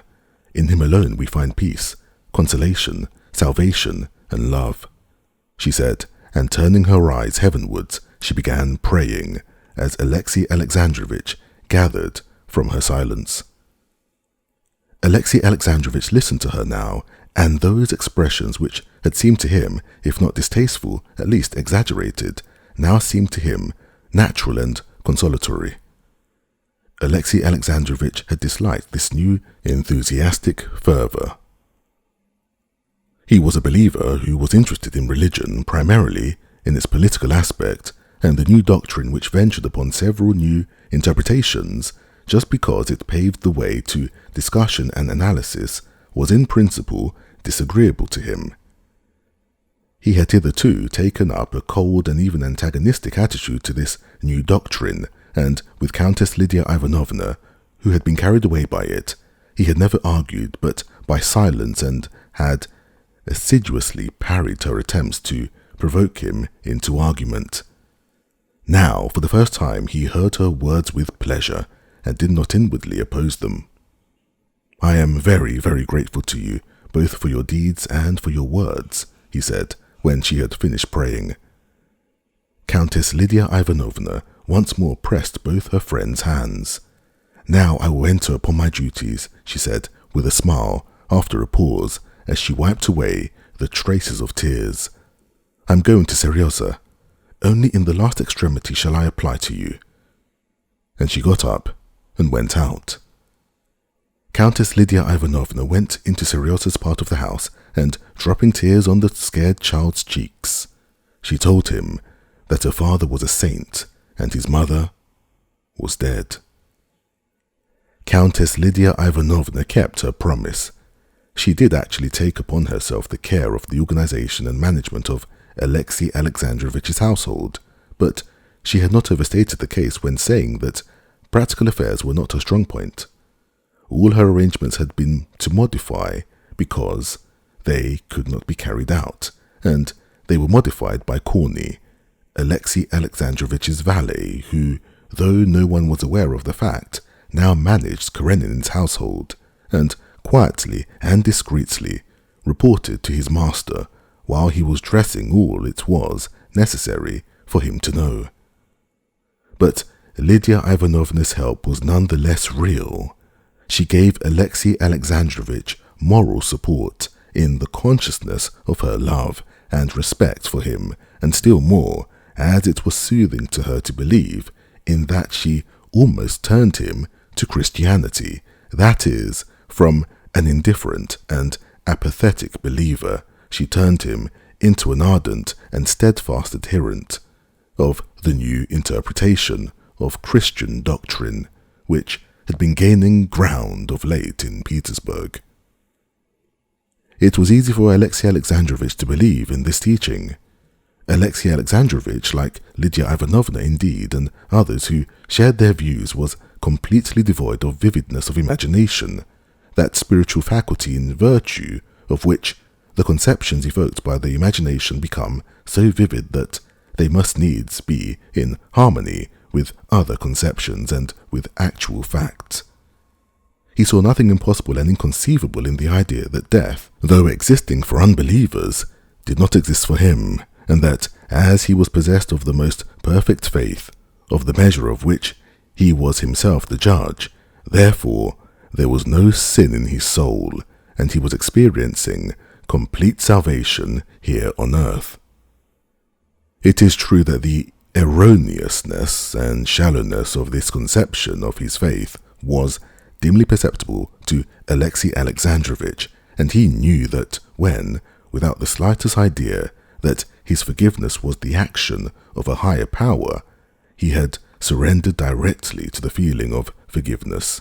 He had felt more happiness than now when he was thinking every instant that Christ was in his heart, that in signing official papers he was doing his will. But for Alexei Alexandrovich it was a necessity to think in that way. It was such a necessity for him in his humiliation to have some elevated standpoint, however imaginary, from which, looked down upon by all, he could look down on others, that he clung, as to his one salvation, to his delusion of salvation. Chapter 23. The Countess Lydia Ivanovna had, as a very young woman and sentimental girl, been married to a wealthy man of high rank, an extremely good-natured, jovial, and extremely dissipated rake. 2 months after marriage, her husband abandoned her and her impassioned protestations of affection he met with sarcasm and even hostility that people knowing the Count's good heart and seeing no defects in the sentimental Lydia were at a loss to explain. Though they were divorced and lived apart, yet whenever the husband met the wife, he invariably behaved to her with the same malignant irony, the cause of which was incomprehensible. Countess Lydia Ivanovna had long given up being in love with her husband, but from that time she had never given up being in love with someone. She was in love with several people at once, both men and women. She had been in love with almost everyone who had been particularly distinguished in any way. She was in love with all the new princes and princesses who married into the imperial family. She had been in love with a high dignitary of the church, a vicar, and a parish priest. She had been in love with a journalist, 3 Slavophiles, and with Komissarov, with a minister, a doctor, an English missionary, and Karenin. All these passions constantly waning or growing more ardent did not prevent her from keeping up the most extended and complicated relations with the court and fashionable society. But from the time that after Karenin's trouble she took him under her special protection, from the time that she set to work in Karenin's household, looking after his welfare, she felt that all her other attachments were not the real thing, and that she was now genuinely in love, and with no one but Karenin. The feeling she now experienced for him seemed to her stronger than any of her former feelings. Analyzing her feeling and comparing it with former passions, she distinctly perceived that she would not have been in love with Komissarov if he had not saved the life of the Tsar, that she would not have been in love with Ristich Kodzitsky if there had been no Slavonic question, but that she loved Karenin for himself, for his lofty, uncomprehended soul, for the sweet, to her, high notes of his voice, for his drooling intonation, his weary eyes, his character, and his soft white hands with their swollen veins. She was not simply overjoyed at meeting him, but she sought in his face signs of the impression she was making on him. She tried to please him not by her words only, but in her whole person. For his sake, it was that she was now lavished more care on her dress than before. She caught herself in reveries on what might have been if she had not been married and he had been free. She blushed with emotion when he came into the room. She could not repress a smile of rapture when he said anything amiable to her. For several days now, Countess Lydia Ivanovna had been in a state of intense excitement. She had learned that Anna and Vronsky were in Petersburg. Alexei Alexandrovich must be saved from seeing her. He must be saved even from the torturing knowledge that that awful woman was in the same town with him, and that he might meet her any minute. Lydia Ivanovna made inquiries through her friends as to what those famous people, as she called Anna and Vronsky, intended doing, and she endeavoured so to guide every movement of her friend during those days that he could not come across them. The young adjutant, an acquaintance of Vronsky, through whom she obtained her information and who hoped through Countess Lydia Ivanovna to obtain a concession, told her that they had finished their business and were going away next day. Lydia Ivanovna had already begun to calm down when, the next morning, a note was brought her, the handwriting of which she recognized with horror. It was the handwriting of Anna Karenina. The envelope was a paper as thick as bark.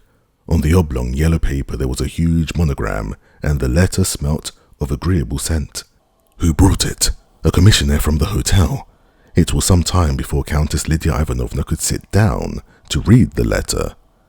Her excitement brought on an attack of asthma, to which she was subject. When she had recovered her composure, she read the following letter in French. Madame la Comtesse, the Christian feelings with which your heart is filled give me the, I feel, unpardonable boldness to write to you. I am miserable at being separated from my son. I entreat permission to see him once before my departure. Forgive me for recalling myself to your memory. I apply to you and not to Alexei Alexandrovich simply because I do not wish to cause that generous man to suffer in remembering me. Knowing your friendship for him, I know you will understand me. Could you send Seriota to me, or should I come to the house at some fixed hour, or will you let me know when and where I could see him, away from home? I do not anticipate a refusal, knowing the magnanimity of him with whom it rests. You cannot conceive the craving I have to see him, and so cannot conceive the gratitude your help will arouse in me. Anna. Everything in this letter exasperated Countess Lydia Ivanovna, its contents and the allusion to magnanimity, and especially its free and easy, as she considered, tone.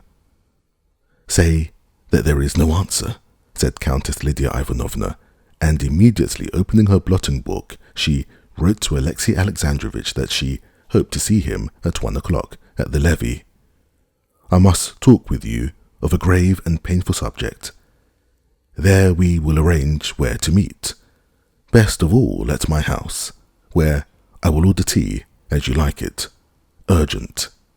He lays the cross, but he gives the strength to bear it, she added, so as to give him some slight preparation. Countess Lydia Ivanovna usually wrote some 2 or 3 letters a day to Alexei Alexandrovich. She enjoyed that form of communication, which gave opportunity for a refinement and air of mystery not afforded by their personal interviews. Chapter 24. The levee was drawing to a close. People met as they were going away and gossiped of the latest news, of the newly bestowed honours and the changes in the positions of the higher functionaries. If only Countess Maya Borisovna were Minister of War and Princess Vatkovskaya were Commander-in-Chief, said a grey-headed, little old man in a gold-embroidered uniform, addressing a tall, handsome maid of honour who had questioned him about the new appointments. And me, among the adjutants, said the maid of honour, smiling. You have an appointment already. You're over the ecclesiastical department, and your assistant's Karenin. Good day, Prince, said the little old man to a man who came up to him. What we saying of Karenin, said the prince. He and Puchatov have received the Alexander Nevsky. I thought he had it already. No, just look at him, said the little old man, pointing with his embroidered hat to Karenin, in a court uniform, with the new red ribbon across his shoulders, standing in the doorway of the hall with an influential member of the Imperial Council. Pleased and happy as a brass farthing, he added, stopping to shake hands with a handsome gentleman of the bedchamber of colossal proportions. No, he's looking older, said the gentleman of the bedchamber. From overwork. He's always drawing up projects nowadays. He won't let a poor devil go nowadays till he's explained it all to him under heads. Looking older, did you say? I believe Countess Lydia Ivanovna's jealous now of his wife. Oh, come now, please don't say any harm of Countess Lydia Ivanovna. Why, is there any harm in her being in love with Karenin? But is it true Madame Karenina is here? Well, not here in the palace, but in Petersburg. I met her yesterday with Alexei Vronsky. The gentleman of the bedchamber was beginning, but he stopped to make room, bowing for a member of the imperial family to pass. Thus people talked incessantly of Alexei Alexandrovich, finding fault with him and laughing at him, while he, blocking up the way of the member of the Imperial Council he had captured, was explaining to him, point by point, his new financial project, never interrupting his discourse for an instant for fear he should escape. Almost at the same time that his wife left Alexei Alexandrovich, there had come to him that bitterest moment in the life of an official, the moment when his upward career comes to a full stop. This full stop had arrived and everyone perceived it, but Alexei Alexandrovich himself was not yet aware that his career was over. Whether it was due to his feud with Stremov or his misfortune with his wife, or simply that Alexei Alexandrovich had reached his destined limits, it had become evident to everyone in the course of that year that his career was at an end.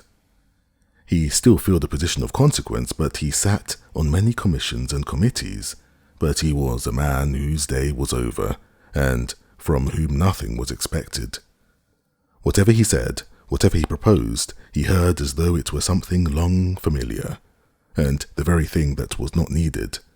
But Alexei Alexandrovich was not aware of this, and, on the contrary, being cut off from direct participation in governmental activity, he saw more clearly than ever the errors and defects in the action of others, and thought it his duty to point out means for their correction.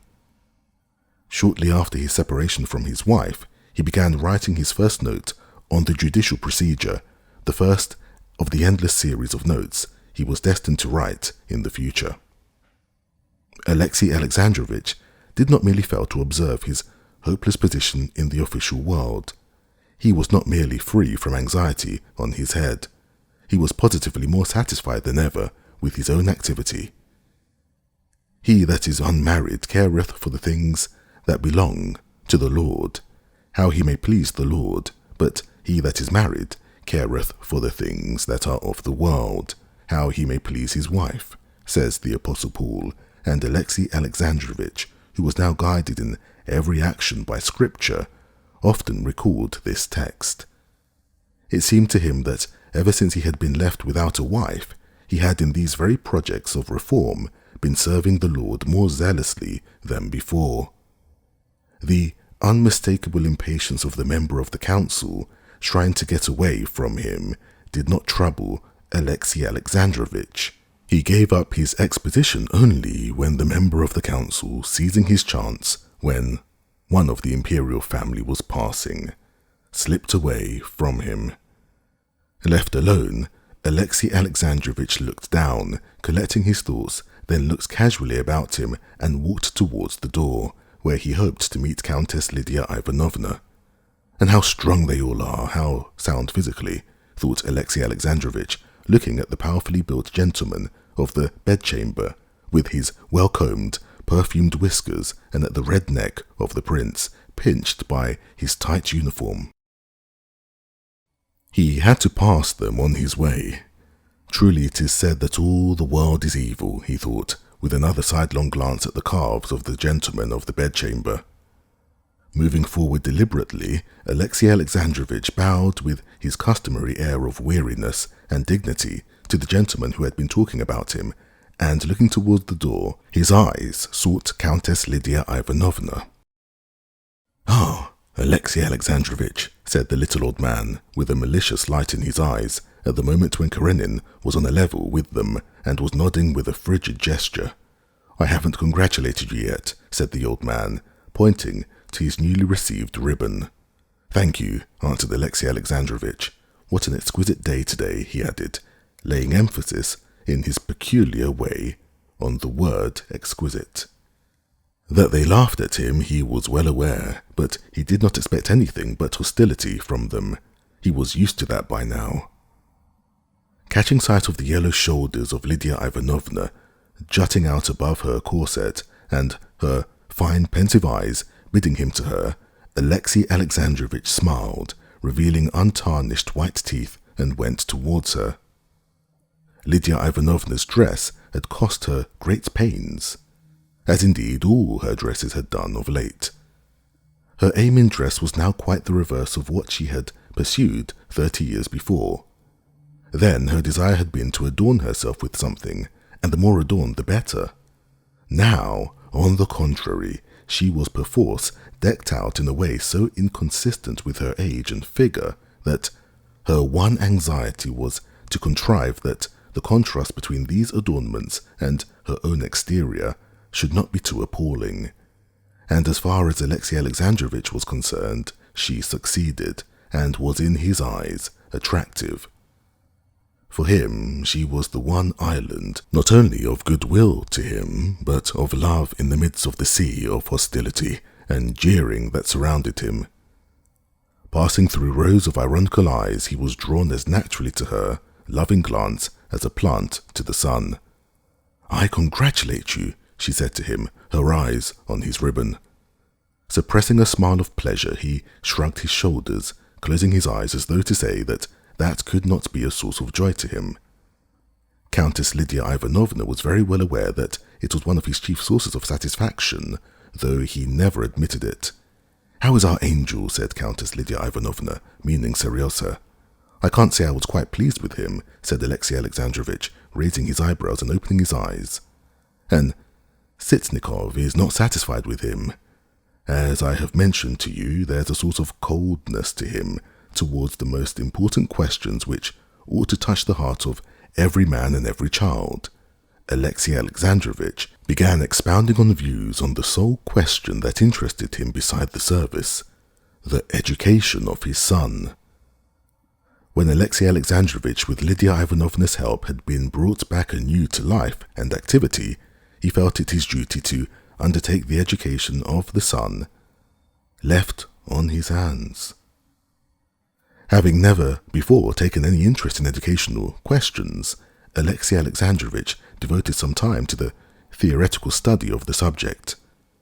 After reading several books on anthropology, education, and didactics, Alexei Alexandrovich drew up a plan of education, and, engaging the best tutor in Petersburg to superintend it, he set to work, and the subject continually absorbed him.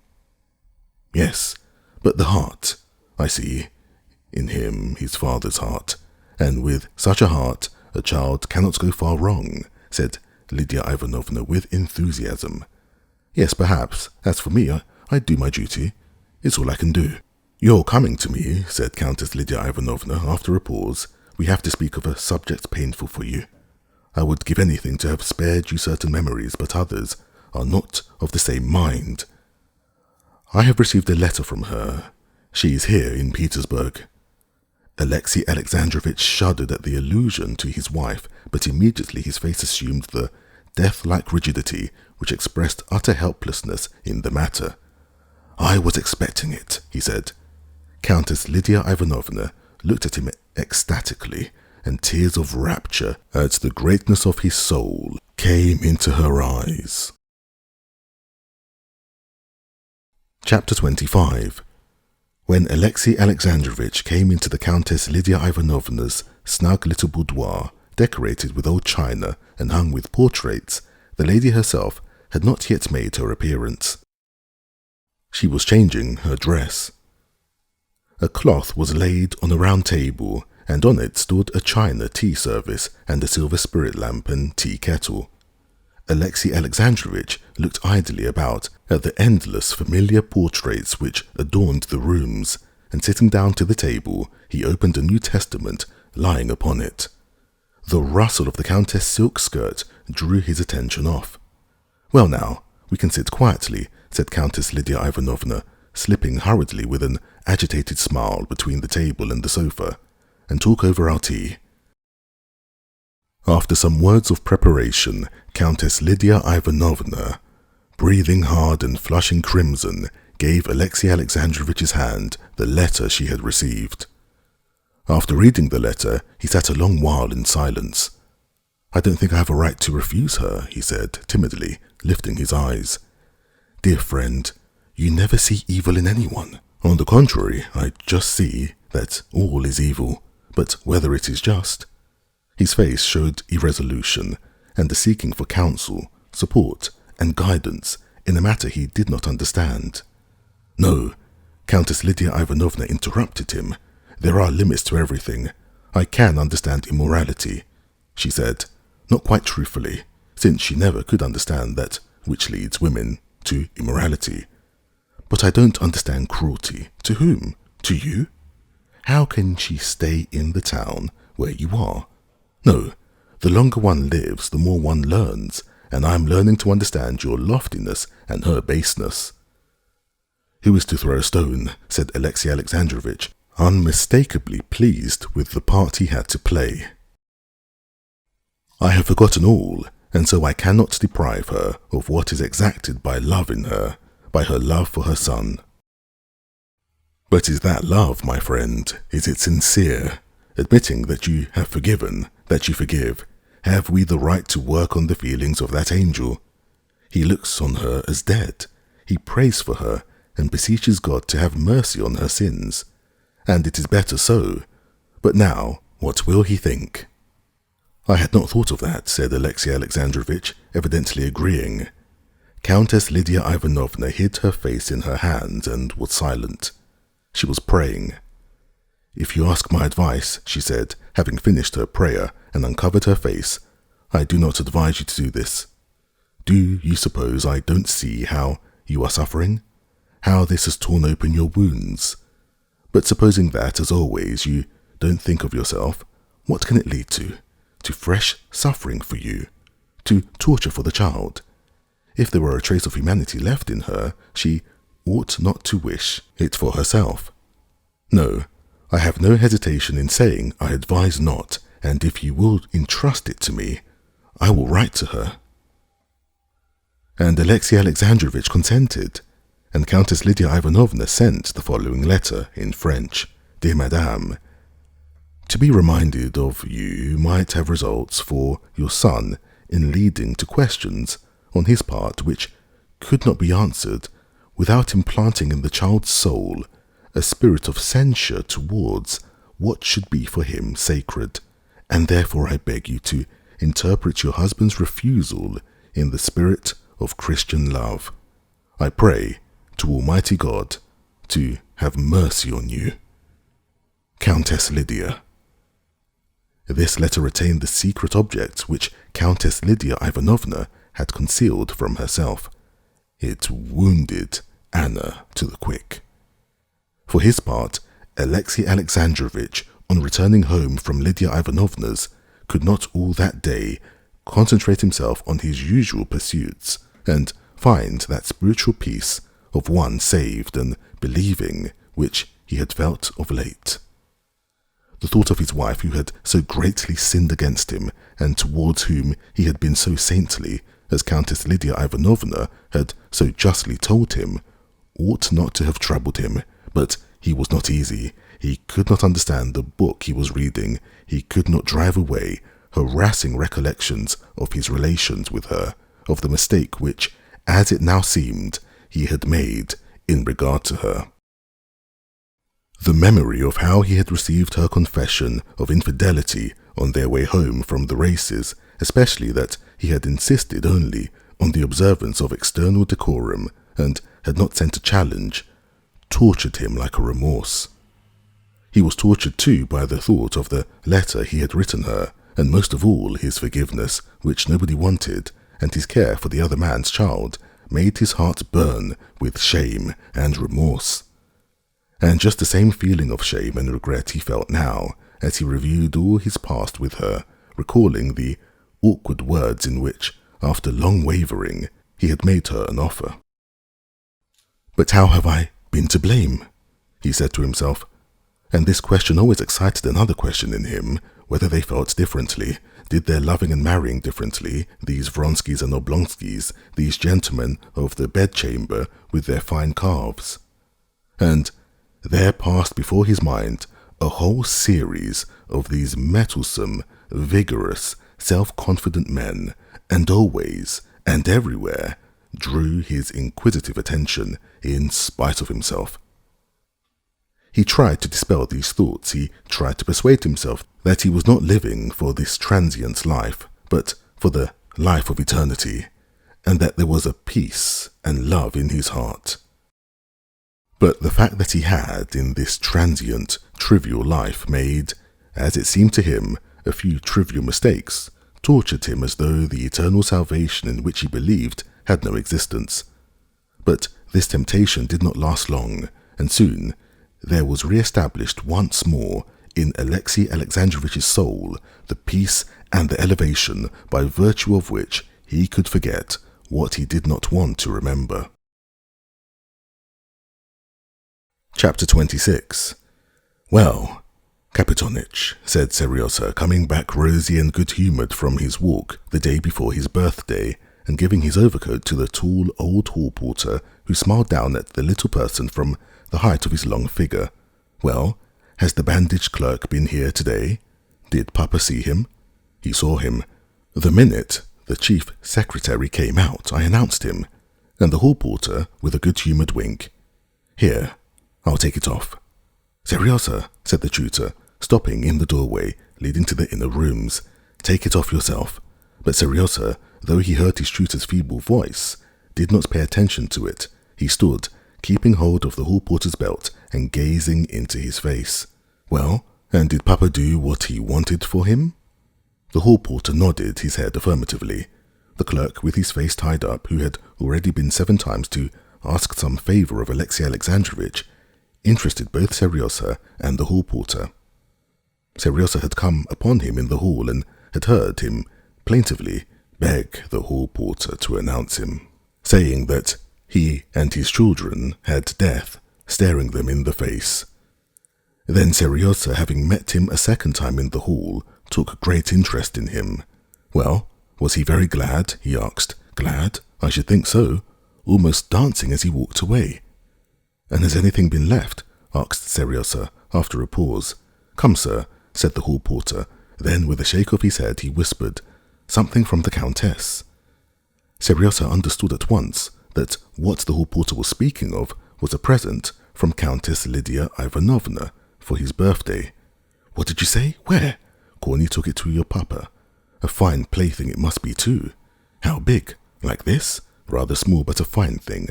"A book?" "No, a thing. Run along, Vasily Lukich is calling you," said the porter, hearing the tutor's steps approaching, and carefully taken away from his belt, the little hand in the glove half pulled off.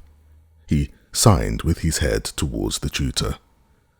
"Vasily Lukich, in a tiny minute," answered Seriosa, with that gay and loving smile which always won over the conscientious Vasily Lukich.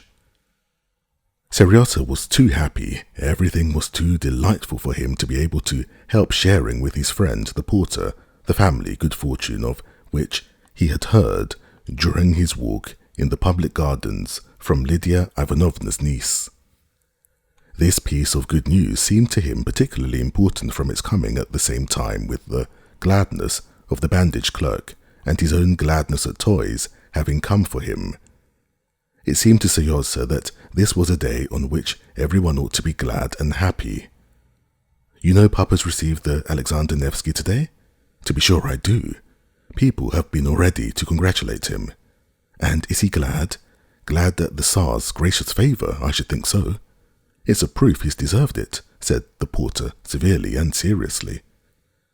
Seriosa fell to dreaming, gazing up at the face of the porter, which he had thoroughly studied in every detail, especially the chin that hung down between the grey whiskers never seen by anyone but Seriosa, and who saw him only from below. "Well, and has your daughter been to see you lately?"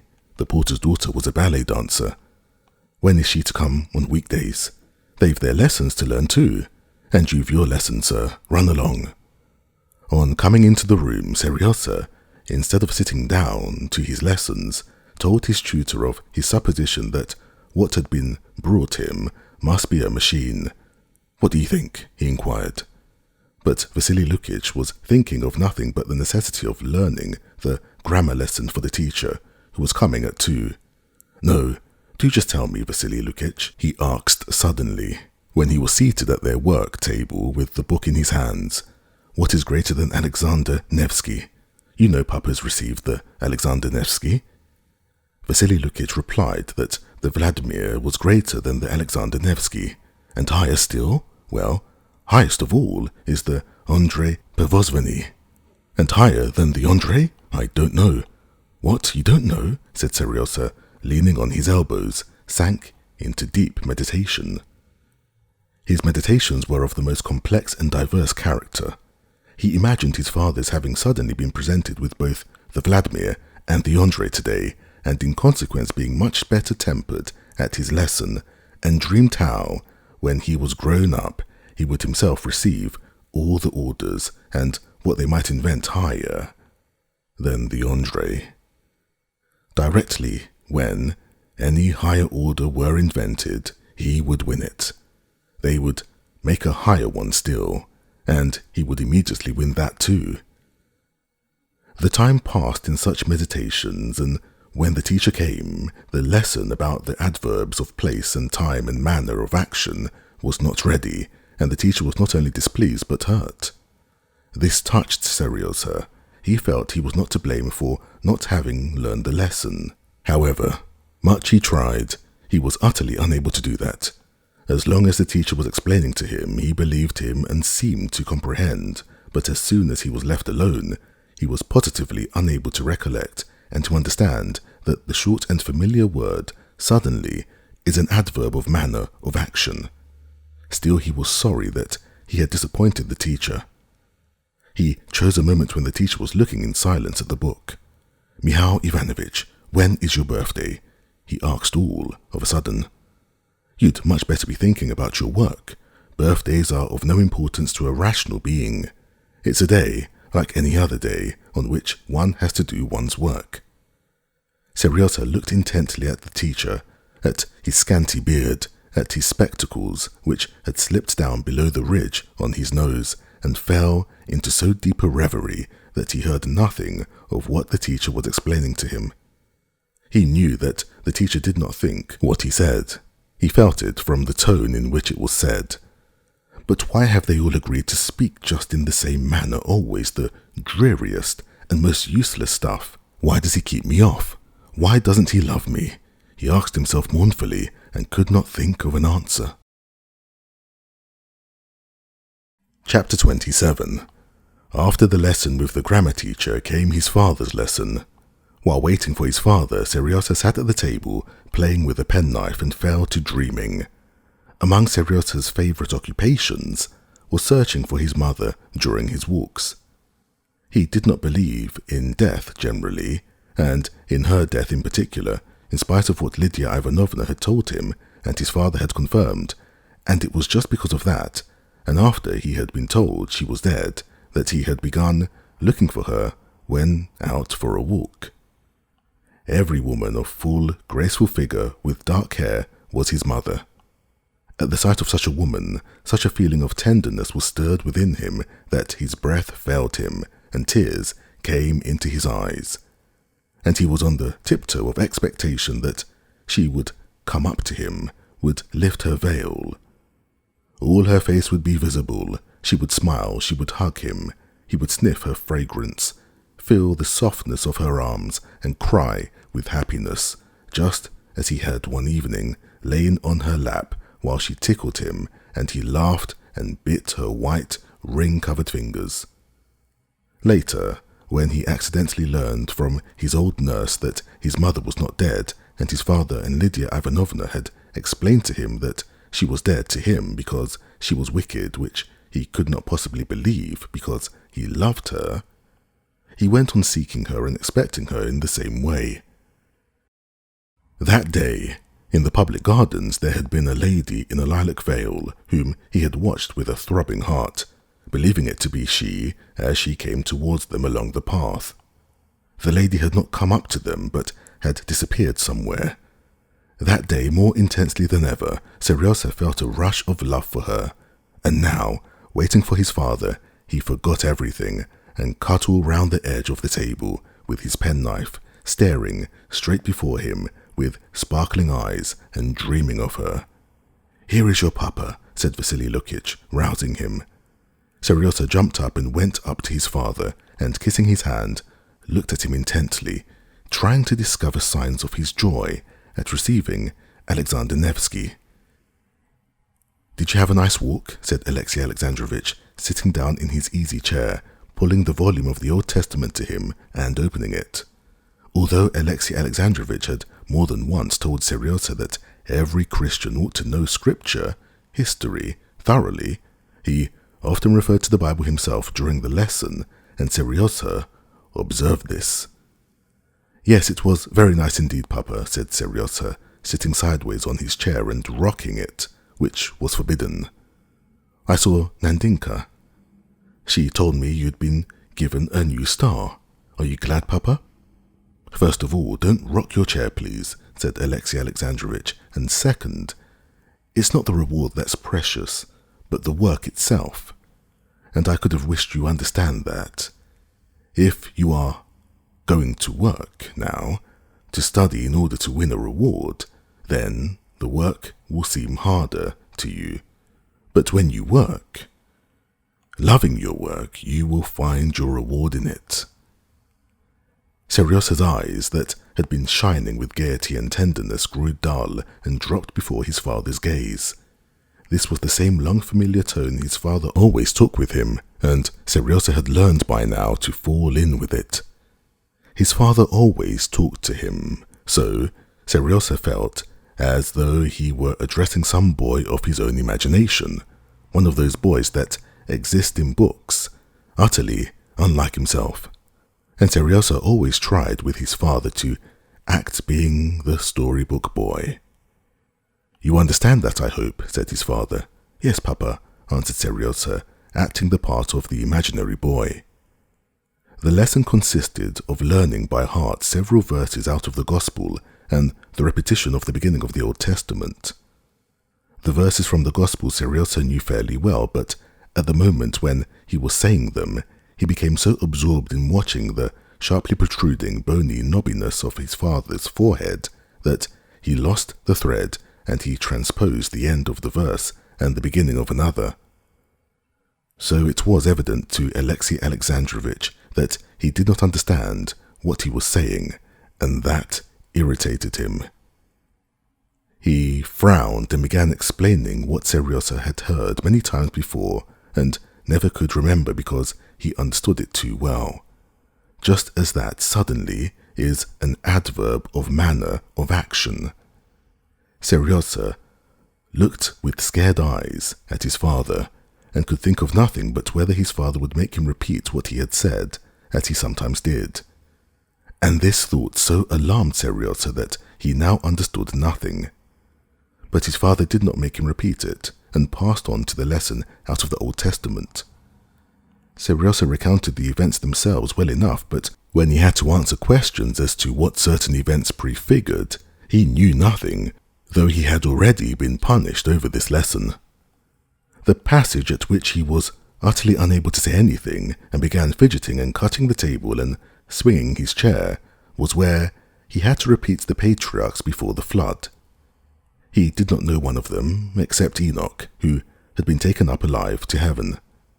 Last time he had remembered their names, but now he had forgotten them utterly, chiefly because Enoch was the personage he liked best in the whole of the Old Testament, and Enoch's translation to heaven was connected in his mind with a whole long train of thought in which he became absorbed now while he gazed with fascinated eyes at his father's watch chain and a half-unbuttoned button on his waistcoat.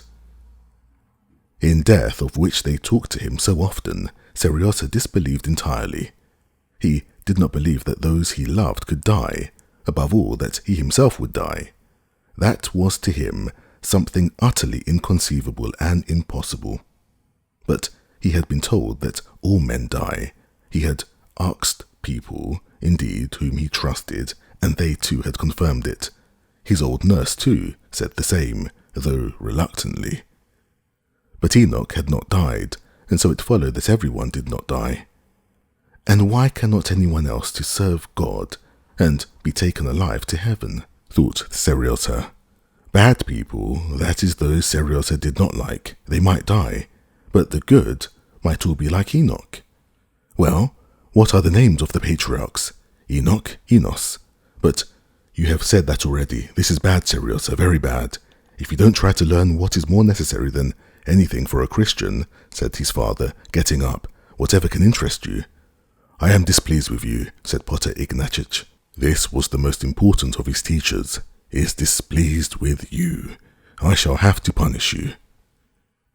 His father and his teacher were both displeased with Seryosa, and he certainly did learn his lesson very badly. But still, it could not be said that he was a stupid boy. On the contrary, he was far cleverer than the boys his teacher held up as examples to Seryosa. In his father's opinion, he did not want to learn what he was taught. In reality, he could not learn that. He could not because the claims of his own soul were more binding on him than those claims his father and his teacher made upon him. Those claims were in opposition, and he was in direct conflict with his education. He was 9 years old, he was a child, but he knew his own soul. It was precious to him. He guarded it as the eyelid guards the eye, and without the key of love, he let no one into his soul. His teachers complained that he would not learn, while his soul was brimming over with thirst for knowledge, and he learned from Kapitonich, from his nurse, from Nadinka, from Vasily Lukich, but not from his teachers. The spring his father and his teachers reckoned upon to turn their mill wheels had long dried up at the source, but its waters did their work in another channel. His father punished Seryosa by not letting him go to see Nadinka, Lydia Ivanovna's niece, but this punishment turned out happily for Seryosa. Vasily Lukich was in a good humour and showed him how to make windmills. The whole evening passed over this work and in dreaming how to make a windmill on which he could turn himself, clutching at the sails or tying himself on and whirling round. Of his mother, Seryosa did not think all the evening, but when he had gone to bed, he suddenly remembered her and prayed in his own words that his mother, tomorrow, for his birthday, might leave off hiding herself and come to him. "Vasily Lukich, do you know what I prayed for tonight, extra besides the regular things? That you might learn your lessons better. No. Toys? No, you'll never guess. A splendid thing. But it's a secret. When it comes to pass, I'll tell you. Can't you guess?" "No, I can't guess. You tell me," said Vasily Lukich with a smile, which was rare with him. "Come, lie down, I'm putting out the candle. Without the candle I can see better what I see, and what I prayed for. There, I was almost telling the secret," said Seryosa, laughing gaily. When the candle was taken away, Seryosa heard and felt his mother. She stood over him, and with loving eyes caressed him. But then came windmills, a knife. Everything began to be mixed up, and he fell asleep. Chapter 28. On arriving in Petersburg, Vronsky and Anna stayed at one of the best hotels. Vronsky apart in the lower story, Anna above with her child, its nurse, and her maid, in a large suite of 4 rooms. On the day of his arrival, Vronsky went to his brother's. There he found his mother, who had come from Moscow on business. His mother and sister-in-law greeted him as usual. They asked him about his stay abroad and talked of their common acquaintances, but did not let drop a single word in allusion to his connection with Anna.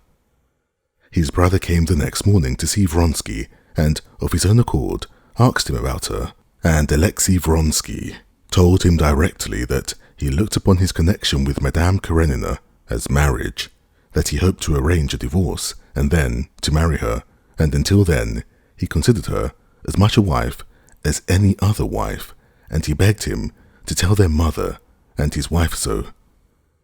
"If the world disapproves, I don't care," said Vronsky, "but if my relations want to be on terms of relationship with me, they will have to be on the same terms with my wife." The elder brother, who had always a respect for his younger brother's judgment, could not well tell whether he was right or not till the world had decided the question. For his part, he had nothing against it, and with Alexei he went up to see Anna.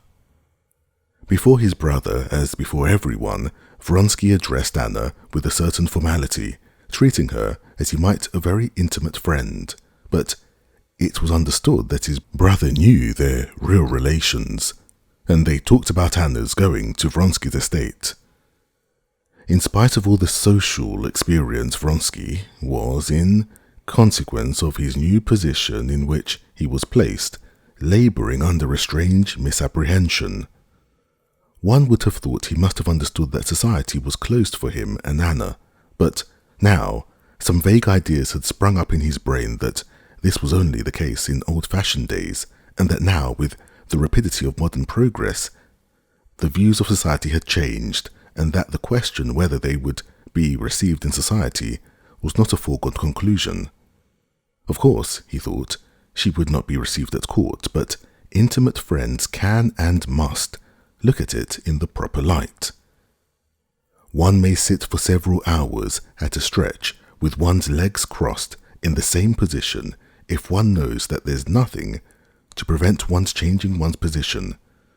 But if a man knows that he must remain sitting so, with crossed legs, then cramp comes on, the legs begin to twitch, and the strain towards the spot to which one would like to draw them. This was what Vronsky was experiencing in regard to the world. Though at the bottom of his heart he knew that the world was shut on them, he put it to the test whether the world had not changed by now and would not receive them. But he very quickly perceived that, though the world was open for him personally, it was closed for Anna. Just as in the game of cat and mouse, the hands raised for him were dropped to bar the way for Anna. One of the first ladies of Petersburg society whom Vronsky saw was his cousin Betsy. At last she greeted him joyfully. "And Anna? How glad I am. Where are you stopping? I can fancy after your delightful travels you must find our poor Petersburg horrid. I can fancy your honeymoon in Rome. How about the divorce? Is that all over?" Vronsky noticed that Betsy's enthusiasm waned when she learned that no divorce had yet taken place. "People will throw stones at me, I know," she said, "but I shall come and see Anna. Yes, I shall certainly come. You won't be here long, I suppose?" And she did certainly come to see Anna the same day, but her tone was not at all the same as in former days. She unmistakably prided herself on her courage and wished Anna to appreciate the fidelity of their friendship. She only stayed 10 minutes, talking of society gossip, and on leaving, she said, "You've never told me when the divorce is to be. Supposing I'm ready to fling my cap over the mill. Other starchy people will give you the cold shoulder until you're married. And that's so simple nowadays. So you're going on Friday? Sorry, we shan't see each other again." From Betsy's tone, Vronsky might have grasped what he had to expect from the world, but he made another effort in his own family. His mother he did not reckon upon. He knew that his mother, who had been so enthusiastic over Anna at their first acquaintance, would have no mercy on her now for having ruined her son's career. But he had more hope of Varya, his brother's wife. He fancied she would not throw stones, and would go simply and directly to see Anna and would receive her in her own house. The day after his arrival, Vronsky went to her and, finding her alone, expressed the wishes directly. "You know, Alexei," she said after hearing him, "how fond I am of you, and how ready I am to do anything for you. But I have not spoken because I knew I could be of no use to you and to Anna Arkadyevna," she said, articulating the name, Anna Arkadyevna, with particular care. "Don't suppose, please, that I judge her. Never. Perhaps in her place I should have done the same. I don't and can't enter into that," she said, glancing timidly at his gloomy face. "But one must call things by their names. You want me to go and see her, to ask her here, and to rehabilitate her in society. But do you understand that I cannot do so? I have daughters growing up, and I must live in the world for my husband's sake. Well, I'm ready to come and see Anna Arkadyevna. She will understand that I can't ask her here, or I should have to do so in such a way that she would not meet people who look at things differently, that would offend her. I can't raise her. Oh, I don't regard her as a fallen, more than 100 of women you do receive." Vronsky interrupted her still more gloomily, and he got up in silence, understanding that his sister-in-law's decision was not to be shaken. "Alexei, don't be angry with me. Please understand that I'm not to blame," began Varya, looking at him with a timid smile. "I'm not angry with you," he said, still as gloomily, "but I'm sorry in 2 ways. I'm sorry, too, that this means breaking up our friendship. If not breaking up, at least weakening it. You will understand that for me, too, it cannot be otherwise." And with that, he left her. Vronsky knew that further efforts were useless and that he had to spend these few days in Petersburg as though in a strange town, avoiding every sort of relation with his own old circle, in order not to be exposed to the annoyances and humiliations which were so intolerable to him. One of those most unpleasant features of his position in Petersburg was that Alexei Alexandrovich and his name seemed to meet him everywhere. He could not begin to talk of anything without the conversation turning on Alexei Alexandrovich. He could not go anywhere without the risk of meeting him. So at least it seemed to Vronsky, just as it seems to a man with a sore finger, that he is continually, as though on purpose, grazing his sore finger on everything. Their stay in Petersburg was the more painful to Vronsky that he perceived all the time a sort of new mood that he could not understand in Anna. At one time she would seem in love with him, and then she would become cold, irritable, and impenetrable. She was worrying over something and keeping something back from him, and did not seem to notice the humiliations which poisoned his existence, and for her, with her delicate intuition, must have been still more unbearable. Chapter 29. One of Anna's objects in coming back to Russia had been to see her son. From the day she left Italy, the thought of it had never ceased to agitate her, and as she got nearer to Petersburg, the delight of importance of this meeting grew ever more greater in her imagination. She did not even put to herself the question how to arrange it.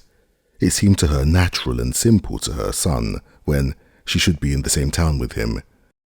But on her arrival in Petersburg, she was suddenly made distinctly aware of her present position in society, and she grasped the fact that to arrange this meeting was no easy matter. She had now been 2 days in Petersburg. The thought of her son never left her for a single instant, but she had not yet seen him. To go straight to the house where she might meet Alexei Alexandrovich, that she felt she had no right to do. She might be refused admittance and insulted.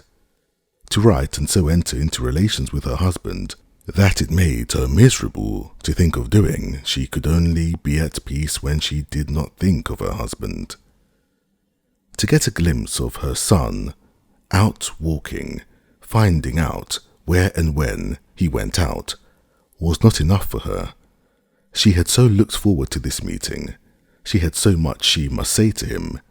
She so longed to embrace him, to kiss him. Serios's old nurse might be a help to her and show her what to do, but the nurse was not now living in Alexei Alexandrovich's house. In this uncertainty and in efforts to find the nurse, 2 days had slipped by.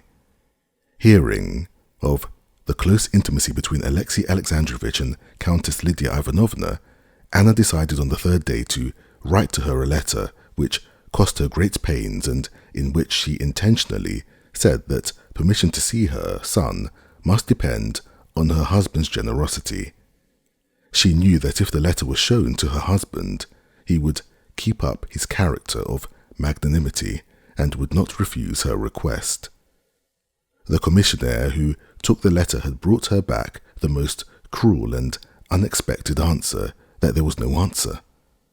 She had never felt so humiliated as at the moment when, sending for the commissionaire, she heard from him the exact account of how he had waited, and how afterwards he had been told there was no answer. Anna felt humiliated, insulted, but she saw that, from her point of view, Countess Lydia Ivanovna was right. Her suffering was the more poignant that she had to bear it in solitude. She could not and would not share it with Vronsky. She knew that to him, although he was the primary cause of her distress, the question of seeing her son would seem a matter of very little consequence. She knew that he would never be capable of understanding all the depth of her suffering, that, for his cool tone, at any allusion to it, she would begin to hate him. And she dreaded that more than anything in the world, and so she hid from him everything that related to her son. Spending the whole day at home, she considered ways of seeing her son, and had reached a decision to write to her husband. She was just composing this letter when she was handed the letter from Lydia Ivanovna. The Countess's silence had subdued and depressed her, but the letter all that she read between the lines in it so exasperated her. This malice was so revolting, beside her passionate, legitimate tenderness for her son, that she turned against other people and left off blaming herself. This coldness, this pretense of feeling, she said to herself, they must needs insult me and torture the child, and I am to submit to it? Not on any consideration. She is worse than I am. I don't lie, anyway. And she decided on the spot that next day, Seryosa's birthday, she would go straight to her husband's house, bribe or deceive the servants, but at any cost, see her son and overturn the hideous deception with which they were encompassing the unhappy child. She went to a toy shop, bought toys, and thought over a plan of action. She would go early in the morning, at 8 o'clock, when Alexei Alexandrovich would be certain not to be up. She would have money in her hand and to give the hall porter and the footman so that they should let her in, and not raising her veil, she would say that she had come from Seryosa's godfather to congratulate him, and that she had been charged to leave the toys at his bedside. She had prepared everything but the word she would say to her son. Often as she had dreamed of it, she could not think of anything. The next day, at 8 o'clock in the morning, Anna got out of a hired sledge and rang at the front entrance of her former home. "Run and see what's wanted," some lady said Kapitonich, who, not yet dressed in his overcoat and galoshes, had peeped out of the window and seen a lady in a veil standing close up to the door. His assistant, a lad Anna did not know, had no sooner opened the door to her than she came in, and, pulling a 3-ruble note out of her muff, put it hurriedly into his hand. "Seryosa Sergei Alexeyevich," she said, and was going on. Scrutinizing the note, the porter's assistant stopped her at the second glass door. "Whom do you want?" he asked. She did not hear his words and made no answer. Noticing the embarrassment of the unknown lady, Kapitonich went out to her, opened the second door for her, and asked her what she was pleased to want. "From Prince Skrodomov for Sergei Alexeyevich," she said. "His honour's not up yet," said the porter, looking at her attentively. Anna had not anticipated that the absolute unchanged hall of the house where she had lived for 9 years would so greatly affect her. Memories sweet and painful rose one after another in her heart, and for a moment she forgot what she was here for. "Would you kindly wait?" said Kapitonich, taking off her fur coat. As he took off the coat, Kapitonich glanced at her face, recognized her, and made her a low bow in silence. "Please walk in, Your Excellency," he said to her. She tried to say something, but her voice refused to utter any sound. With a guilty and imploring glance at the old man, she went with light, swift steps up the stairs. Bent double and his galoshes catching in his steps, Kapitonich ran after her, trying to overtake her. "The tutor's here. Maybe he's not dressed. I'll let him know." Anna still mounted the familiar staircase, not understanding what the old man was saying. "This way. To the left, if you please. Excuse, it's not been tidy. His honour's in the old parlour now," the hall porter said, panting. "Excuse me, wait a little, Your Excellency. I'll just see," he said, and overtaking her, he opened the high door and disappeared behind it. Anna stood still waiting. "He's only just awake," said the hall porter, coming out. And at the very instant the porter said this, Anna caught the sound of a childish yawn. From the sound of this yawn alone, she knew her son and seemed to see him living before her eyes. "Let me go in, go away," she said, and went in through the high doorway. On the right of the door stood a bed, and sitting up in the bed was the boy. His little body bent forward with his nightshirt unbuttoned. He was stretching and still yawning. The instant his lips came together, they curved into a blissfully sleepy smile, and with that smile, he slowly and deliciously rolled back again. "Seryosa," she whispered, going noiselessly up to him. When she was parted from him, and all this latter time when she had been feeling a fresh rush of love for him, she had pictured him as he was at 4 years old, when she had loved him most of all. Now he was not even the same as when she had left him. He was still further from the 4-year-old baby, more grown and thinner. How thin his face was, and how short his hair was. What long hands! How he had changed since she left him. But it was he with his head, his lips, his soft neck and broad little shoulders. "Seriously," she repeated, just in the child's ear. He raised himself again on his elbow, turned his tangled head from side to side as though looking for something, and opened his eyes. Slowly and inquiringly, he looked for several seconds at his mother, standing motionless before him. Then all at once he smiled a blissful smile, and shutting his eyes, rolled not backwards but towards her into her arms. "Seriously, my darling boy," she said, breathing hard and putting her arms round his plump little body. "Mother," he said, wriggling about in her arms so as to touch her hands with different parts of him. Smiling sleepily still with closed eyes, he flung his fat little arms round her shoulders, rolled towards her with the delicious sleepy warmth and fragrance that is only found in children, and began rubbing his face against her neck and shoulders. "I know," he said, opening his eyes. "It's my birthday today. I knew you'd come. I'll get up directly." And saying that, he dropped asleep. Anna looked at him hungrily. She saw how he had grown and changed in her absence. She knew, and did not know, the bare legs, so long now, that were thrust out below the quilt, those short cropped curls on his neck in which she had so often kissed him. She touched all this and could say nothing. Tears choked her. "What are you crying for, Mother?" he said, waking completely up. "Mother, what are you crying for?" he cried in a tearful voice. "I won't cry. I'm crying for joy. It's so long since I've seen you. I won't, she said, gulping down her tears and turning away. "Come, it's time to dress now," she added, after a pause, and never letting go his hands.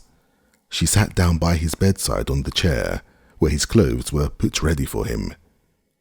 "How do you dress without me? How?" She tried to begin talking simply and cheerfully, but she could not, and again she turned away.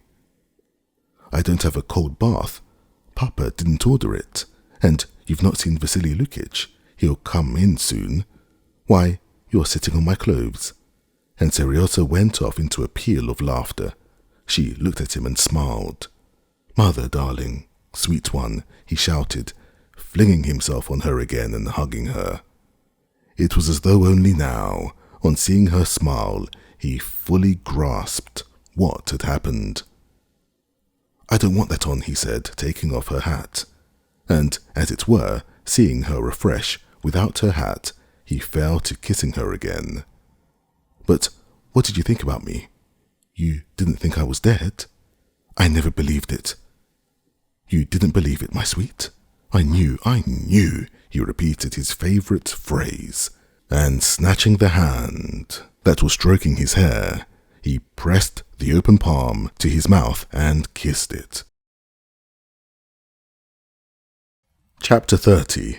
Meanwhile, Vasily Lukitch had not at first understood who this lady was, and had learned from their conversation that it was no other person than the mother who had left her husband and whom he had not seen as he had entered the house after her departure.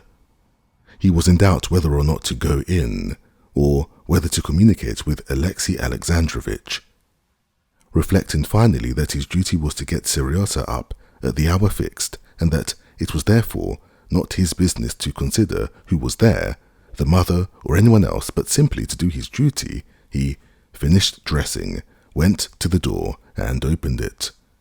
But the embraces of the mother and the child, the sound of their voices, and what they were saying made him change his mind. He shook his head, and with a sigh he closed the door. I'll wait another 10 minutes, he said to himself, clearing his throat and wiping away tears. Among the servants of the household there was intense excitement all this time. All had heard that their mistress had come, and that Kapitonich had let her in, and that she was even now in the nursery, and that their master always went in person to the nursery at 9 o'clock, and everyone fully comprehended that it was impossible for the husband and wife to meet, and that they must prevent it. Cornet, the valet, going down to the hall porter's room, asked who had let her in, and how it was he had done so, and ascertaining that Kapitonich had admitted her and shown her up, he gave the old man a talking to. The hall porter was doggedly silent, but when Corney told him he ought to be sent away, Kapitonich darted up to him and, waving his hands in Corney's face, began, "Oh yes, to be sure, you'd not have let her in. After 10 years' service, and never a word but of kindness, and there you'd up and say, 'Be off, go along, get away with you.' Oh yes, you're a shrewd one at politics, I dare say. You don't need to be taught how to swindle the master and to filch fur coats." "Soldier," said Corney contemptuously, and he turned to the nurse who was coming in. "Here, what do you think, Marya Efimovna?" "He let her in without a word to anyone," Corney said, addressing her. "Alexei Alexandrovitch will be down immediately, and go into the nursery." A pretty business," said the nurse. "You, Corney Vasilievich, you'd best keep him some way or other, the master, while I'll run and get her away somehow. A pretty business." When the nurse went into the nursery, Seryozha was telling his mother how he and Nadinka had had a fall in sledging downhill and had turned over 3 times. She was listening to the sound of his voice, watching his face and the play of expression on it, touching his hand, but she did not follow what he was saying. She must go, she must leave him. This was the only thing she was thinking and feeling. She heard the steps of Vasily Lukich coming up to the door and coughing. She heard too the steps of the nurse, and as she came near, but she sat like one turned to stone, incapable of beginning to speak up or to get up. "Mistress, darling," began the nurse, going up to Anna and kissing her hands and shoulders. "God has brought joy indeed to your boy on his birthday. You aren't changed one bit." "Oh, dear nurse, I didn't know you were in the house," said Anna, rousing herself for a moment. "I'm not living here, I'm living with my daughter. I came for the birthday, Anna Arkadyevna, darling." The nurse suddenly burst into tears and began kissing her hand again. Seryozha, with radiant eyes and smiles, holding his mother's by one hand and his nurse by the other, patted on the rug with his fat little bare feet. The tenderness shown by his beloved nurse to his mother threw him into an ecstasy. "Mother, she often comes to see me, and when she comes," he was beginning, but he stopped, noticing that the nurse was saying something in a whisper to his mother, and that in his mother's face there was a look of dread and something like shame, which was so strangely unbecoming to her. She went up to him. "My sweet," she said. She could not say goodbye, but the expression on her face said it, and he understood. "Darling, darling, Kutik." She used the name by which she had called him when he was little. "You won't forget me, you," but she could say no more. How often afterwards she thought of words she might have said, but now she did not know how to say it, and could say nothing. But Seryozha knew all she wanted to say to him. He understood that she was unhappy and loved him. He understood even what the nurse had whispered. He had caught the words, "always at 9 o'clock," and he knew that this was said of his father, and that his father and mother could not meet. That he understood, but one thing he could not understand, why there should be a look of dread and shame in her face. She was not in fault, but she was afraid of him and ashamed of something. He would have liked to put a question that would have set at rest his doubt, but he did not dare. He saw that she was miserable, and he felt for her. Silently he pressed close to her and whispered, "Don't go yet. He won't come just yet." The mother held him away from her to see what he was thinking. what to say to him, and in his frightened face she read not only that he was speaking of his father, but, as it were, asking her what he ought to think about his father. "Seriously, my darling," she said, "love him. He's better and kinder than I am, and I have done him wrong. When you grow up, you will judge." "There's no one better than you," he cried in despair through his tears, and, clutching her by the shoulders, he began squeezing her with all his force to him, his arms trembling with the strain. "My sweet little one," said Anna, and she cried as weakly and childishly as he. At that moment the door opened. Vasily Lukitch came in. At the other door there was the sound of steps, and the nurse, in a scared whisper, said, "He's coming," and gave Anna her hat. Seryosa sank onto the bed and sobbed, hiding his face in his hands. Anna removed his hands once more, kissed his wet face, and with rapid steps went to the door. Alexei Alexandrovich walked in, meeting her. Seeing her, he stopped short and bowed his head. Although she had just said he was better and kinder than she, in the rapid glance she flung at him, taking in his whole figure in all its details, feelings of repulsion and hatred for him, and jealousy over her son, took possession of her. With a swift gesture, she put down her veil and, quickening her pace, almost ran out of the room. She had not time to undo, and so carried back with her the parcel of toys she had chosen the day before in a toy shop with such love and sorrow. Chapter 31. As intensely as Anna had longed to see her son, and long as she had been thinking of it and preparing herself for it, she had not in the least expected that seeing him would affect her so deeply. On getting back to her lonely rooms in the hotel, she could not for a long while understand why she was there. "Yes, it's all over, and I am again alone," she said to herself, and without taking off her hat, she sat down in a low chair by the hearth. Fixing her eyes on a bronze clock standing on the table between the windows, she tried to think. The French maid, brought from abroad, came in to suggest she should dress. She gazed at her wonderingly and said, "Presently."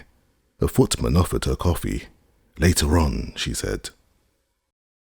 The Italian nurse, after having taken the baby out in her best, came in with her and brought her to Anna. The plump, well-fed little baby, on seeing her mother, as she always did, held out her fat little hands and, with a smile on her toothless mouth, began, like a fish with a float, bobbing her fingers up and down the starched folds of her embroidered skirt, making them rustle. It was impossible not to smile, not to kiss the baby, impossible not to hold out a finger for her clutch, crowning and prancing all over, impossible not to offer her a lip which she sucked into her little mouth by way of a kiss.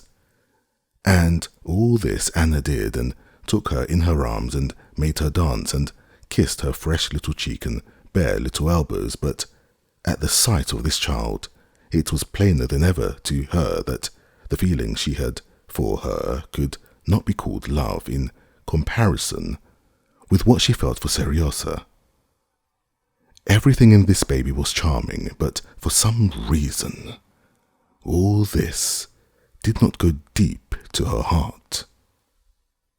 On her first child, though, the child of an unloved father, had been concentrated all the love that had never found satisfaction. Her baby girl had been born in the most painful circumstances, and had not had 100th part of the care and thought which had been concentrated on her first child. Besides, in the little girl everything was still in the future, while Seryosa was by now almost a personality, and a personality dearly loved. In him there was a conflict of thought and feeling. He understood her, he loved her, he judged her, he thought, recalling his words and his eyes. And she was forever, not physically only, but spiritually, divided from him, and it was impossible to set this right. She gave the baby back to the nurse, let her go, and opened the locket in which there was Serios's portrait when he was almost of the same age as the girl. She got up and, taking off her hat, took up from a little table an album in which there were photographs of her son at different ages. She wanted to compare them and began taking them out of the album. She took them all out except one, the latest and best photograph. In it he was in a white smock, sitting astride a chair, with frowning eyes and smiling lips.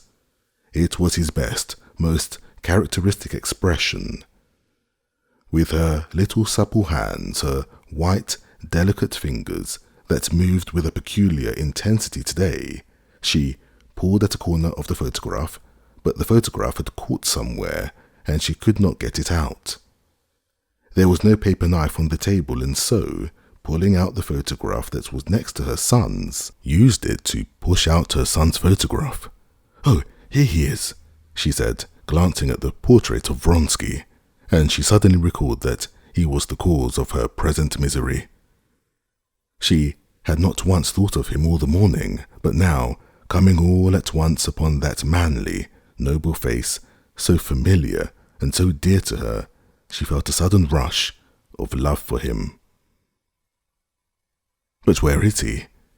How is it he leaves me all alone in misery? She thought all at once with a feeling of reproach, forgetting she had herself kept from him everything concerning her son.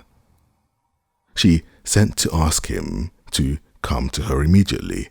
With a throbbing heart she awaited him, rehearsing to herself the words in which she would tell him all, and the expressions of love with which he would console her. The messenger returned with the answer that he had a visitor with him, but that he would come immediately, and that he asked whether she would let him bring with him Prince Yashvin, who had just arrived in Petersburg. "He's not coming alone, and since dinner yesterday he has not seen me," she thought. "He's not coming so that I could tell him everything, but coming with Yashvin." And all at once a strange idea came to her. What if he had ceased to love her? And going over the events of the last few days, it seemed to her that she saw in everything a confirmation of this terrible idea. The fact that he had not dined at home yesterday, and the fact that he had insisted on their taking separate sets of rooms in Petersburg, and that even now he was not coming to her alone, as though he were trying to avoid meeting her face to face. "But he ought to tell me so. I must know it. That it is so. If I knew it, then I know what I should do," she said to herself, utterly unable to picture to herself the position she would be in if she were convinced of his not caring for her. She thought he had ceased to love her, she felt close upon despair, and consequently she felt exceptionally alert. She rang for her maid and went to her dressing room. As she dressed, she took more care over her appearance than she had done all those days, as though he might, if he had grown cold to her, fall in love with her again, because she had dressed and arranged her hair in the way most becoming to her. She heard the bell ring before she was ready. When she went into the drawing room, it was not he but Yashvin who met her eyes. Vronsky was looking through the photographs of her son, which she had forgotten on the table, and he made no haste to look round at her. "We have met already," she said, putting her little hand into the huge hand of Yashvin, whose bashfulness was so queerly out of keeping with his immense frame and coarse face. "We met last year, at the races. Give them to me," she said, with a rapid movement, snatching from Vronsky the photographs of her son and glancing significantly at him with flashing eyes. "Were the races good this year?" "Instead of them, I saw the races in the Corso in Rome. But you don't care for life abroad," she said with a cordial smile. "I know you and all your tastes, though I have seen so little of you." "I'm awfully sorry for that, for my tastes are mostly bad," said Yashvin, gnawing at his left moustache. Having talked a little while and noticing that Vronsky glanced at the clock, Yashvin asked her whether she would be staying much longer in Petersburg, and unbending his huge figure, reached after his cap. "Not long, I think," she said hesitatingly, glancing at Vronsky. "So then we shan't meet again?" "Come and dine with me," said Anna resolutely, angry it seemed with herself for her embarrassment, but flushing as she always did when she defined her position before a fresh person. "The dinner here is not good, but at least you will see him.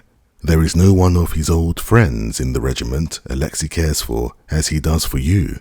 "Delighted," said Yashvin with a smile, from which Vronsky could see that he liked Anna very much.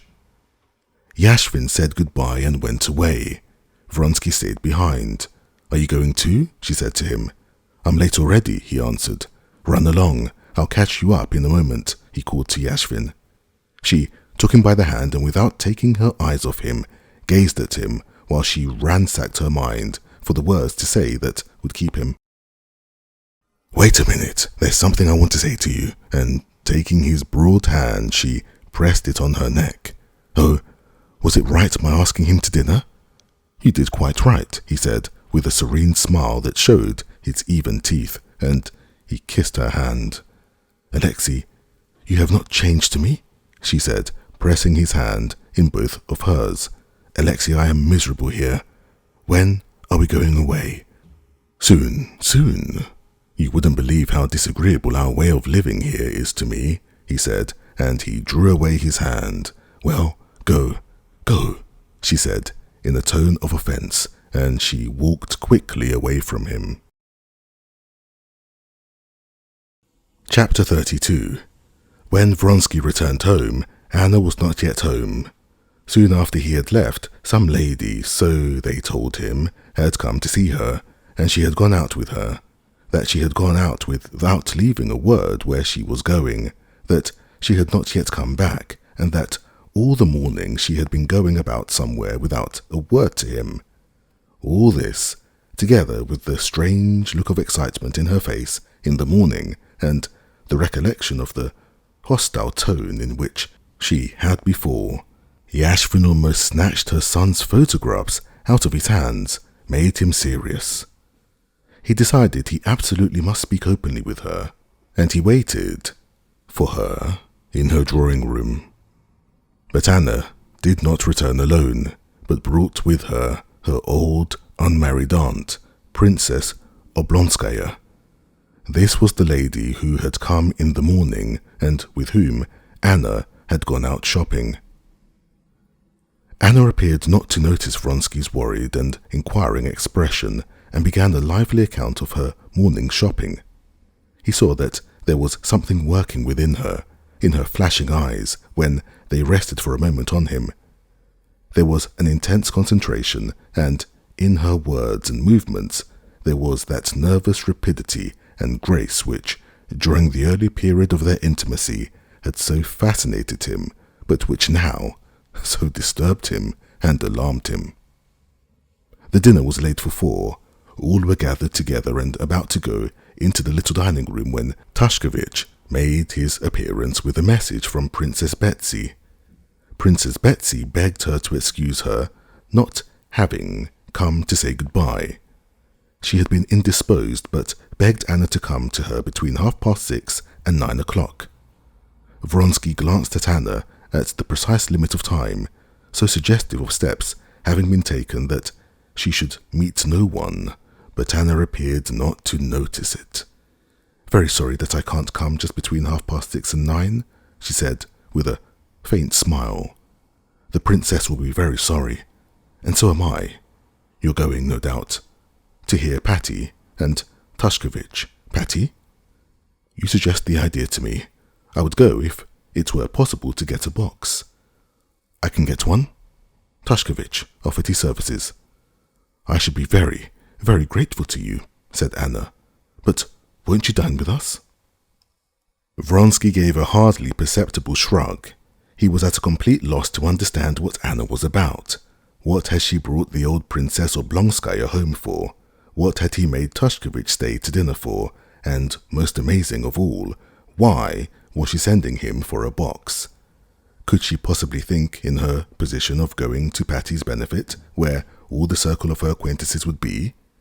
He looked at her with serious eyes, but she responded with that defiant, half-mirthful, half-desperate look, the meaning of which he could not comprehend.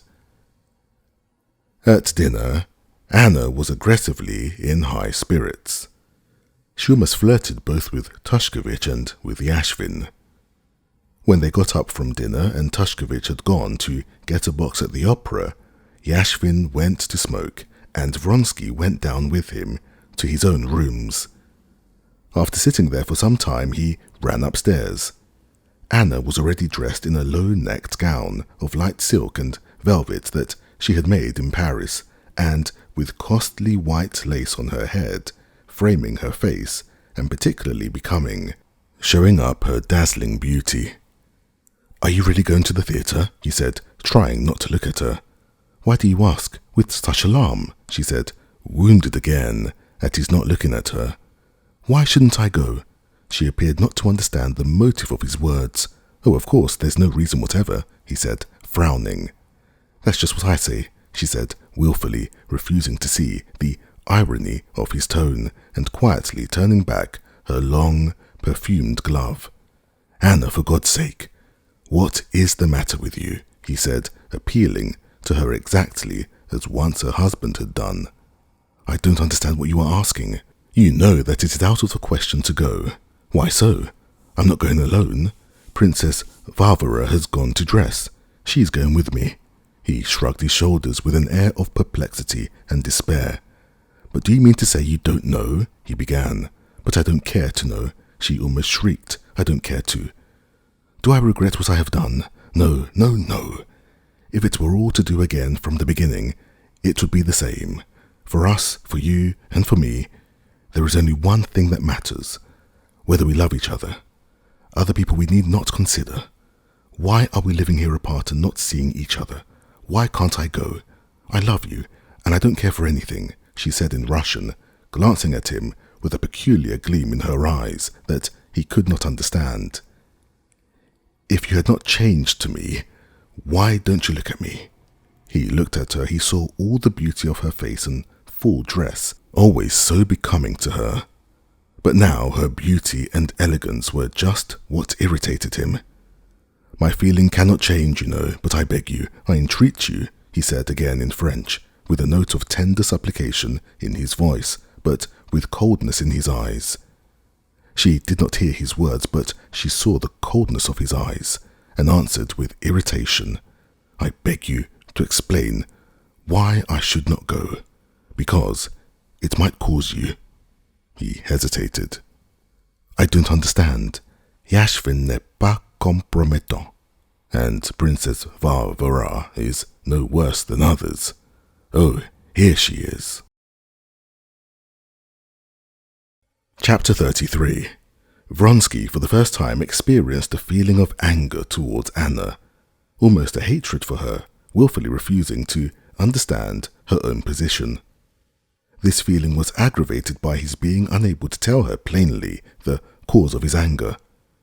If he had told her directly what he was thinking, he would have said, "In that dress, with a princess only too well known to everyone, to show yourself at the theatre is equivalent not merely to acknowledging your position as a fallen woman, but is flinging down a challenge to society, that is to say, cutting yourself off from it forever." He could not say that to her, but how can she fail to see it? And what is going on in her? He said to himself. He felt that at the same time that his respect for her was diminished while his sense of her beauty was intensified. He went back scowling to his rooms, and sitting down beside Yashvin, who, with his long legs stretched out on a chair, was drinking brandy and seltzer water, he ordered a glass of the same for himself. "You were talking of Lankovsky's Powerful. That's a fine horse, and I would advise you to buy him," said Yashvin, glancing at his comrade's gloomy face. "His hind quarters aren't quite first-rate, but the legs and head, one couldn't wish for anything better." "I think I will take him," answered Vronsky. Their conversation about horses interested him, but he did not for an instant forget Anna, and could not help listening to the sound of steps in the corridor and looking at the clock on the chimney-piece. Anna Arkadyevna gave orders to announce that she has gone to the theatre. Yashvin, tipping another glass of brandy into the bubbling water, drank it and got up, buttoning his coat. "Well, let's go," he said, faintly smiling under his moustache, and showing by his smile that he knew the cause of Vronsky's gloominess and did not attach any significance to it. "I'm not going," Vronsky answered gloomily. "Well, I must. I promised to. Goodbye then. If you do, come to the stalls. You can take Kruzin's stall," added Yashvin as he went out. "No, I'm busy." A wife is a care, but it's worse when she's not a wife, thought Yashvin as he walked out of the hotel. Vronsky, left alone, got up from his chair and began pacing up and down the room. "And what's today? The fourth night. Yegor and his wife are there, and my mother, most likely. Of course, all Petersburg's there. Now she's gone in, taken off her cloak and come back into the light. Tushkevich, Yashvin, Princess Varvara." He pictured them to himself. What about me? Either that I'm frightened or I've given up. To Tushkevich, the right to protect her? From every point of view, stupid. Stupid. "And why is she putting me in such a position?" he said, with a gesture of despair. With that gesture he knocked against the table on which they were standing the seltzer water and the decanter of brandy, and almost upset it. He tried to catch it, let it slip, and angrily kicked the table over and rang. "If you care to be in my service," he said to the valet who came in, "you had better remember your duties. This shouldn't be here. You ought to have declared it away." The valet, conscious of his own innocence, would have defended himself, but glancing at his master, he saw, from his face, that the only thing to do was to be silent, and hurriedly, threading his way in and out, dropped down on the carpet and began gathering up the whole and broken glasses and bottles. "That's not your duty. Send the waiter to clear away, and get my dress coat out." Vronsky went into the theatre at 8:30. The performance was in full swing. The little old box-keeper, recognizing Vronsky as he helped him off with his fur coat, called him "Your Excellency" and suggested he should not take a number but should simply call Fyodor. In the brightly lighted corridor there was no one but the box-opener and 2 attendants with fur cloaks on their arms, listening at the doors. Through the closed doors came the sounds of the discreet staccato accompaniment of the orchestra, and a single female voice, rendering distinctly a musical phrase. The door opened to let the box-opener slip through, and the phrase, drawing into the end, reached Vronsky's hearing clearly. But the doors were closed again at once, and Vronsky did not hear the end of the phrase and the cadence of the accompaniment, though he knew from the thunder of applause that it was over. When he entered the hall, brilliantly lighted with chandeliers and gas jets, the noise was still going on. On the stage, the singer, bowing and smiling with bare shoulders flashing with diamonds, was, with the help of the tenor who had given her his arm, gathering up the bouquets that were flying awkwardly over the footlights. Then she went up to a gentleman with glossy pomaded hair parted down the centre, who was stretching across the footlights, holding out something to her, and all the public in the stalls, as well as in the boxes, was in excitement, craning forward, shouting and clapping. The conductor in his high chair assisted in passing the offering and straightening his white tie.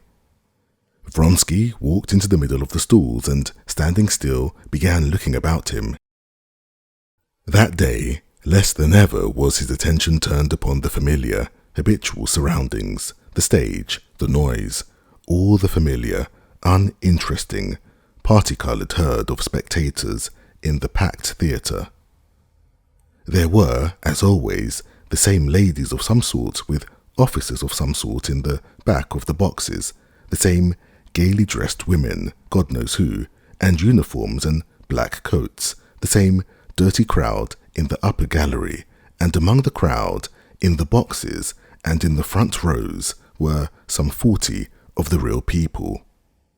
And to those oses, Vronsky at once directed his attention, and with them he entered at once into relation. The act was over when he went in, and so he did not go straight to his brother's box, but going up to the first row of stools, stopped at the footlights with Serpuhovskoy, who, standing with one knee raised and his heel on the footlights, caught sight of him in the distance and beckoned to him, smiling. Vronsky had not yet seen Anna. He purposely avoided looking in her direction, but he knew by the direction of people's eyes where she was.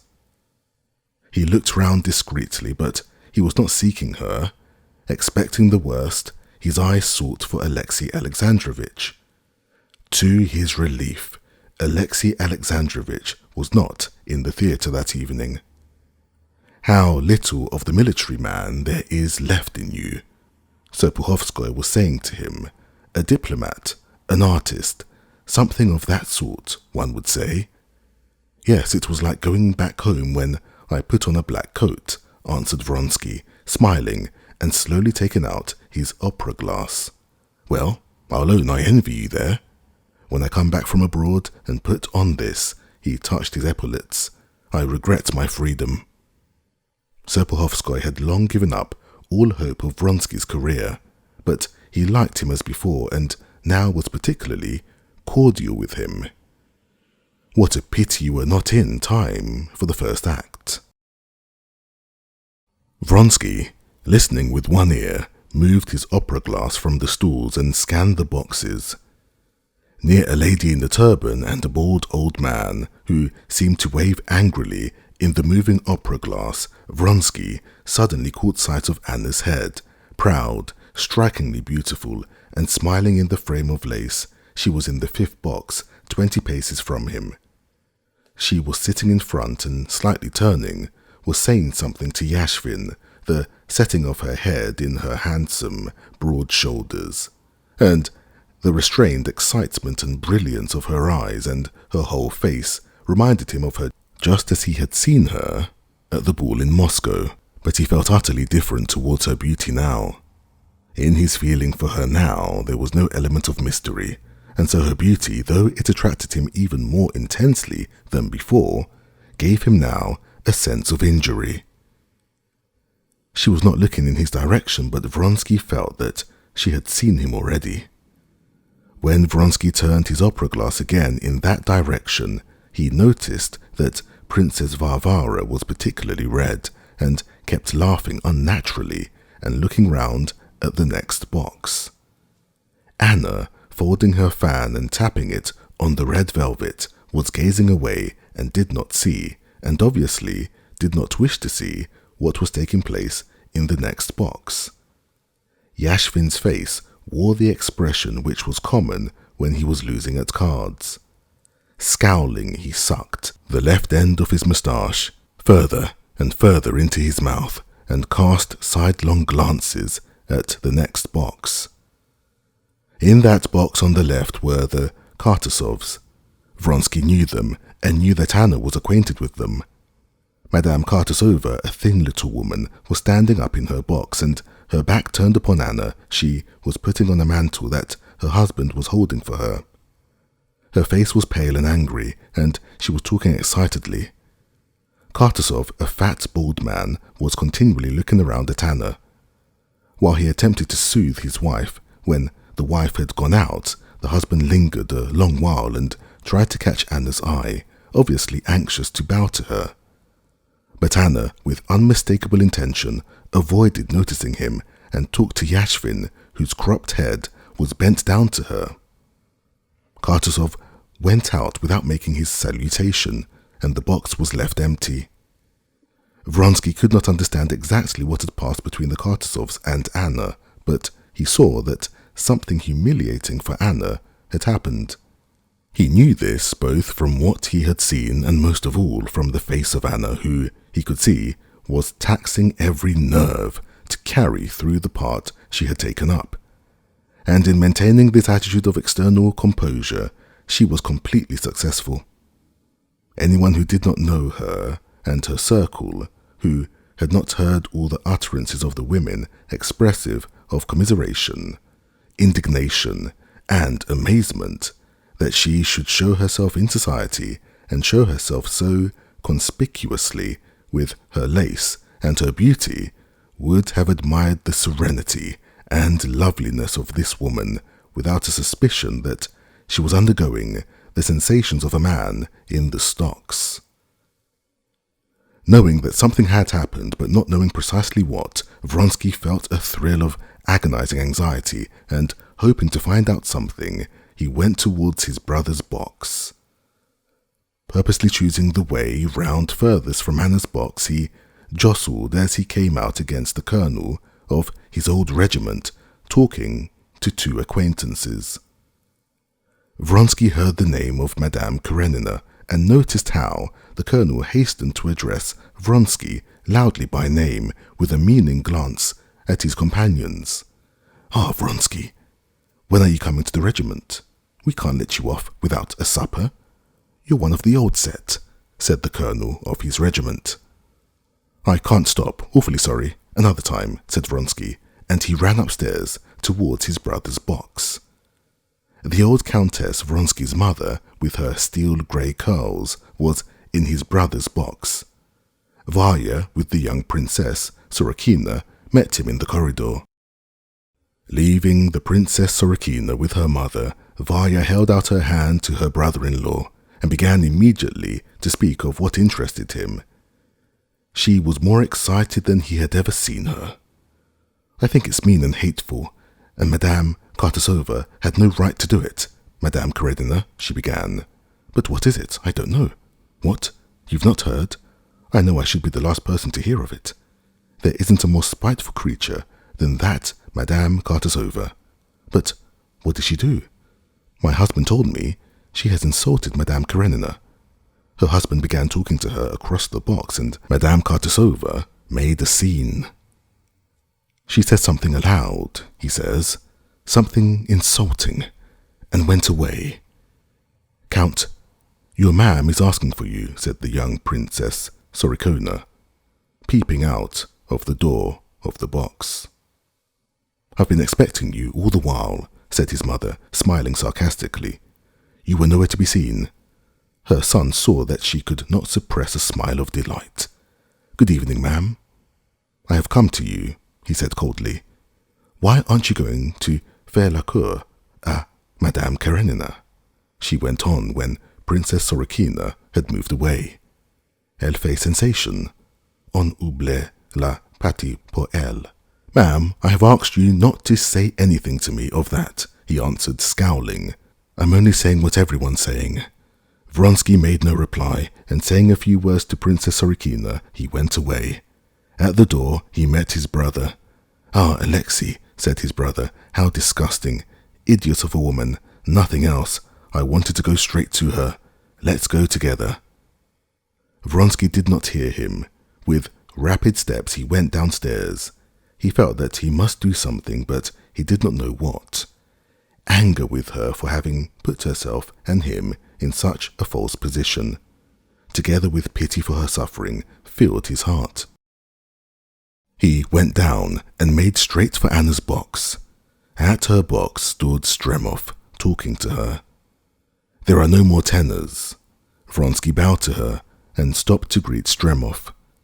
"You came in late, I think, and have missed the best song," Anna said to Vronsky, glancing ironically, he thought, at him. "I am a poor judge of music," he said, looking sternly at her. "Like Prince Yashvin," she said, smiling, "who considers that Patty sings too loud." "Thank you," she said, her little hand in its long glove taking the playbill Vronsky picked up, and suddenly At that instant, her lovely face quivered and got up and went into the interior of the box. Noticing in the next act that her box was empty, Vronsky, rousing indignant hushes in the silent audience, went out in the middle of a solo and drove home.